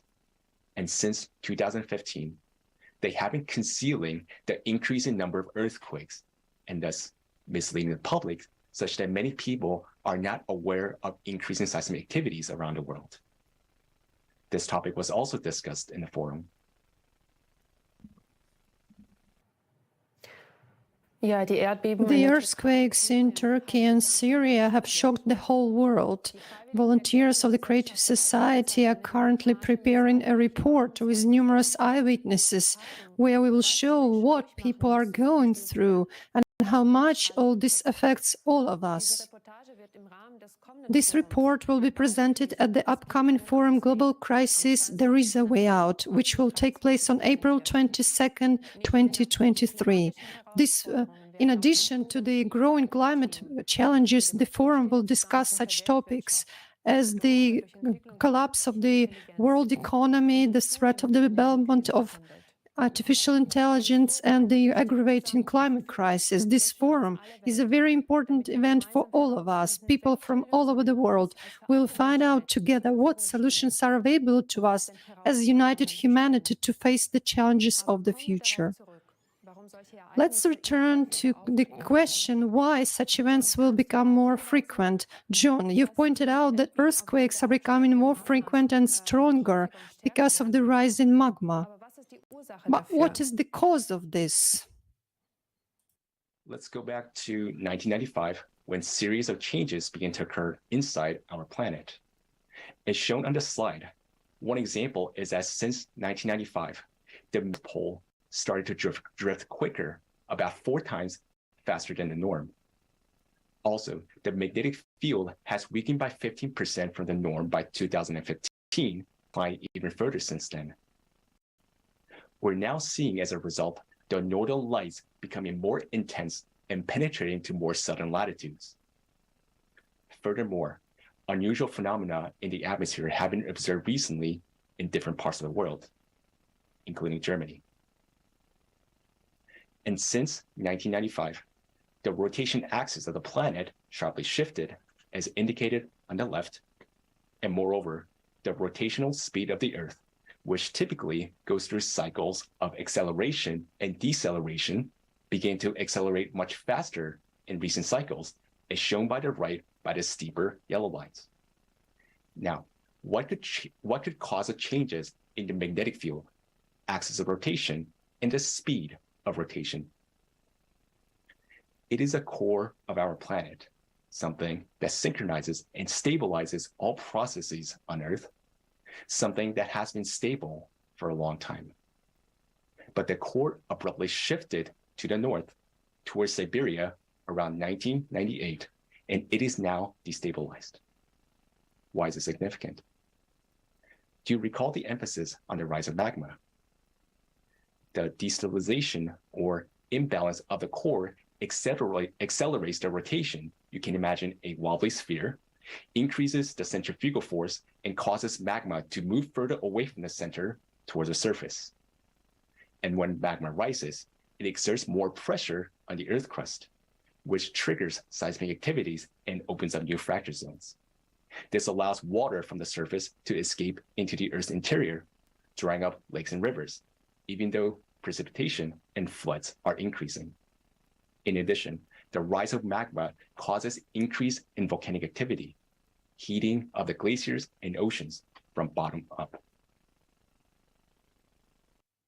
Okay, so the processes we are observing are all related to the changes in the Earth's core, which have been registered since 1995. What actually triggered those processes? Is this a unique phenomenon? It is related to cyclicity. Every 12,000 years, our planet goes through major climate changes, disasters, like what is observed in recent times. For example, geomagnetic excursions occurred about every 12,000 years. According to geological evidence, the magnetic field has weakened during this period, similar to what is happening today. Moreover, the ice core studies indicate that the volcanic activities increase every 12,000 years. This is shown by the figure on the left. Note the periodicity of the big red circles, which reflects the size of the eruptions.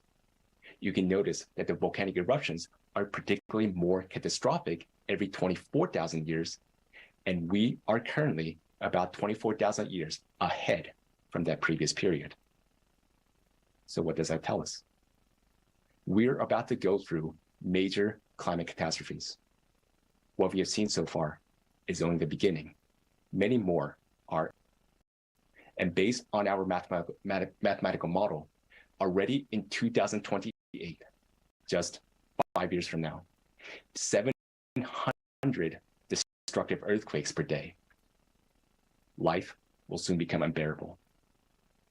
In addition, economists from various countries estimate that the world's GDP as early as 2030 will not be able to cover all the losses from natural disasters. Our planet had made through previous cycles, albeit with great losses, but not this time, because we humans have destroyed the ecology of our planet and killed its immunity, the self-defense system. More on this topic was voiced on last November's forum. Watch it, and you will understand that we urgently need to act. This information gives us entirely new prospects of perspective of climate change as opposed to what we understand by it today and how we try to solve this problem. But in your opinion, is there a way out of this situation? What can we do to oppose the increasing climate change? Identify the true cause of the problem. In light of this, it is important to note that similar changes are occurring recently on other planets of the solar system, just like on Earth, on Uranus, for example. The temperature, wind speeds, the size of the storms, and volcanic activities are increasing. On Mars, ice caps are melting. Subglacial lakes and strong Mars quakes caused by the activation of magma in the Martian mantle are found and observed. Because similar anomalies are observed on other planets, this indicates that there is some external factor, some sort of energy, let's call it external cosmic radiation, entering our solar system, energizing the interior of planets and leading to changes in climate. To counteract this type of energy, we must 1, study the nature of this cosmic radiation. 2, find a source of energy equivalent or superior to this external energy impact and learn to use it. Only then will we be able to stop the catastrophic effects on our planet. While this type of energy has not yet been studied by modern science, many closed laboratories are already conducting research in this direction. Unfortunately, not to stabilize the core of our planet, but for military applications. Scientists working in this area have the necessary skills, experience, and understanding that the world-famous Nobel laureates and grant eaters have never even heard of.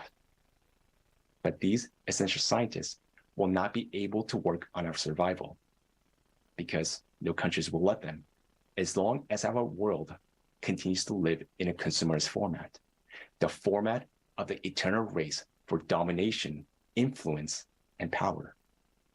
Because every state in the race for domination will hide its real best minds to the very last. So the real essence of the climate problem is that scientists cannot be united in the current format of society. Thus, if we really want to survive, we should change the very format of society, the very model of our social organism. We need such a format of society which would provide no conditions for wars to break out, and where it will be impossible for few to rule over billions. And it doesn't matter what this format will be called. What is important is the conditions it will create in society, the conditions where human life will have the highest value. This format is what we call creative society. Creative society forms such conditions in the world in which we will finally end the competition for profit and power. And most importantly, we can bring real genius scientists together. Only this will give humankind a chance to find ways to counteract this cosmic radiation, to stop the destabilization of the core, and to prevent the growth of climate catastrophes. In the creative society, humanity gets a chance to survive. And what's more, we get a chance to build a unified civilization, as we should be, so that never again will humanity face such threats. Creative society is our real chance for life. Vielen Dank, John, für diese Thank you so much, John, for this valuable report. The fact that we have the opportunity today to learn the research results of the international scientific community is crucial for us, because honest and conscientious scientists today are trapped in a profit-oriented format, and they do not dare to inform the world public about the real threats and upcoming events because of fear of losing their position, fear of public slander, or because they are censored. In today's conference, we had to bypass certain topics because a few weeks ago, the global initiative Creative Society has faced a mass channels in different countries. First of all, it is unjustified and without any warnings, videos and channels are deleted which talk about the real causes of climate change. Why? Because people would be able to ask the logical questions. Why are we paying for decades for measures that do not stop climate change and do not help the victims of climate disasters?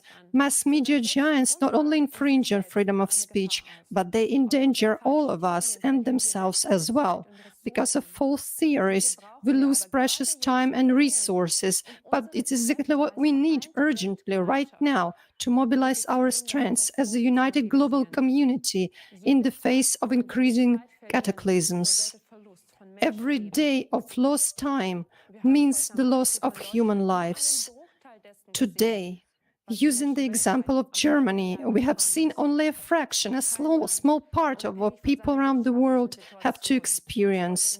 No country, regardless of its economic situation, can protect itself today from the current natural disasters. These events are escalating with increasing progression. It is necessary for us to unite all people in the world so that we can reach the necessary scientific and technological level in time and be able to counteract cosmic radiation with a relevant power counteraction. Political representatives will not be able to unite scientists in the current format of society because of the geopolitical conflicts that divide people. What kind of reaction will this shocking information provoke from the population without concrete solutions, which are impossible in our consumerist format of society?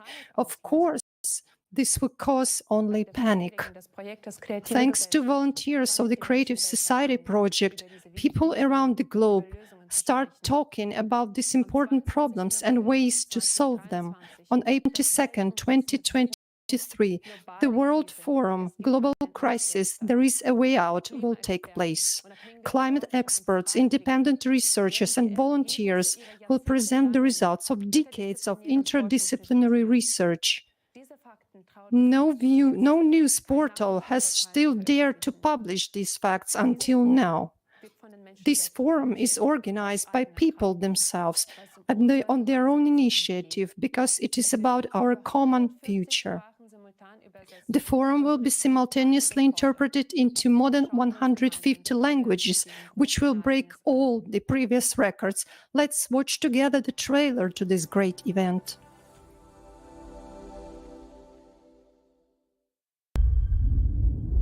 We tell the truth that is hidden from people. We are independent volunteer researchers from 180 countries. We conduct interdisciplinary research that no other institution or organization in the world can handle. The global crisis, reality that has engulfed our world and will soon completely destroy it. Unfortunately, most people today are unaware of the impending threat. On November 12, 2022, at the International Online Forum, Global Crisis, Our Survival is in Unity, there was presented a shocking climate forecast based on our mathematical model. Now, we know the exact date of our planet's destruction and the natural disasters that will cause it. This climate report is the result of 26 years of hard work by a huge number of volunteers, scientists, experts, and independent researchers. The climate Cerberus is gaining strength with each passing day. It is obvious that if we don't take any action, all of humanity will perish. On April 22nd, 2023, at the next Forum, Global Crisis, there is a way out. You will learn what events will occur on our planet before the year 2036, and why the destruction of the planet is not the worst thing that humankind will have to face. There are only a few years left to change the course of events. We still have a chance, but in order to use it, all people must learn about it. Today, the future depends on everyone's choice, and the choice is simple: to preserve life on Earth or not. To prevent fatal events and find out what you can do to save humanity. Join the Forum Global Crisis. There is a way out. On April 22nd, 2023 at 1500 GMT. Join in.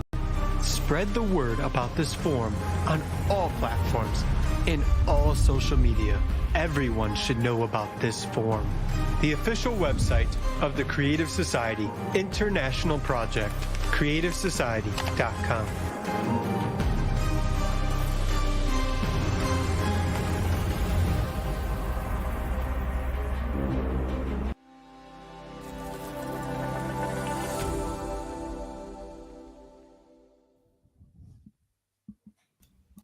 Liebe Zuschauer, Dear viewers, unfortunately, these are not scenes from a blockbuster, but the tragic reality of today's climate situation.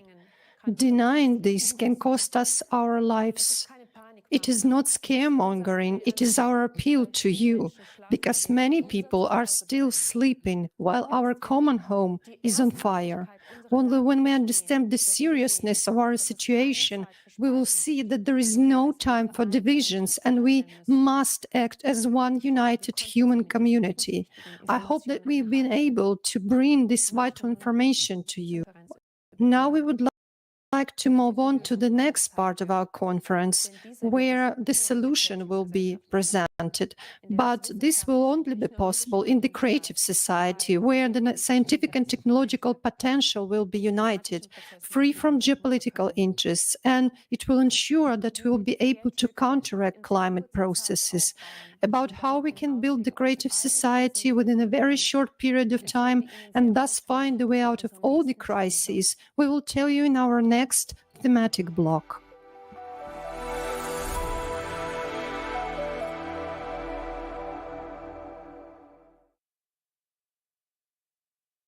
Liebe Zuschauer, wir sind nun an Dear viewers, take a peek into our future together. Sie haben heute viel von Problemen Today, you have heard about many problems and absurdities that affect and even threaten us all. Doch so unterschiedlich die Krisen But as aussehen, different as the crises may seem, they all converge on one point: the impasse of our current consumerist format of society. All the solutions we strive for may lead to individual improvements, but unfortunately, we are not solving the problems and this despite the fact that we have possibilities and technologies that could already help us today. Our one-sided focus on even more profit and income is blocking our way out of all crises. It leaves us hardly any breathing space, and whoever stands still loses. That is what the current consumer society is all about. But what actually made us build such a society? Who decided that this material pursuit dictates our entire lives? Was it a decision of us people? Do we really want to live like this? We asked people about this. We wanted to find out what people really want in life. What should a society look like in which they want to live? Let's watch the following video.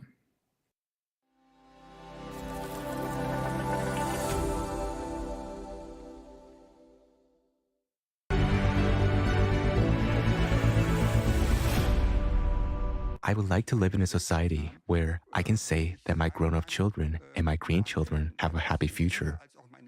I mean, ideally without wars, and preferably without any mutual threats. I would like to have a society where no one has financial hardships, neither in youth nor in old age, where everyone is socially secure, and where everyone can fulfill their potential. That would be ideal, but not at the expense of others, and also not at the expense of nature. It is just a basic guarantee that everyone has enough to eat, has enough means to live, and that nature does not get destroyed. I wish that there were no natural disasters, no wars, no catastrophes at all. In my opinion, all of this can be avoided. Yes, with democratic principles, and that human life is respected. That the Constitution and the laws are truly equal for all, as enshrined in the Basic Law.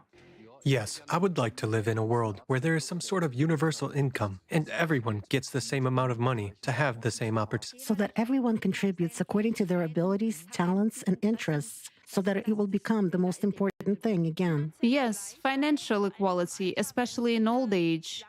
Many have worked long years and receive very small pensions. As of today, their pension is too low to live well in old age.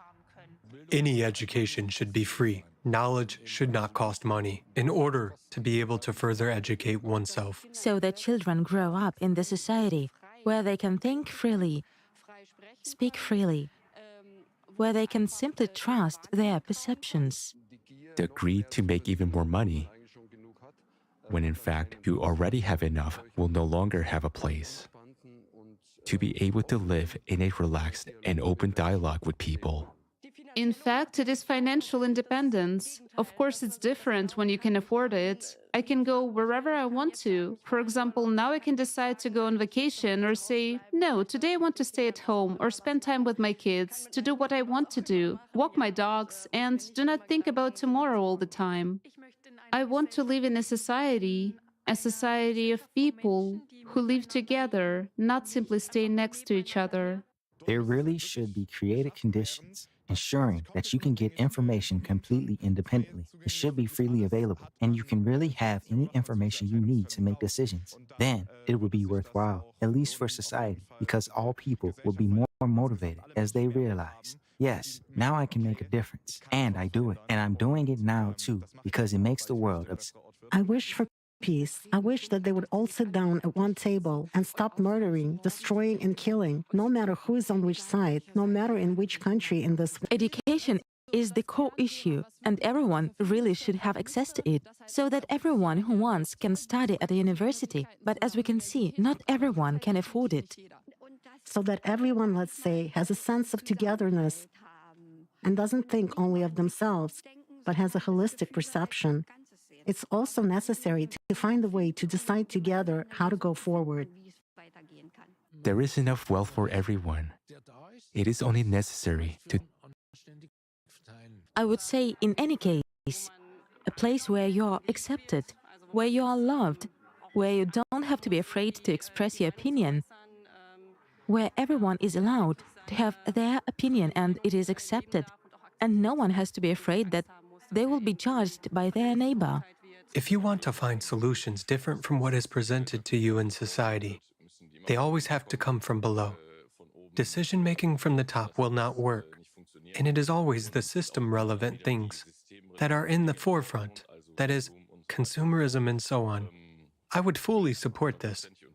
Do you mean you would then support the building of such a creative, people-oriented society? Of course, by all means. Yes, that's what we should always strive for that kind of society. Yeah. Right away, of course. This is the life we all dream of, that we could live together, that we could live happily together, that no one would hold us back and we could just develop our potential the way we want to. I would join it right away. Absolutely. Yes, definitely, immediately. If there is a chance to implement it, I would say that we should go for it immediately.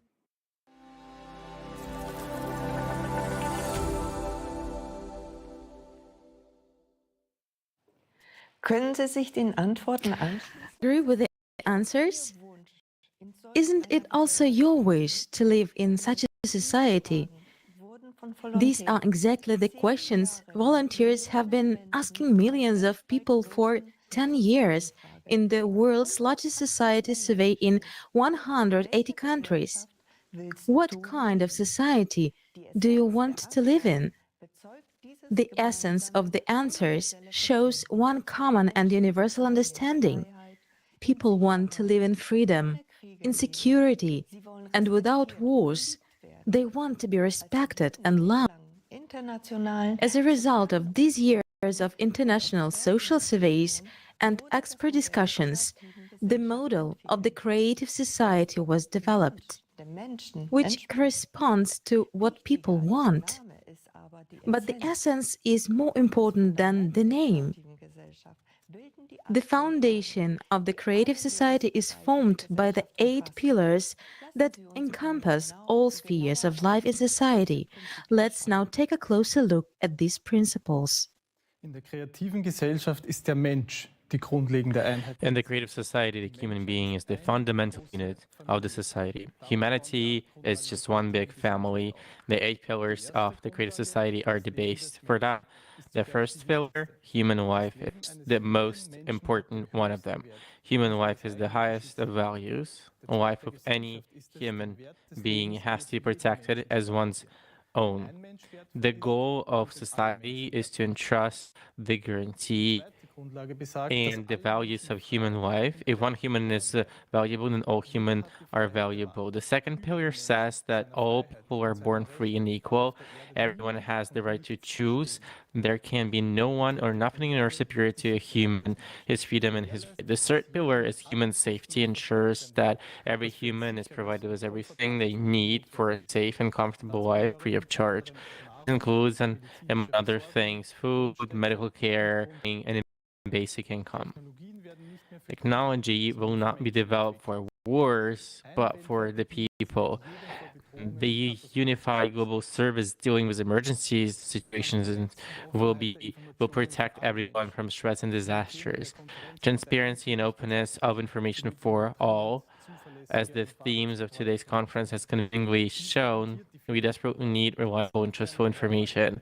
This is guaranteed by the fourth pillar. There is no more secrecy, and everyone has access to information and the status of implementation of society's decisions and the distribution of public funds. In der Gesellschaft wird ausschließlich das Gute gefördert. Alles, was für Its foundation is the creative ideology. Only goodness will be promoted in society that stands for humaneness, for higher moral values and mutual respect. At the same time, the propaganda of violence, division, aggression, and anti-humane manifestations will be prohibited.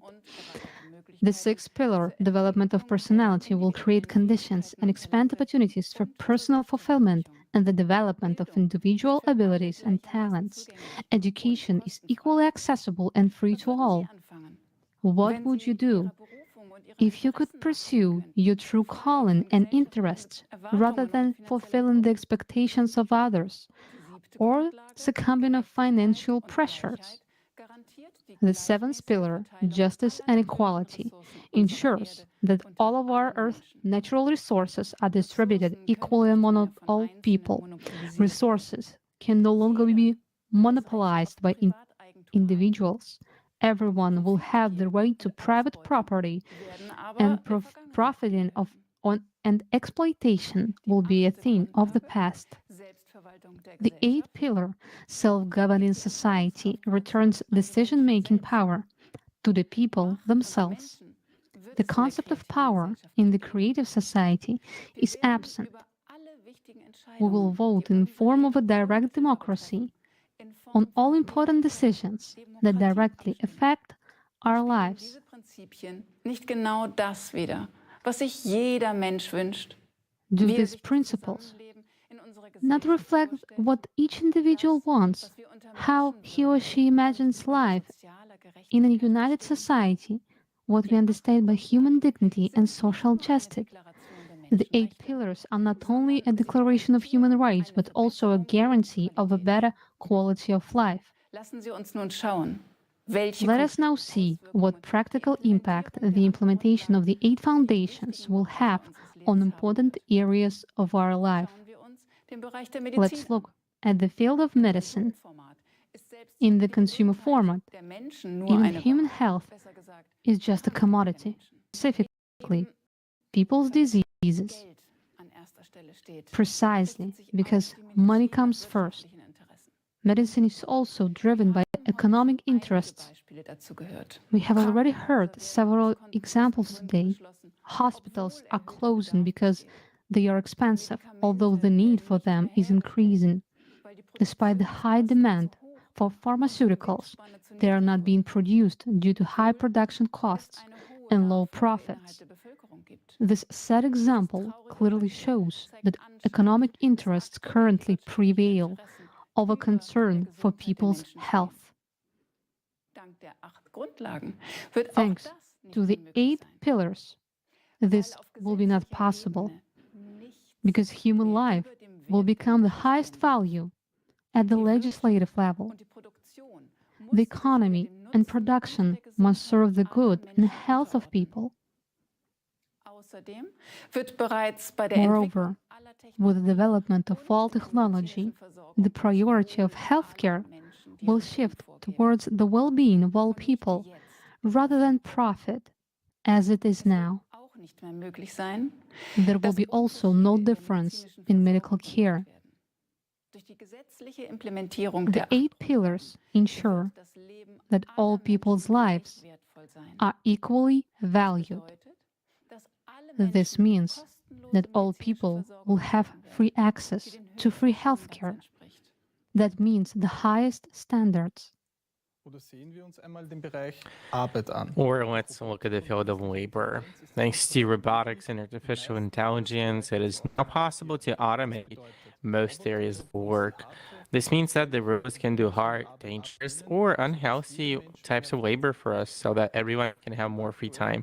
However, in today's consumer society, this would just be ruined for most families as we are financially dependent on our hard-earned money. As the result of mass unemployment, people would have to drastically reduce their consumption, which would lead to significant economic losses and the subsequent collapse of the economy. However, as we have heard already, the third pillar guarantees us an unconditional basic income cap, which is equivalent to $10,000, which means that we no longer be financially dependent on our jobs. New professions and opportunities for development will arise. Because in the creative societies, free and quality education parts will be available to everyone, and everybody will be able to follow their talents and interests and learn what they like and what they will help them to fulfill themselves personally. Qualifications will be equally recognized all over the world. People everywhere will receive the same high wages for equalized work, in addition to the unconditional basic income that will be paid to everyone. This has also solved the problem of skills shortage and labor migration. Moreover, until now, automation technologies, which should in fact benefit all people, have only served to the economic interests of individual companies. that are simply patented. Was the legislation of an adoption of 8 pillars of the creative society, all technologies and scientific advances will belong exclusively to society itself and benefit all the people, which means that all benefits will equally available to all the people. Of course, the question may now arise, who is going to pay for all of this? Let's remember what we heard today about the economic model at the stage of transition to the creative society. We, the people, will manage and control the financial system ourselves. It means that we will be able to regulate the money supply so that everyone will be provided for and even beyond what they really need. Because the economy is planned out, we will have as much money as we need. Moreover, there will be no inflation since prices will be fixed by law and can only decrease. Prices for identical goods will be the same all over the world. This will be possible thanks to effective and efficient logistics. In the current consumer format of society, the majority of scientific advances are unfortunately used for military purposes or for profit maximization. In the format of the creative society, where all people are united by a common goal, all the bright minds and all the resources we have as humanity will work together for the benefit of all people, not to make profits of the few as it happens now. All the scientific organizations that are now divided and working against each other to develop technologies aimed at destroying humans will be able to unite the scientific and technological potential in the creative society and use it for the benefit of all humanity. Stellen Sie sich nur vor, was das für ein Potenzial in allen Bereichen der Forschung und der Just imagine the potential this would open up in all areas of research and technologies development, including those technologies that already exist today but are inaccessible to the masses. In a very short time, we will be able to solve all climate problems. Everyone with everything they need for a healthy, comfortable, and happy life. You are about to see what our life would look like in a world where the 8 pillars of the creative society will be implemented into law, and thus the economy, all technology, and simply everything will be focused solely on improving the lives of every person.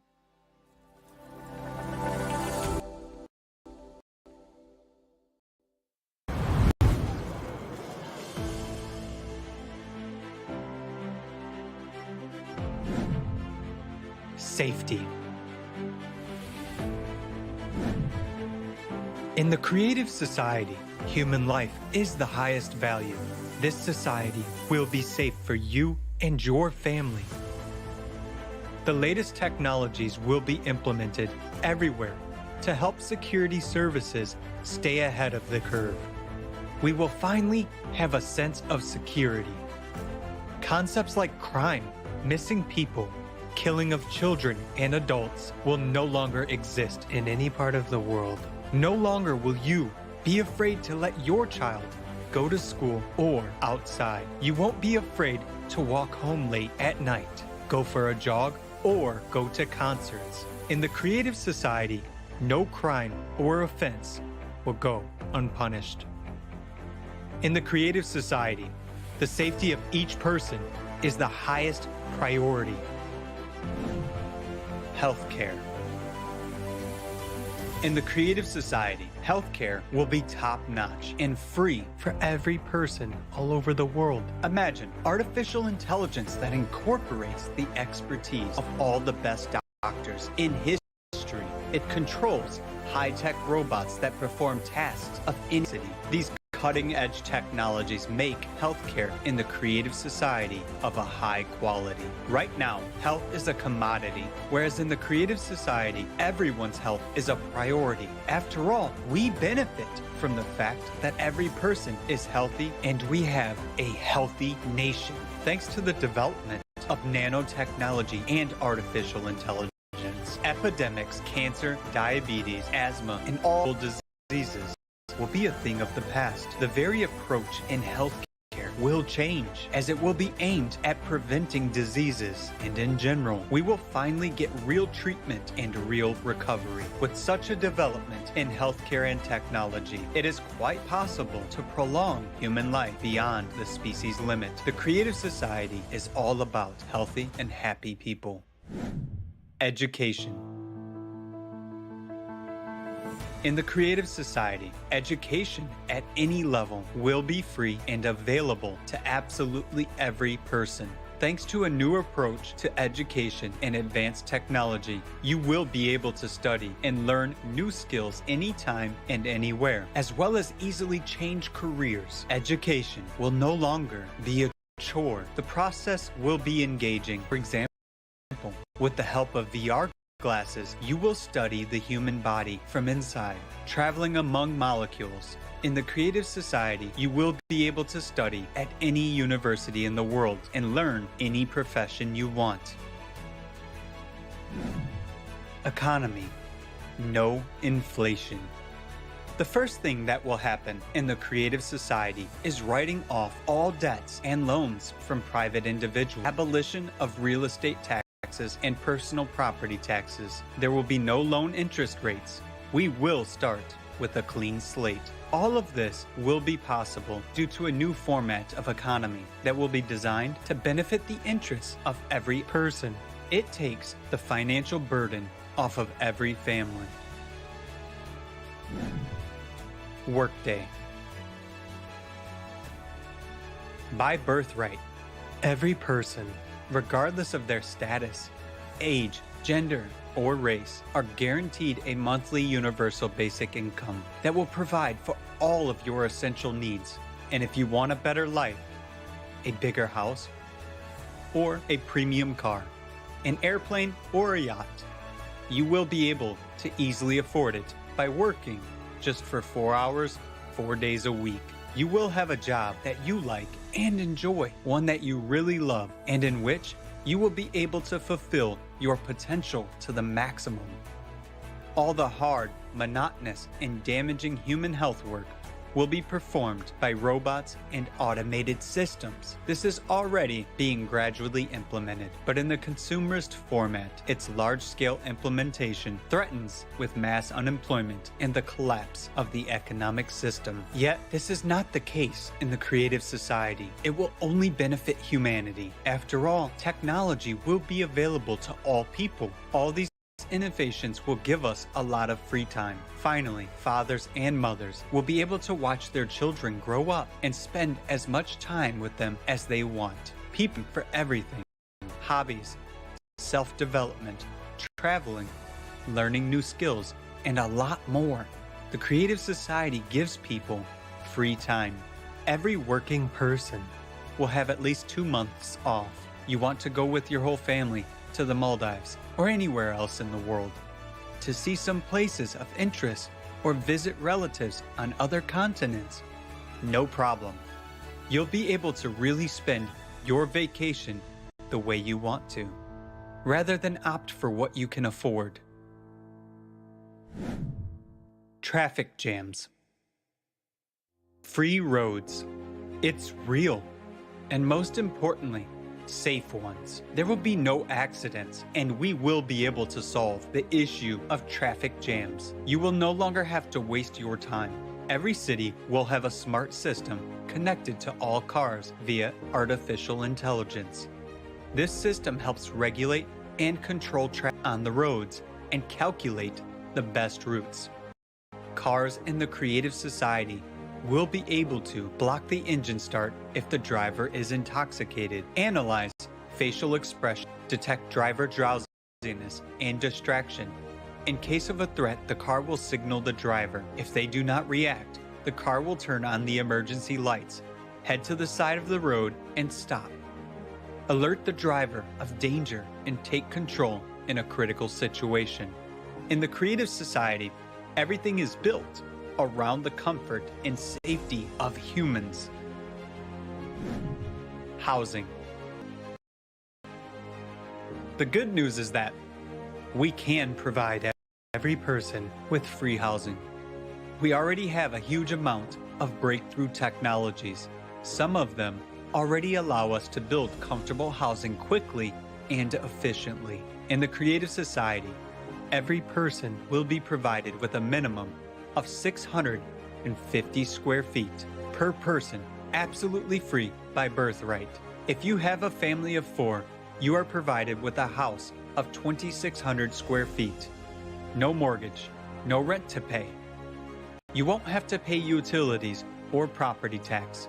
The house will be equipped with the most advanced technologies available to society.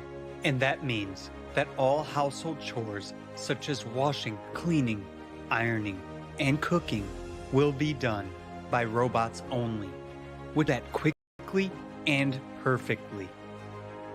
Human beings are not slaves. Human beings should live a free and happy life. Equality. In the Creative Society, all people will have equal rights. There will be no racial division. In the Creative Society, you will have rights in actual fact, not on paper. Ecology and food. In the Creative Society, thanks to the unification of scientific potential, we will be able to solve many problems related to ecology and climate. We will finally have clean air. Food will be healthy, delicious, and of high quality. You won't have to worry that you'll put on weight and that food will negatively affect your health.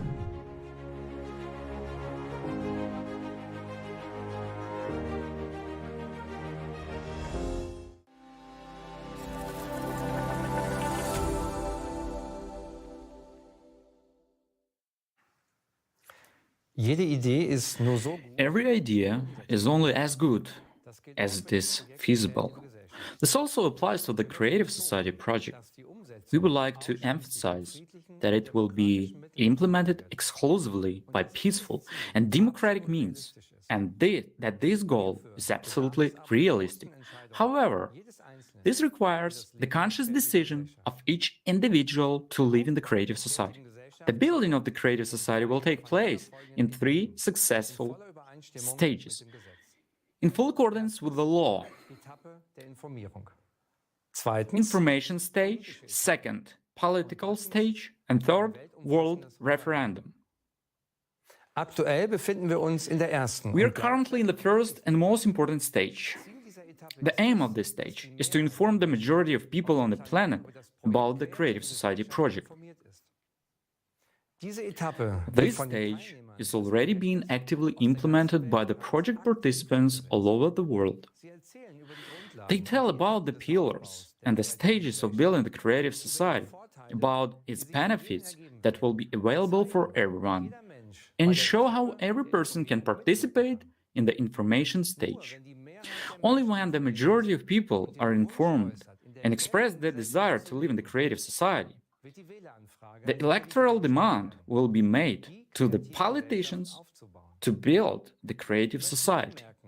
We would like to note that participants in other countries have already talked to representatives from politics about the Creative Society and the feasibility of the 8 pillars. The reactions were positive. There was only one catch in all this. As long as no electoral demand is made, it remains only a good idea. But in this, at the same time, lies the great opportunity. After all, political representatives are always dependent on the support of their voters. The highest goal of every politician is to be elected. So if the majority of people are united in the goal of building the Creative Society, then there will also be politicians who will implement it. After all, they want to be elected. On the other hand, politicians are also human beings, like you and me. They also have families, friends, and will also have advantages in the Creative Society, such as security and recognition for their action in the interest of people. All is even more the importance and urgency of actions in the current stage of informing and telling other people about the Creative Society. How can you tell that enough people are informed? Quite simply, There will not be a single person in our country who has not heard about the Creative Society. People will talk about the Creative Society everywhere and express their support in various ways, including putting the project's logo everywhere. Our electoral demand for building the Creative Society, which comes from the majority of the country's voters, will for the lawful implementation of the second stage. That is why, especially now in the first information stage, it is so important and crucial that each one of us has responsibility for spreading the information about the Creative Society, that everyone grasps the essence of the project and inform as many people as possible about it. It is really up to each and every one of us how quickly we can move on to the next stage. So, once there's the electoral demand for the majority of active voters to the politicians, we can move to the second political stage of building the Creative Society. On the political stage, we empower the people who will promote the building of the Creative Society. For this, we need an electoral platform instrument, whose functions will be expanded in the building of the Creative Society. From the outset, a secure electronic resource needs to be created in every country. Let's call it preliminary electoral platform. It is necessary to bring people together, to bring the Creative Society, and to make a contract with politicians so that they can no longer cheat us. On this platform, people who support the Creative Society will be able to pre-select candidates for representative bodies after they have registered, as well as control and elect politicians if they do not keep their election promises. The preliminary electoral platform will also include the following demands from people to politicians: implementation of the 8 pillars of the Creative Society in the constitution of the country, and implementation of the electoral platform at the state level. From the politicians who pledge to implement these demands, we will select the candidates. We will vote for them in the upcoming elections on the platform before official elections. Once these candidates are selected, we will conclude a contract with them on the preliminary electoral platform. The purpose of this contract is to legally establish the public commitment of politicians to fulfill our demands contained on the preliminary electoral platform, namely, implementation of the 8 pillars of the Creative Society in the constitution of the country, adoption of the law recognizing the electoral platform as the supreme legislative body, adoption of the law to recall politicians through the electoral platform if they fail to fulfill their obligations to the people. In the next election, we elect the candidates with whom we have concluded the contract on the preliminary electoral platform. Elections take according to the laws in force in each state. If politicians, once in power, violate or postpone the fulfillment of the terms of the contract, we can recall them with all constitutional and legal rights or call complete new elections. With a majority of our representatives in the legislative body, they will be able to write the 8 pillars of the Creative Society into the Constitution without hindrance and legitimize the electoral platform as the supreme legislative body of the country. What are the functions of the electoral platform at this stage? The electoral platform is a single digital system that belongs to society.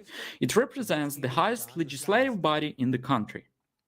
At this stage, we will be able to both recall the politicians we elect and check their execution of orders, as well as veto the laws we deem harmful to people. We are used to elect every few years and hoping that they will keep their election promises. Often, we have seen that the statements made just before an election and the actual actions after a politician has been elected differ greatly. to put it mildly. What options do we currently have to counteract this? We can silently sit and wait for the next election, where we place our trust in vain in the hands of the next representative, or we can try to show our discontent at rallies and protests. But let's face the truth. The past has shown that this has not led to any fundamental change. Even when it got as far as a revolution, the legal possibility to immediately recall a politician through the electoral platform transforms a politician from a ruler to the one who serves people. So to speak, the executive organ of people's will. We as employers, as an employers, can dismiss him at any time and immediately if he doesn't act in the interest of an entire population. Let us summarize. We use the existing policy as an instrument to bring about, on the basis of the existing laws and by peaceful means, those changes that are actually in the interest of people.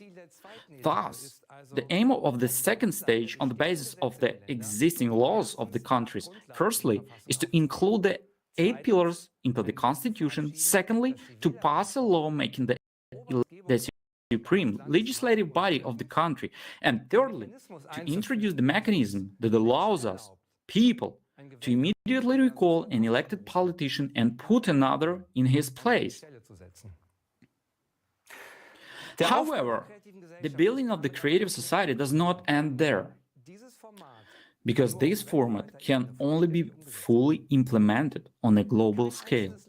No single country or even an alliance or a few countries can actually provide all the benefits provided the creative society model. Therefore, we need a world referendum on the adoption of the creative model of development by all of the humanity. Die Vorbereitung eines weltweiten Referendums erfordert den The preparation of the world referendum requires the consolidation of all countries of the world. For this purpose, conferences can be held at the global level, the necessary international treaties can be signed, and experts can be consulted on various issues relating to the building of the creative society. Once a country has adopted the electoral platform at the national level, it can participate in the world referendum and is already a candidate for building the creative society and joining the common space of the creative society. Once all countries have adopted the electoral platform, preparation of the referendum begin. For this to happen, the authorized representatives of the countries at the international level are going to develop one single electoral platform. This is a unified electronic resource accepted by all countries as a fundamental element of people's power. With the help of the electoral platform, we will be able to monitor the actions of our representatives in addition for the world referendum. On this single world electoral platform, the world referendum on the global transition to the creative society will be held through a common expression of will by all people. The referendum also legitimizes the single world electoral platform as the supreme body of power on earth and unites the world into one single civilization. This means that both the adoption of laws, the appointment and dismissal of executives, and all other socially important decisions will from now on be exclusively made by people themselves on the unified world electoral platform. This is the beginning of the true self-government of society. From this point on, politicians are no longer needed as people's representatives. The role of politicians will be purely executive. They will no longer be above people, but will only be elected to carry out certain actions at the request of the people. But they will no longer carry any decision-making power themselves. Through this platform, the decision will no longer be made by individuals or parliament, but by people themselves, in the form of direct. There will no longer be any other way to adopt laws. The World Referendum also sets a date for the start of the transition period to the Creative Society, which is estimated to take up approximately 5 to 6 years. However, in order to make the transition period possible, preparations must be made. That is, the economy must be set on a new course, the necessary laws must be passed, and responsible leaders appointed, expert teams must be informed, and a unified global emergency service must be established. These preparations may take about 6 months from the time of the World Referendum. All decisions within the preparation will be made by people themselves, with the help of the single electoral platform, after the experts have worked through the questions. Ab dem durch das Referendum festgelegten Datum für den Beginn der Übergangszeit From the date set by the referendum for the start of the transition period, global demand-led planning of the economy, a single monetary unit, universal basic income for all people will be introduced.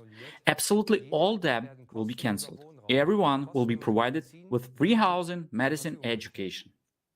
Already at the beginning of the transition period, we will feel significant improvements in our lives. And at the end, when we enter the full-fledged creative society, experience what a human, dignified, free, and safe life means. From the moment that the world referendum is held, everything will happen very quickly. We will be one civilization with a common goal of improving the lives of all.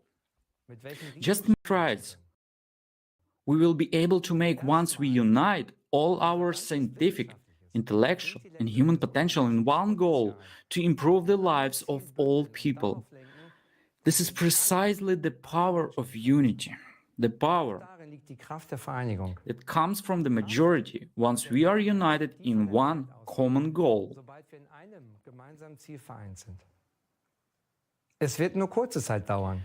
It will only take a short time to solve the climatic, social, and resource problems, and to build a world we all dream of. It will open up possibilities that we could never achieve as an individual, single group, or even a single state, especially not in a consumerist form. The creative society is the worldwide unification of all people with the aim of building a world in which human life has the highest value, namely the life of every individual. A united humanity does not mean that we'll lose our individuality. On the contrary, in the creative society, all national cultures, traditions, and history will be preserved, and everyone will be able to develop their individual potential. This is only a matter of making sure that everyone's life is equally valuable, and therefore everything will be directed towards the improvement of the life of every individual. Do you understand how effective and smart these simple steps and changes are? Why do we have to implement each step first and only then do all the other actions? Right. Then we will no longer be acting separately and divided from each other, but already as one united human civilization. This is a completely different starting point. By combining all our forces directed towards improving the lives of all human beings, we create a leverage force to solve all problems in the shortest possible time and to raise all our spheres of life to a new evolutionary level. The three stages serve to bring us exactly into this starting point. And the wonderful thing about it is that we humans can implement this ourselves. We don't have to wait and hope that someone will do this for us. The creative society is the project of people, for all people. Lassen Sie uns näher auf die Wählerplattform eingehen.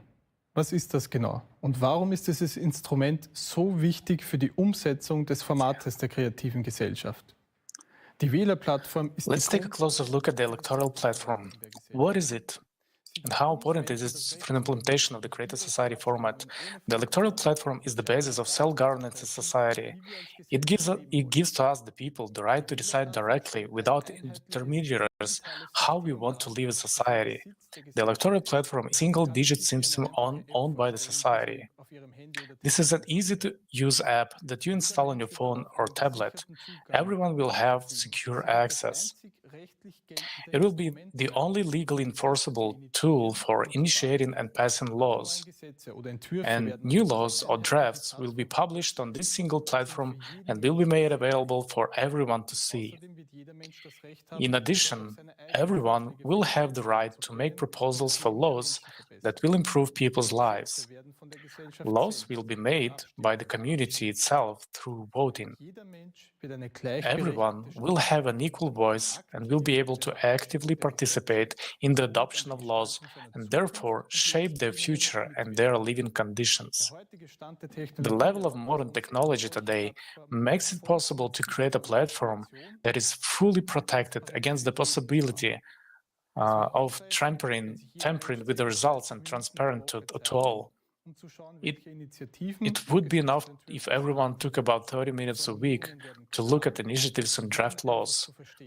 The voting will be clear and understandable to all. It will be enough to vote whether one agrees with the initiative or not. Of course, these bills will not just be arbitrarily created, but will be prepared by the relevant experts and submitted in the form of proposals. Each initiative will be first considered from the perspective of how it will affect people's lives. Experts in the relevant areas of life will not make decisions on behalf of the people, but will only develop, justify, and explain the relevant proposals.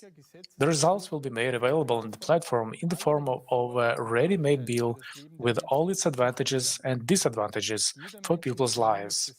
Each person will only have to weigh for themselves whether this initiative will improve their life or not. Initiatives can be local and global. Let's look at an example of what such a simple voting platform might look like.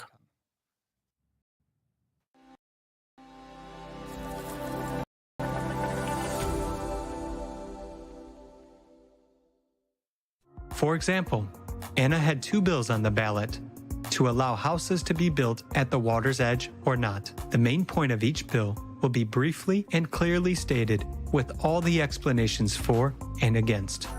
The first bill suggests building houses not closer than 200 meters from the shore, taking into account the preservation of the environment. It also provides for a free passage to the water body with a public beach. The second bill suggests building right by the water. In this case, only a few people get the opportunity to have a house with access to the water, which means there will be no public access to the body of water. Besides, it would harm the environmental balance. Which option do you think Anna will choose?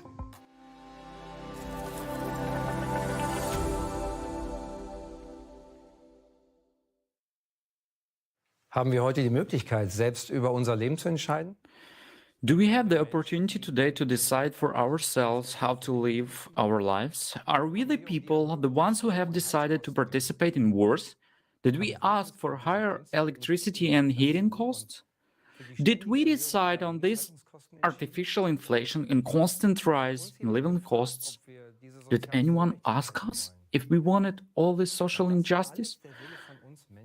Was it all the will of the people, or was it all decided for us? What would be your decision on these issues? What will the world look like when we, the people, make our own decisions and vote for laws through direct democracy on the electoral platform? Decisions are now made by a few. All these decisions are based on money and power. We see that this has brought us to a dead end in all spheres of life. We will not find solutions within this system. Today, you could clearly see the absurdity of our current format of society. With the completely legal introduction of the electoral platform in building a creative society, we will be able to put human life as the basis of all decisions. We will no longer have to complain about the empty promises of politicians or blame them for the bad situation in the country. Together, we will be able to actively build a better future for ourselves and our children. über die Wählerplattform bestimmt werden. All laws that will be passed on to the electoral platform must of course be in line with the 8 pillars of the creative society, which will be legally enshrined in the constitution. They will function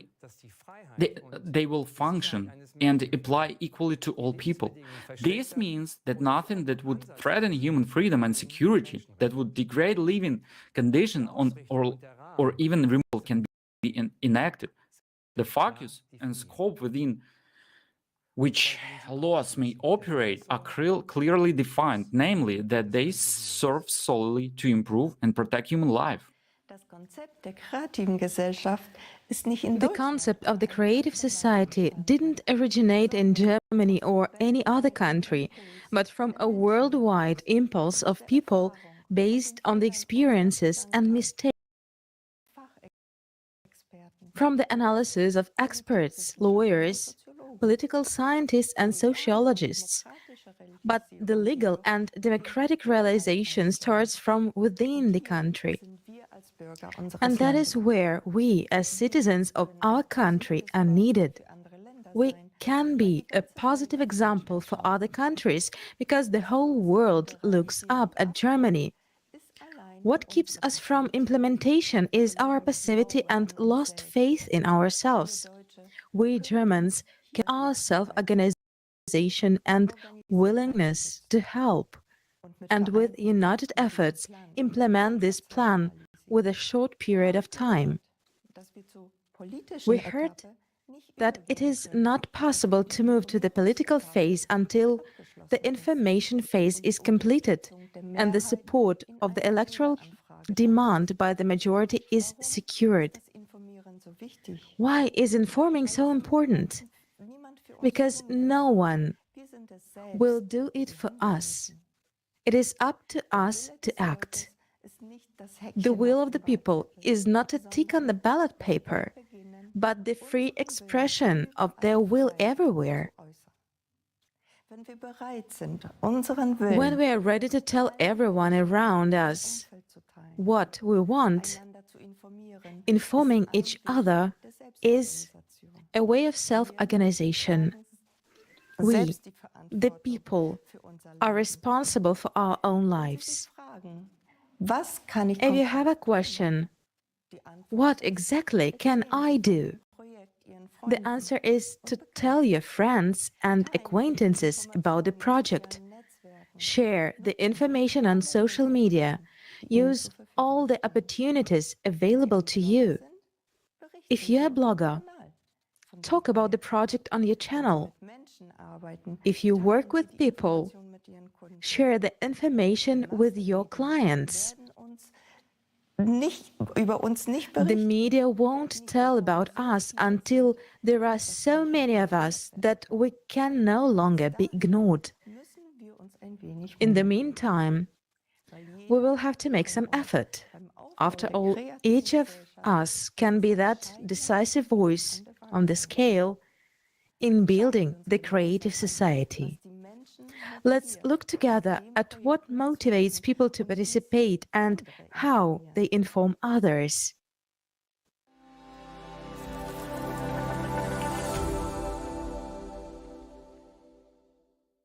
Greetings, my name is Arnold. I am 28 years old, and soon I will begin professional training in the field of chemistry. My name is Selena. I studied to become a teacher. I am an auto mechanic. I work as an architect. I've been traveling around the world as a digital nomad for 10 years. My name is Alexander. I am from Stockstadt am Main. Greetings. My name is Angelina, and I'm a certified media designer. Why do I support the Creative Society? Because for me, the Creative Society is the answer to the question of peaceful life.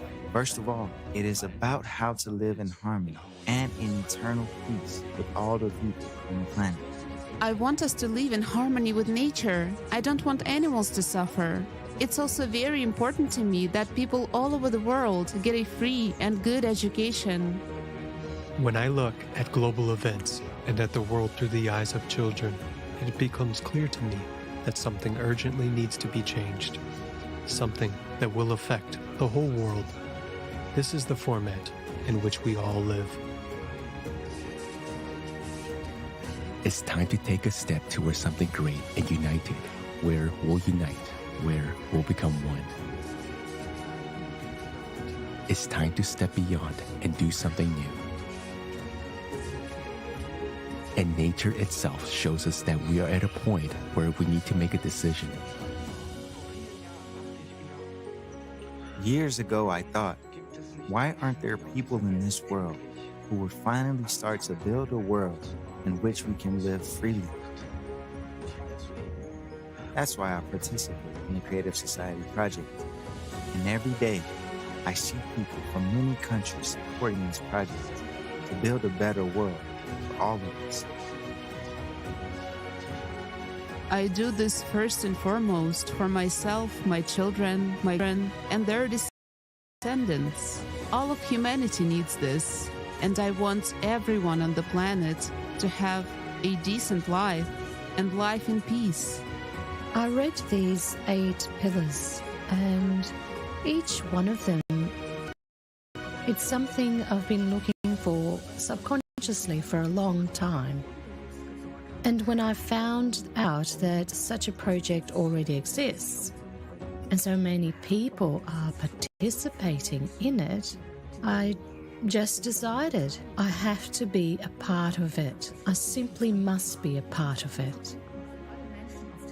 Because if all the people on Earth unite and act together, then certainly we can create incredible things and beautifully in unity in the future.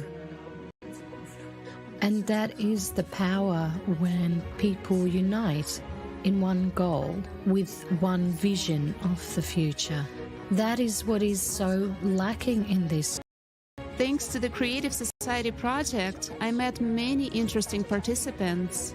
All of them are very different, but all of them share the same goal, which is to build a humane world.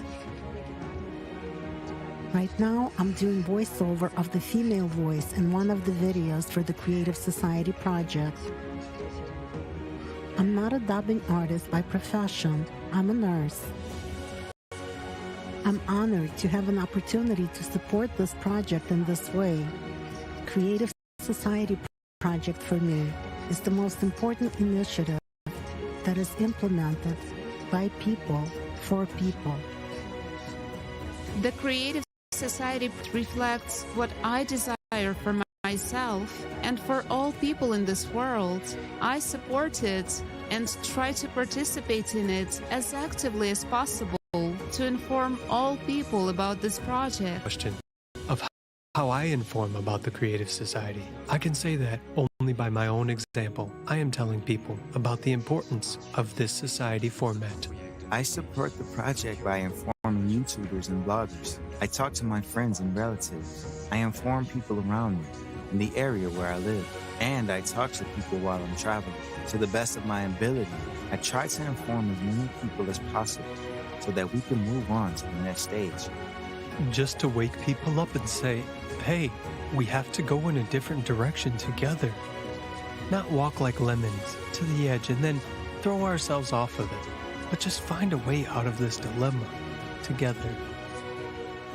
Like all of our participants, I actively inform people about the Creative Society by telling my acquaintances about the project. I also help with video editing for social media. I also hand out a lot of business cards. Wherever I go, I just leave some business cards there and also give them to people saying a few words. And of course, I inform people through alternative media by making small posts there. And everyone does what they can, what they want. No one is forced, whether it's making videos or video editing, translation, writing texts, or simultaneously interpreting. There are different projects you can take part in if you want to. I also asked my daughter to print stickers for me. You can see them here on my car. And now I'm driving around the city like that, and people ask me about it.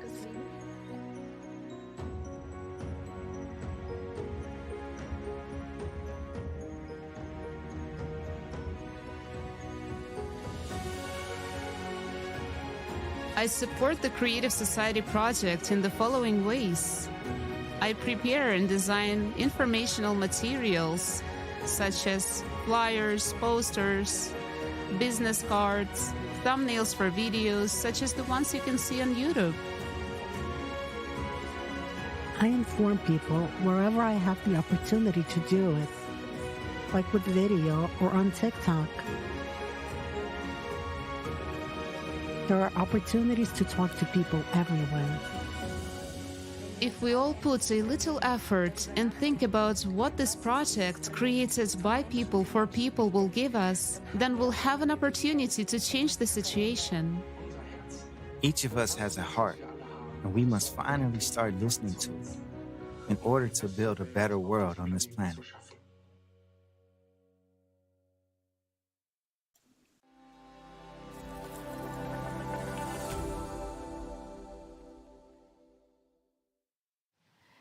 Das ist wirklich sehr inspirierend. This is really very inspiring. People are coming together for a secure future. It's so great to see such seemingly different people united by one goal, finding different ways to spread this vital information. Do you know how quickly the whole world can be informed? This can be calculated using a mathematical formula. If each person tells 5 more people about the Creative Society, we can implement the first of the 3 stages in just 2 weeks. When it comes to informing, there is no limit to our creativity. For example, people with musical talent create musical works and convey the message of unification through music. We are also happy to hear one of such inspiring examples right now, a song composed by the participants themselves, especially for today's conference.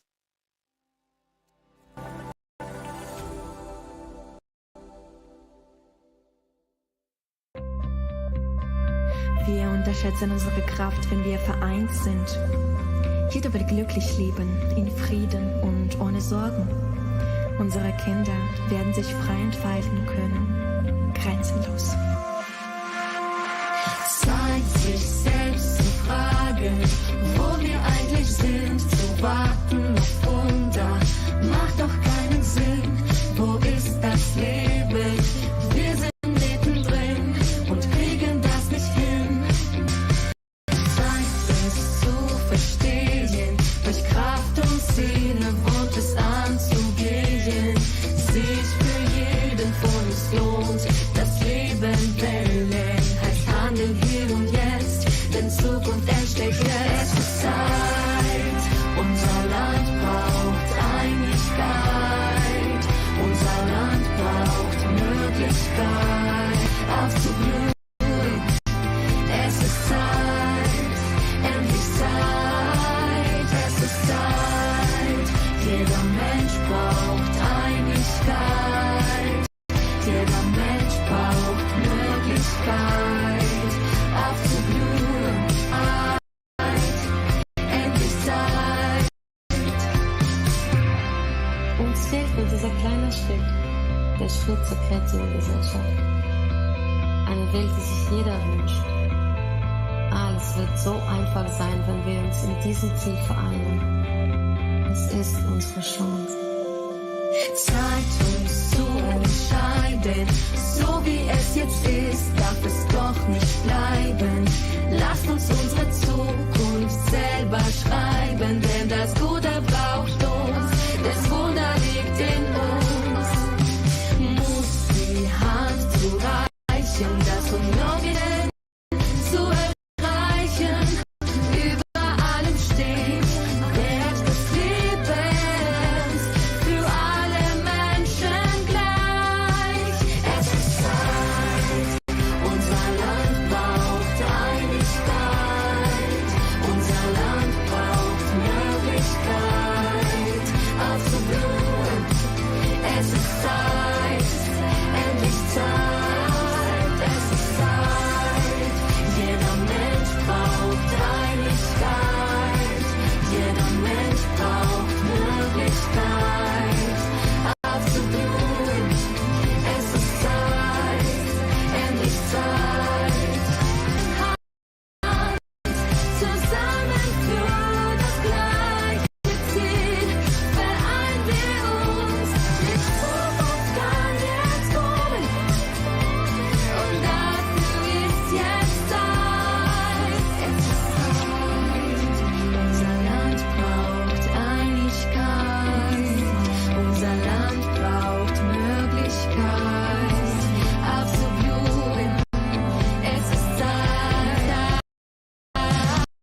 Vielen Dank für dieses wunderbare. Thank you so much for this wonderful musical gift.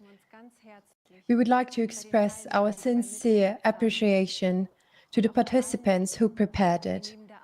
We are also grateful to everyone who made this conference happen, and also to those who, in addition to other responsibilities, worked tirelessly during their free time to help with the preparation. A huge thank you to our technical team and interpreters from 60 countries who are truthful and unbiased in looking at the world and talking about our country to their respective audiences. Dear viewers, I'm confident that together we can build the creative society. We do have a chance, but this requires the participation of all people because the creative society is focused on all of the humanity.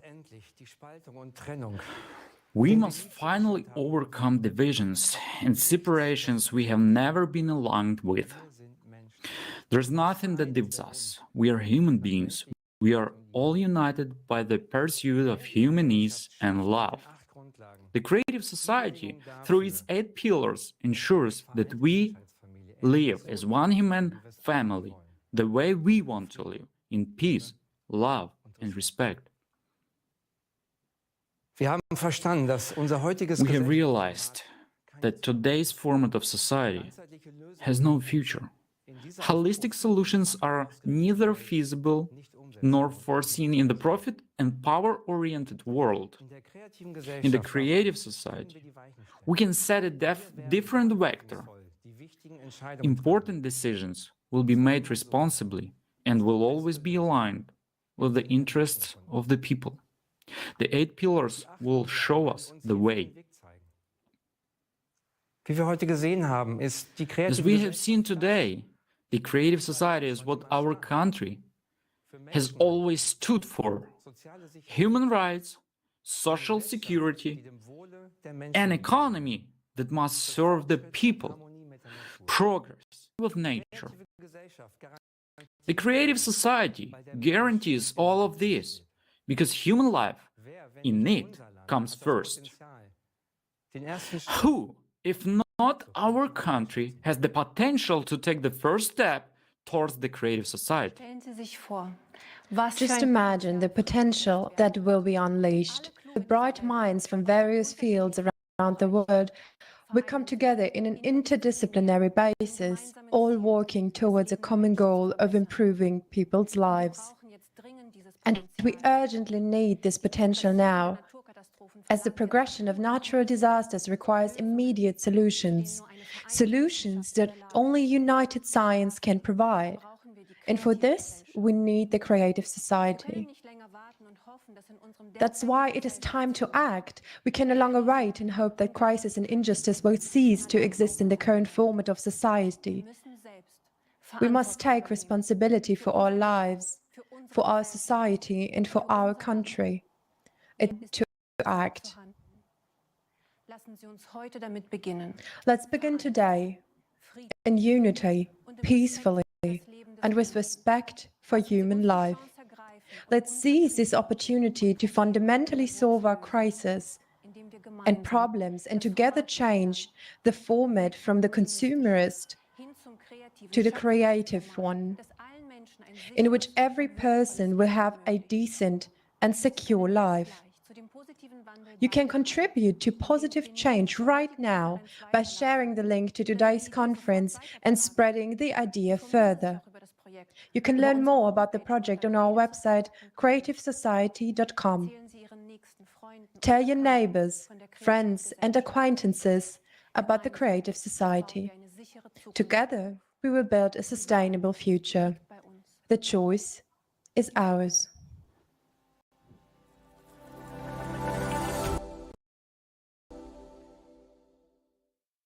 உலகெங்கிலும் உள்ள மக்களிடமிருந்து மாற்றத்திற்கான கோரிக்கை மிகவும் வலுவாக மக்கள் இதை உணரப்படுகிறது. விரும்புகிறார்கள். அவர்கள் இதை விரும்பினால் என்ன தேவை? ஒரு புதிய மாற்று மக்கள் மாற்றத்தை விரும்பினால், மக்கள் கண்ணியமாக வாழ விரும்பினால் அவர்கள் கண்ணியமாக வாழ வேண்டும். ஆனால் நாம் அதைச் செய்ய நாம் கொஞ்சம் முயற்சி செய்ய வேண்டும். சரியா? சரி. இன்றைய நிலவரப்படி நான் சொல்வேன், அரசியல்வாதிகள் ஏற்கனவே அதை ஆதரிக்கிறார்கள். மேலும் பல நாடுகளில் இது ஏற்கனவே முன்னோக்கிச் சென்றுள்ளது. அது உண்மையில் வேகத்தை அதிகரிக்கும். மக்கள் மத்தியில் சென்று சமூக ஆய்வுகளை நடத்துவது கடினமா என்று சொல்லலாம். ஒரு நிமிடம் இருந்தால் நீங்கள் மக்களின் வீடுகளுக்கு சென்று மக்களுடன் பேசலாம், தொடர்பு கொள்ளலாம், விளக்கலாம். சரி, சிலர் ஏற்கனவே அதைச் செய்கிறார்கள்.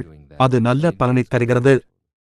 சரி, நீங்கள் ஒரு குறிப்பிட்ட வேட்பாளருக்கு ஏன் வாக்களிக்கிறீர்கள் என்று சொல்லுங்கள் பற்றி நீங்கள் நிச்சயமாக. பகிர்ந்து கொண்டது எனக்கு நினைவிருக்கிறது. ஏனெனில் அவர் 8 அடித்தளங்களை ஆதரிக்கிறார். 8 அடித்தளங்கள் என்ன? அவை எதற்காக? சரி, மிக முக்கியமான விஷயம் என்னவென்றால், இதை நாம் உண்மையில் செயல்படுத்த முடியும். ஆனால் அதற்கு என்ன அவசியம்? முயற்சி செய்ய. உண்மையில் ஒருவருக்கொருவர் எதிரிகளாக இருப்பதை நிறுத்தி ஒருவருக்கொருவர் நேசிக்கவும் மதிக்கவும் கற்றுக்கொள்ளுங்கள். எல்லாவற்றிற்கும் மேலாக நாம் மதிக்கப்படவும் நேசிக்கப்படவும் விரும்புகிறோம். நாம் இல்லையா? ஆம், நாங்கள் செய்கிறோம். எனவே ஒருவரையொருவர் நேசிப்போம், ஒருவரையொருவர் மதிப்போம். சோம்பேறியாக இருப்பதை விட்டுவிட்டு எழுந்து பிரகாசமான எதிர்காலம்